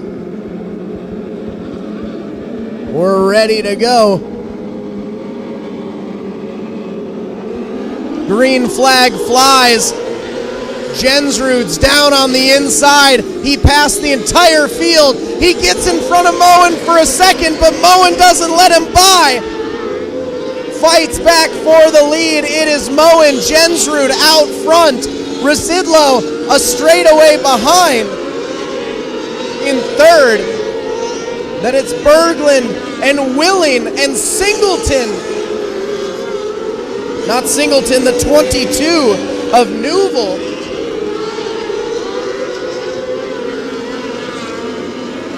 4 wide throughout the midfield. Newville and Willing getting into the mix. Snow in there as well. There is chaos at every corner, but our racers are holding on strong. Now the top 2 racers are reaching the rear of the field. We'll see how this affects our top 2 positions. Able to make it through their first few lapped riders with ease as they are opting to take the extreme high line. Everyone else down at the extreme low line.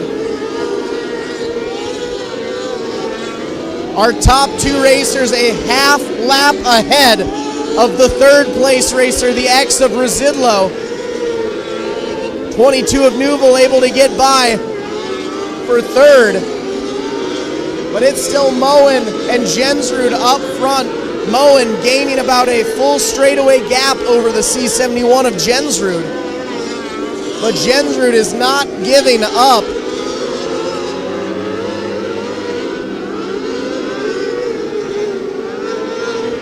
Moen has now lapped up to our 7th place racer, setting his sights on Willing, and now that he's at the front of the field, he's having to snake through the top contenders. That's giving Jensrud a chance to make his way up.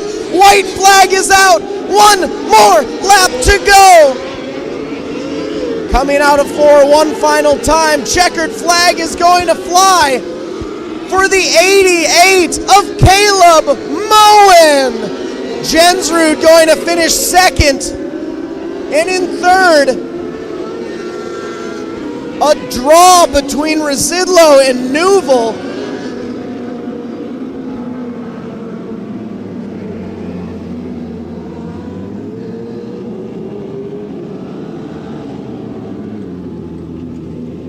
My, oh my, ladies and gentlemen. Now that was quite a show. We saw our leader, if he would have had half a straightaway more, would have lapped up to third place. And after a hard-fought battle, he'll bring his car down to the Thunderhill Speedway victory lane. And let's hear it for your feature race winner, the 88 of Caleb Moen!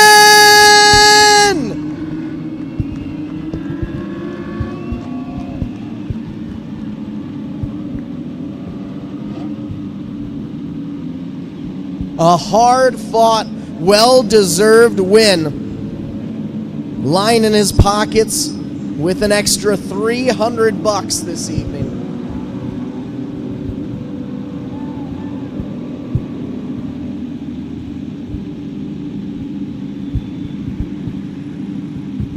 And as Caleb celebrates his time, we'll give you your starting lineup for our $1,000 to win Legends Direct Legend Cars feature race. In row number 1, starting off on the pole out of Beaver Dam, Wisconsin, it's the 59S of Hayden Schmuel.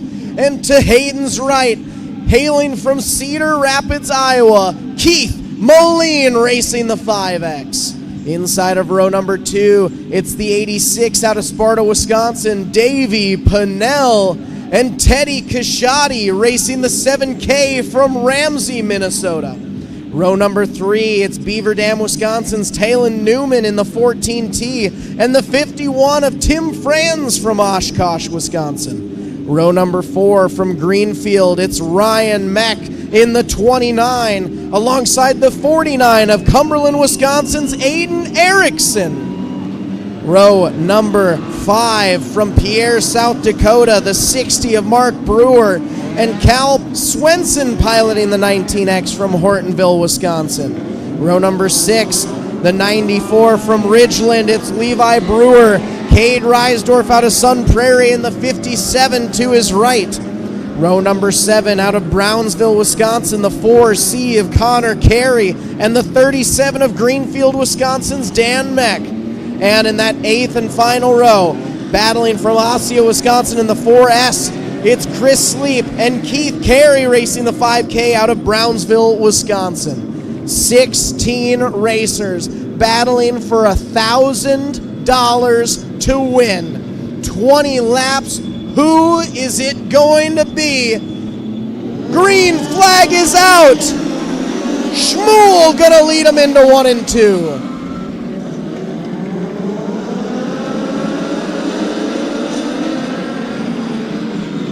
Heavy traffic throughout the front of the field. Shmuel, Pennell, Moline going to go single file. Kashadi right behind as we've got debris in turn number 2. We're going to draw the caution. Remove that debris from the track. Looks like someone is missing a fender.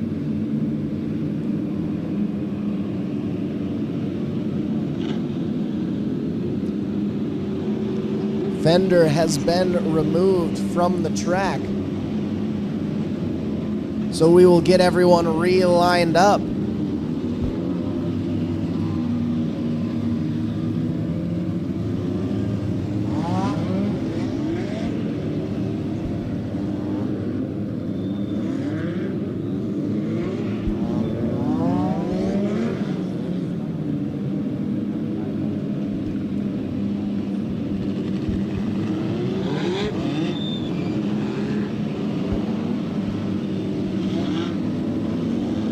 Shmuel out front.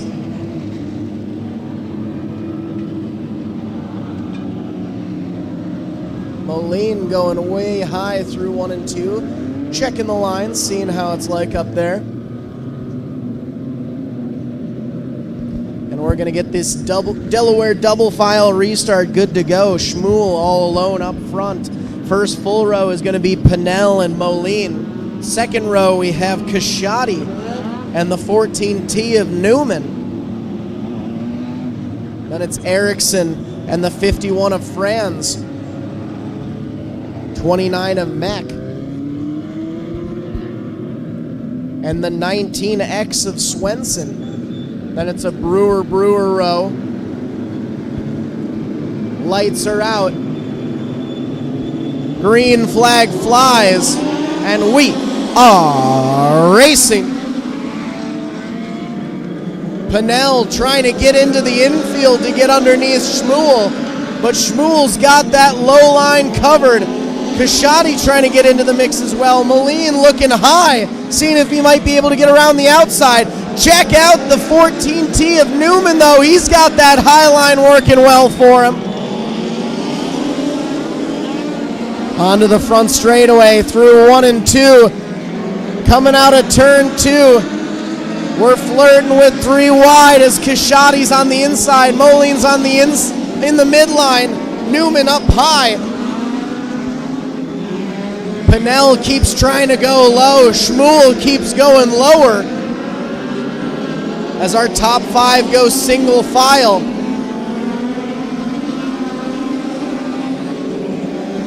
Kashadi looks to the outside of Pennell. That low line isn't doing him any work.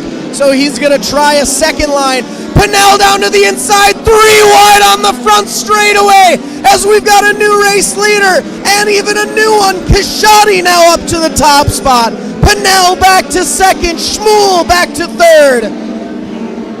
Kashadi saw his chance and he took it, and he is running away with the lead.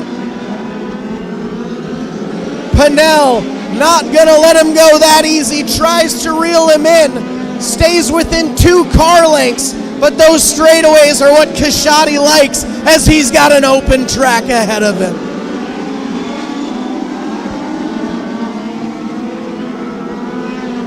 Kashadi, Pennell, Shmuel, Moline, Newman, 1, 2, 3, 4, 5.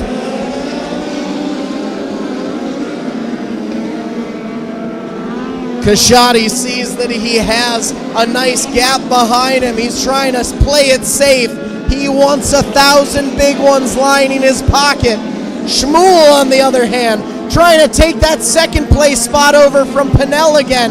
Pinnell takes the midline. Shmuel goes low as we've got one of our cars looping it on the front straight, the 4C of Connor Carey.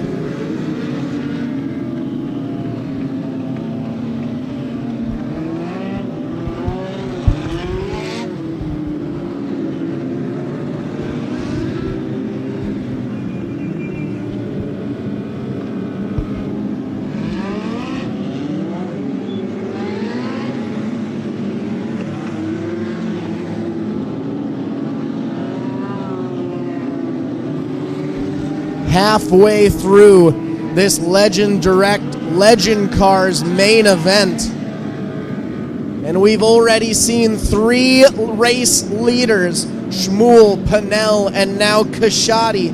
Pinnell may have only had it for about 1 corner, but he held it nonetheless.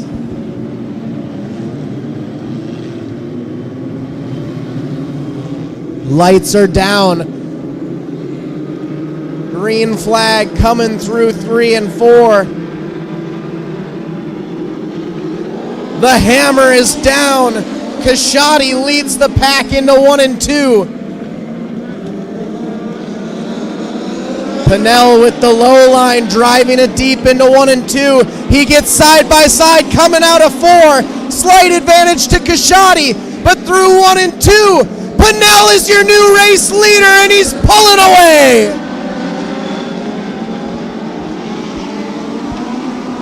$1,000 pass in the making. 2 car lengths in between our top 2. Moline passes Shmuel up to 3rd.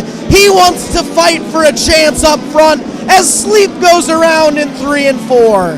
The caution will come out once again.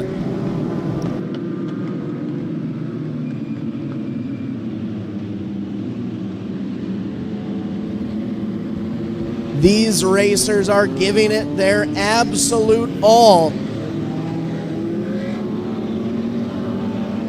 in the hopes of taking home the big paycheck tonight.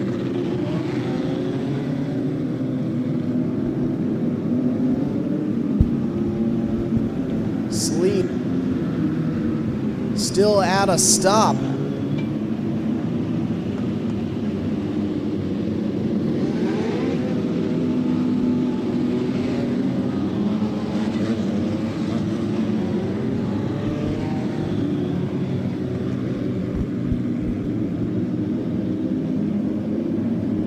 Lights are down, ready to go green this time by.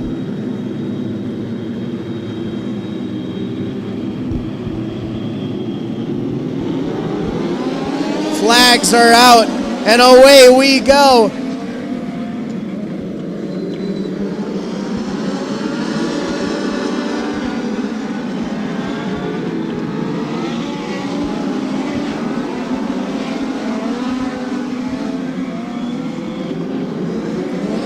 Kashadi battles down low, side by side for the lead. Slight advantage to Kashadi. New race leader once again as the caution comes out in turn number 4.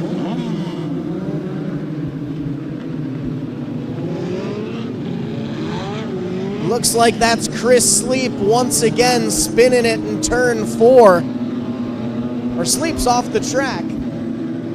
Can't quite see what number that is spun.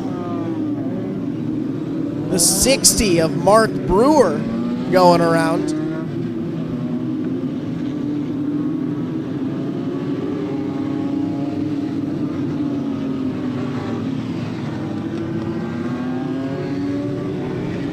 Pinnell gets to sigh a breath of relief as the pass doesn't go through from the caution.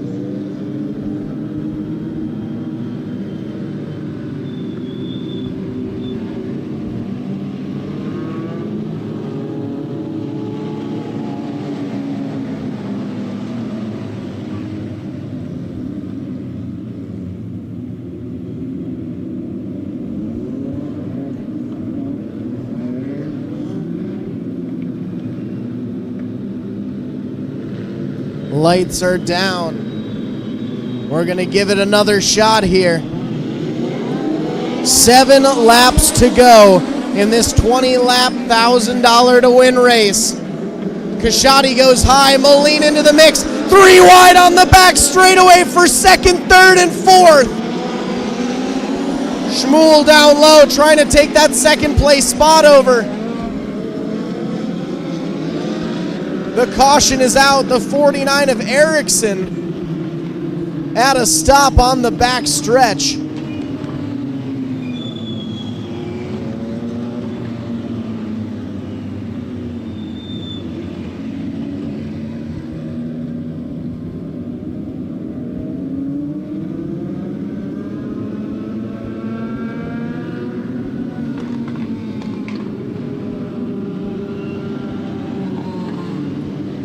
Erickson's night has come to a close as he pulls off.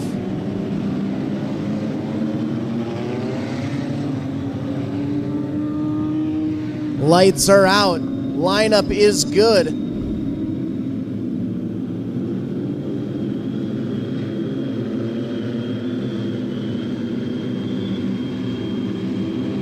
Pinnell, Kashadi, Moline, Shmuel, Newman. 1, 2, 3, 4, 5. Green flag flies. Pinnell goes low. Kashadi looks for the low line. Moline goes high. Kashadi, your new race leader. Shmuel follows him behind for second. Pinnell drops back to 5th, 6th. It's Kashadi out front all alone. Newman up on the cushion, taking the extreme high line, sitting in second.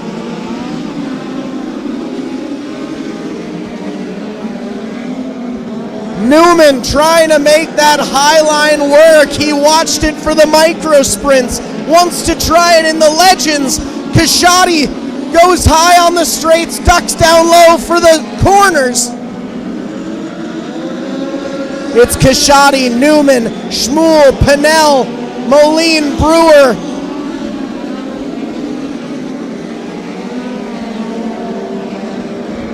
The high line is working wonders for Newman as lap by lap he's able to reel Kashadi in ever so slightly. He ducks down low, tries to get a closer run at Kashadi, lost it through the bottom though. White flag is out, 1 lap to go.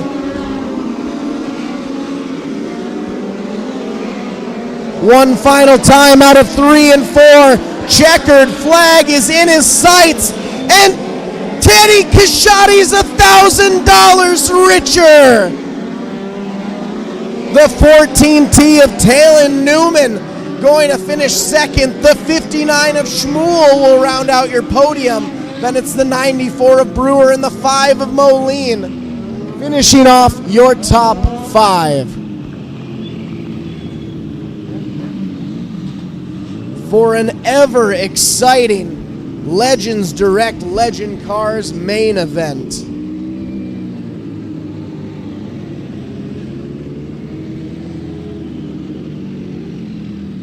He rolls his way down into the infield. The whole Kashadi crew running onto the track to bring congratulations out. He rolls into the Thunderhill Speedway victory lane.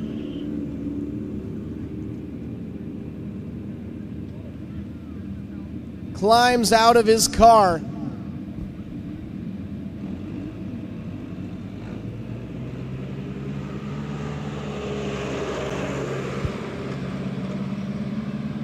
And as he hops out and takes off his helmet, let's hear it for your Legends Direct Legend Cars feature race winner, Teddy Kashadi!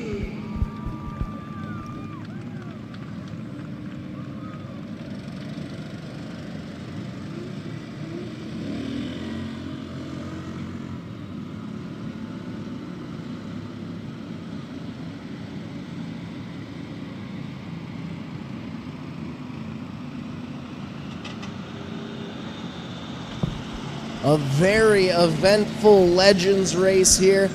Multiple different leaders throughout. Teddy Kashadi, though, taking the W and the $1,000 to win check. We'll be doing some very light track prep here before we get into our final feature race of the 2025 Harvest Hustle here at Thunder Hill Speedway. Another quick reminder before we finish things off for the night, we have one final race here at Thunder Hill Speedway this year. Saturday, October 11th, we'll be back for the Bone Shaker Showdown. We have everything from Legends Direct Legend cars to winged 600A class K&K Racing micro sprints, Gopher Midget Racing Series, and yes, you've heard it right. For the first time ever at Thunder Hill Speedway, A-Mod Bracket Races, $1,000 winner takes all.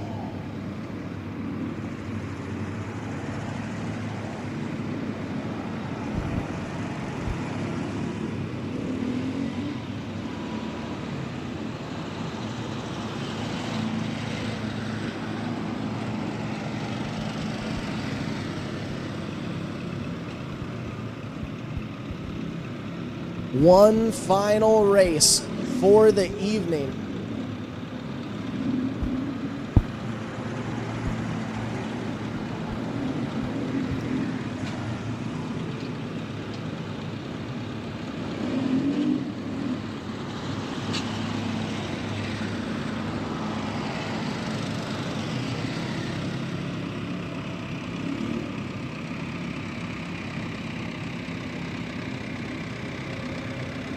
Track crew making sure we have the best track possible for our Gopher Midget Racing Series 20-lap final main event of the weekend.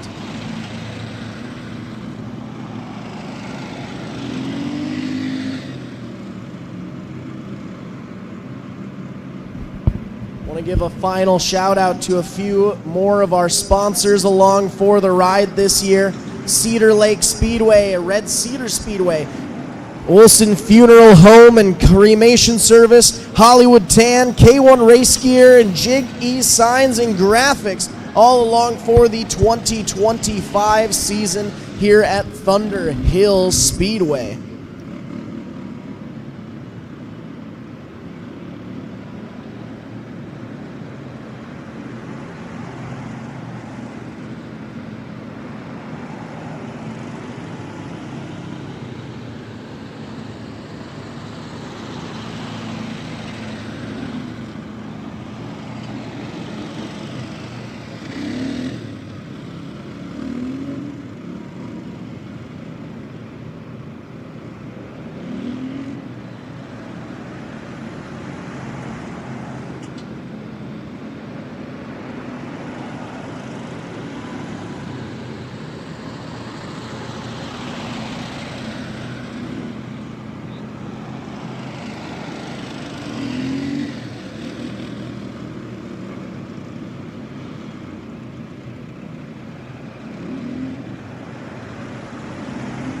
Every great journey begins with a trusted guide, and when it comes to finding your perfect home, there's no one better than Kathy Vetter. With over 10 years of experience and a passion for real estate, Kathy Vetter helps you find the perfect home, a peaceful country retreat, a cozy single-family house, or your very first step toward a lifetime home. She also specializes in commercial real estate, guiding you through every step of the way. From the heart of the metro to the scenic countryside, Kathy Vetter knows the Minnesota market inside and out, committed to finding the perfect fit for you, no matter where you are. Buying your first home can feel overwhelming, but with Vetter by your side, it's a smooth and exciting journey. She makes first-time buyers feel confident, supported, and understood, every single step of the way. From your first showing to handing over the keys, Kathy Vetter works tirelessly to ensure you get the home you've always wanted. Kathy Vetter, your trusted real estate expert across Minnesota. From vibrant metro living to serene countryside escapes to agricultural and commercial spaces. Let her help you unlock the door to your next chapter.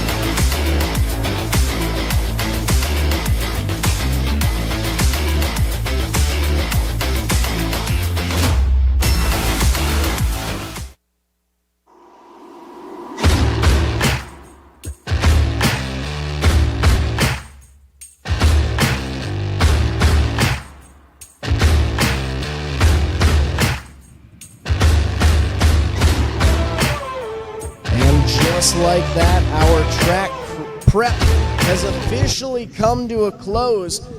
So we will welcome on our final race of the 2025 Harvest Hustle here at Thunder Hill Speedway. The Gopher Midget Racing Series class. 7 racers, and your starting lineup is going to look like this. On the inside of row number 1, it's the 20 of Sun Prairie, Wisconsin's Cody Weisenel. Side by side with Carter Jensrud, racing the C71 out of River Falls, Wisconsin. Inside row number 2, it's the 57M of Matt Rachek out of Beaver Dam, Wisconsin. And to his right, the 57 of Eric Bloomer, racing out of Sun Prairie, Wisconsin. Inside row number 3, it's Lake Elmo, Minnesota's 45 of Jack Berger. And to his right, Johnny Parsons III, racing the 85 out of Owatonna, Minnesota. And all alone in that 4th and final row, we just saw him in victory lane earlier tonight. He's starting from the back of the pack. It's the 7 of Eau Claire, Wisconsin's Caleb Moen.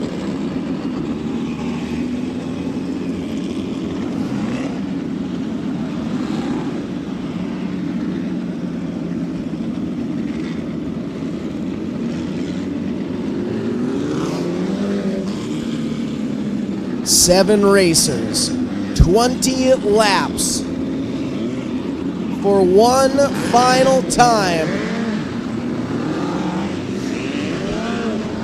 We'll give them a few laps to work in the track prep a little bit before we go into our final set of green flags for the weekend.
Lights are out.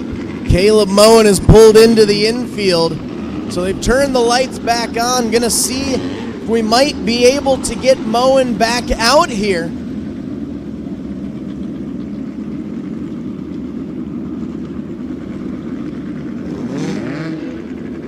Figuring out what's happening with one of our racers down there.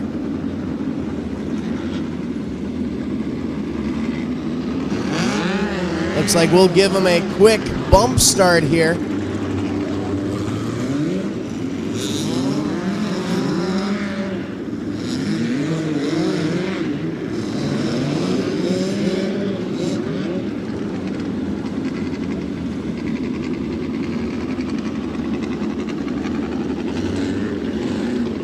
$500 to win on the line.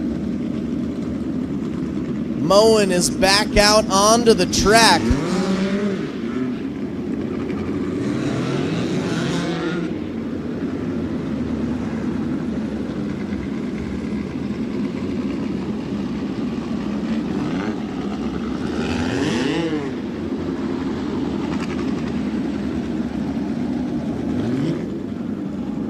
Trying to get things restarted here.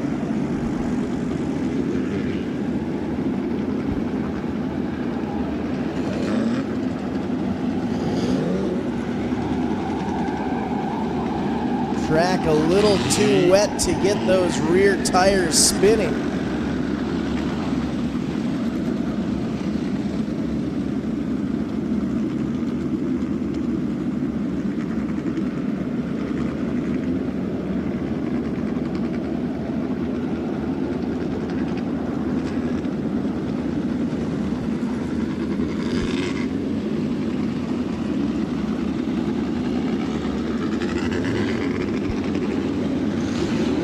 Have some additional help out here trying to get things started. There we go. Not quite there.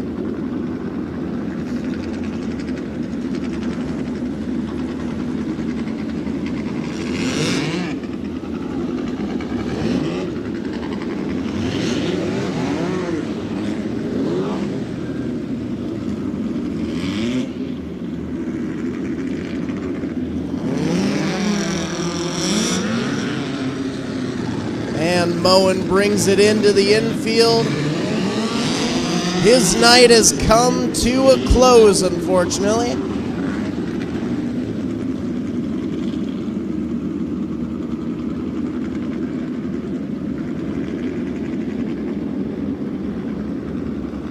Down to 6. Lights are out.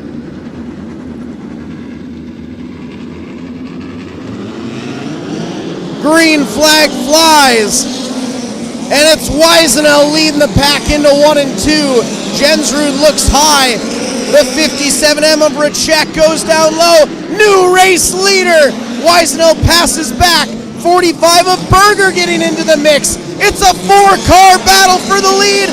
Check that, make it 5-car battle for the lead. 85 of JP3 getting in there now, up to 3rd.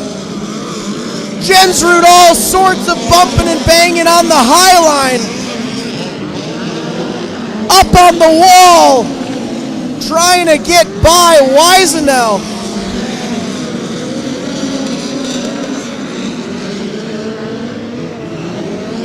As we've got 1 going around and 2.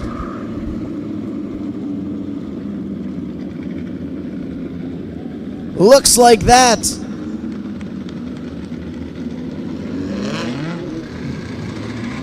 Is Racek sitting in turn 2.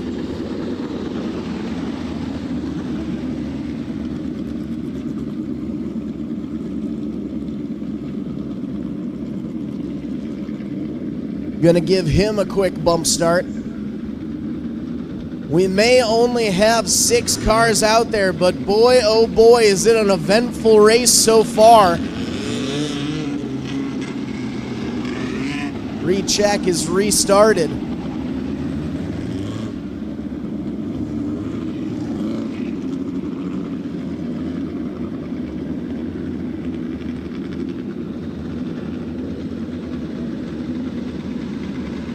Getting everyone back in their correct restarting lineup.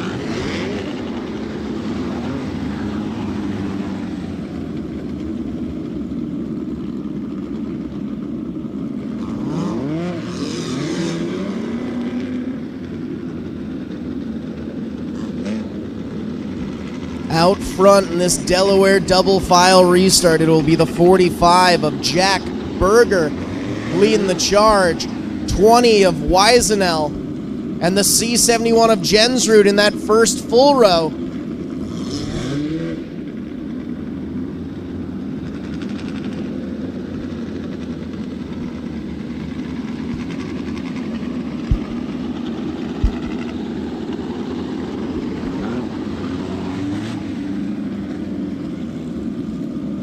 Looks like the 85 of JP3 moving into that second place spot.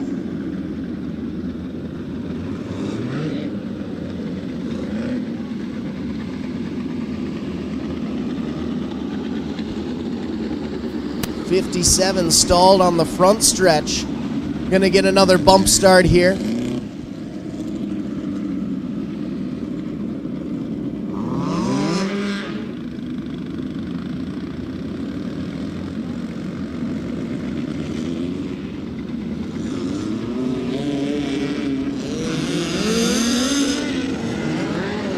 Take his spot at the rear of the field. I believe that was Bloomer in the 57. Lights are out, ready to go.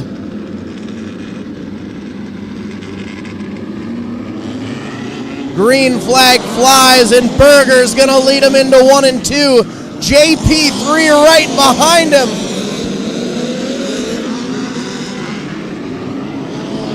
Jensrud takes up the high line. Weisenel slides up high as well, as we're looking for 3 wide through 3 and 4, bumping and banging the wall. Jensrud holding on to second by a hair.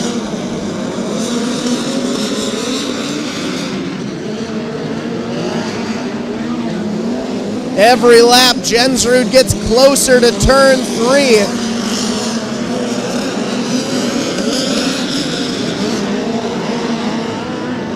It's Berger, Jensrud, Weisenel, JP3. 1, 2, 3, 4. Jensrud reeling him in, trying to make it work. He ducks down low, slides up high. Berger crosses down, but he isn't able to make the pass back. New race leader in the Gopher Midget Racing Series.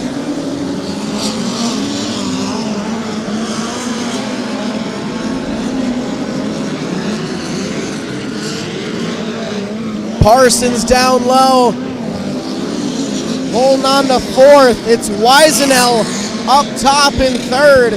Our dual 57s rounding out the field. Jensrud has an open track ahead of him, and he is pulling away from the rest of the pack. As the caution comes out, I believe we might have some debris in 3 and 4. Track crew checking it out.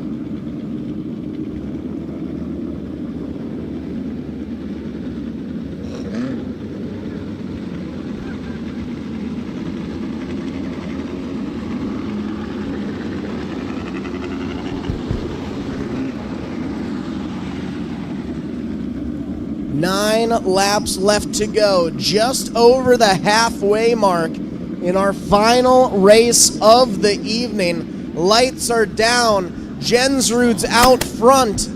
We'll see what these last 9 laps are able to bring us. Lights are down, Jensrud powers low, takes that extreme high line up top and rockets out onto the back straightaway. Berger, Weisenel sitting 2nd and 3rd. Then it's Recheck, Parsons, and Bloomer. 3 wide on the back straightaway. Parsons, Berger, Weisenel. 3 wide on the front straightaway. We're moving and grooving. Weisenel bouncing off the turn 1 guardrail.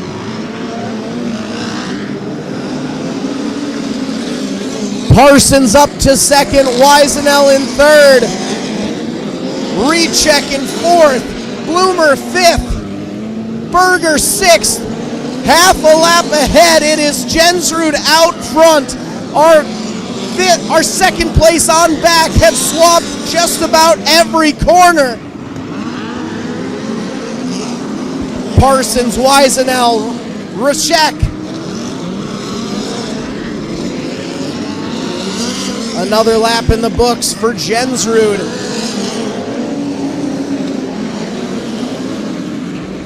As the battle rages for the 2nd and 3rd step of the podium. 2 laps left in this 20-lap main event. Coming out of 3 and 4, white flag is going to show 1 more lap to go for Jensrud to be $500 richer. He's got issues. Jensrud slowing down. Checkered flag is in his sights. Can he make it? Checkered flag flies. Carter Jensrud, with a broken car, ends up making it work. Looks like it is a flat right rear. By the skin of his teeth, he had a big enough lead. He was able to make it through.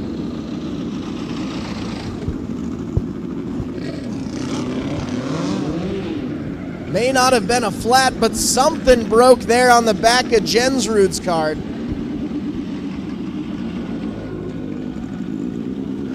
And as he climbs out of his car, give it up for your feature race winner, Carter Jensrud!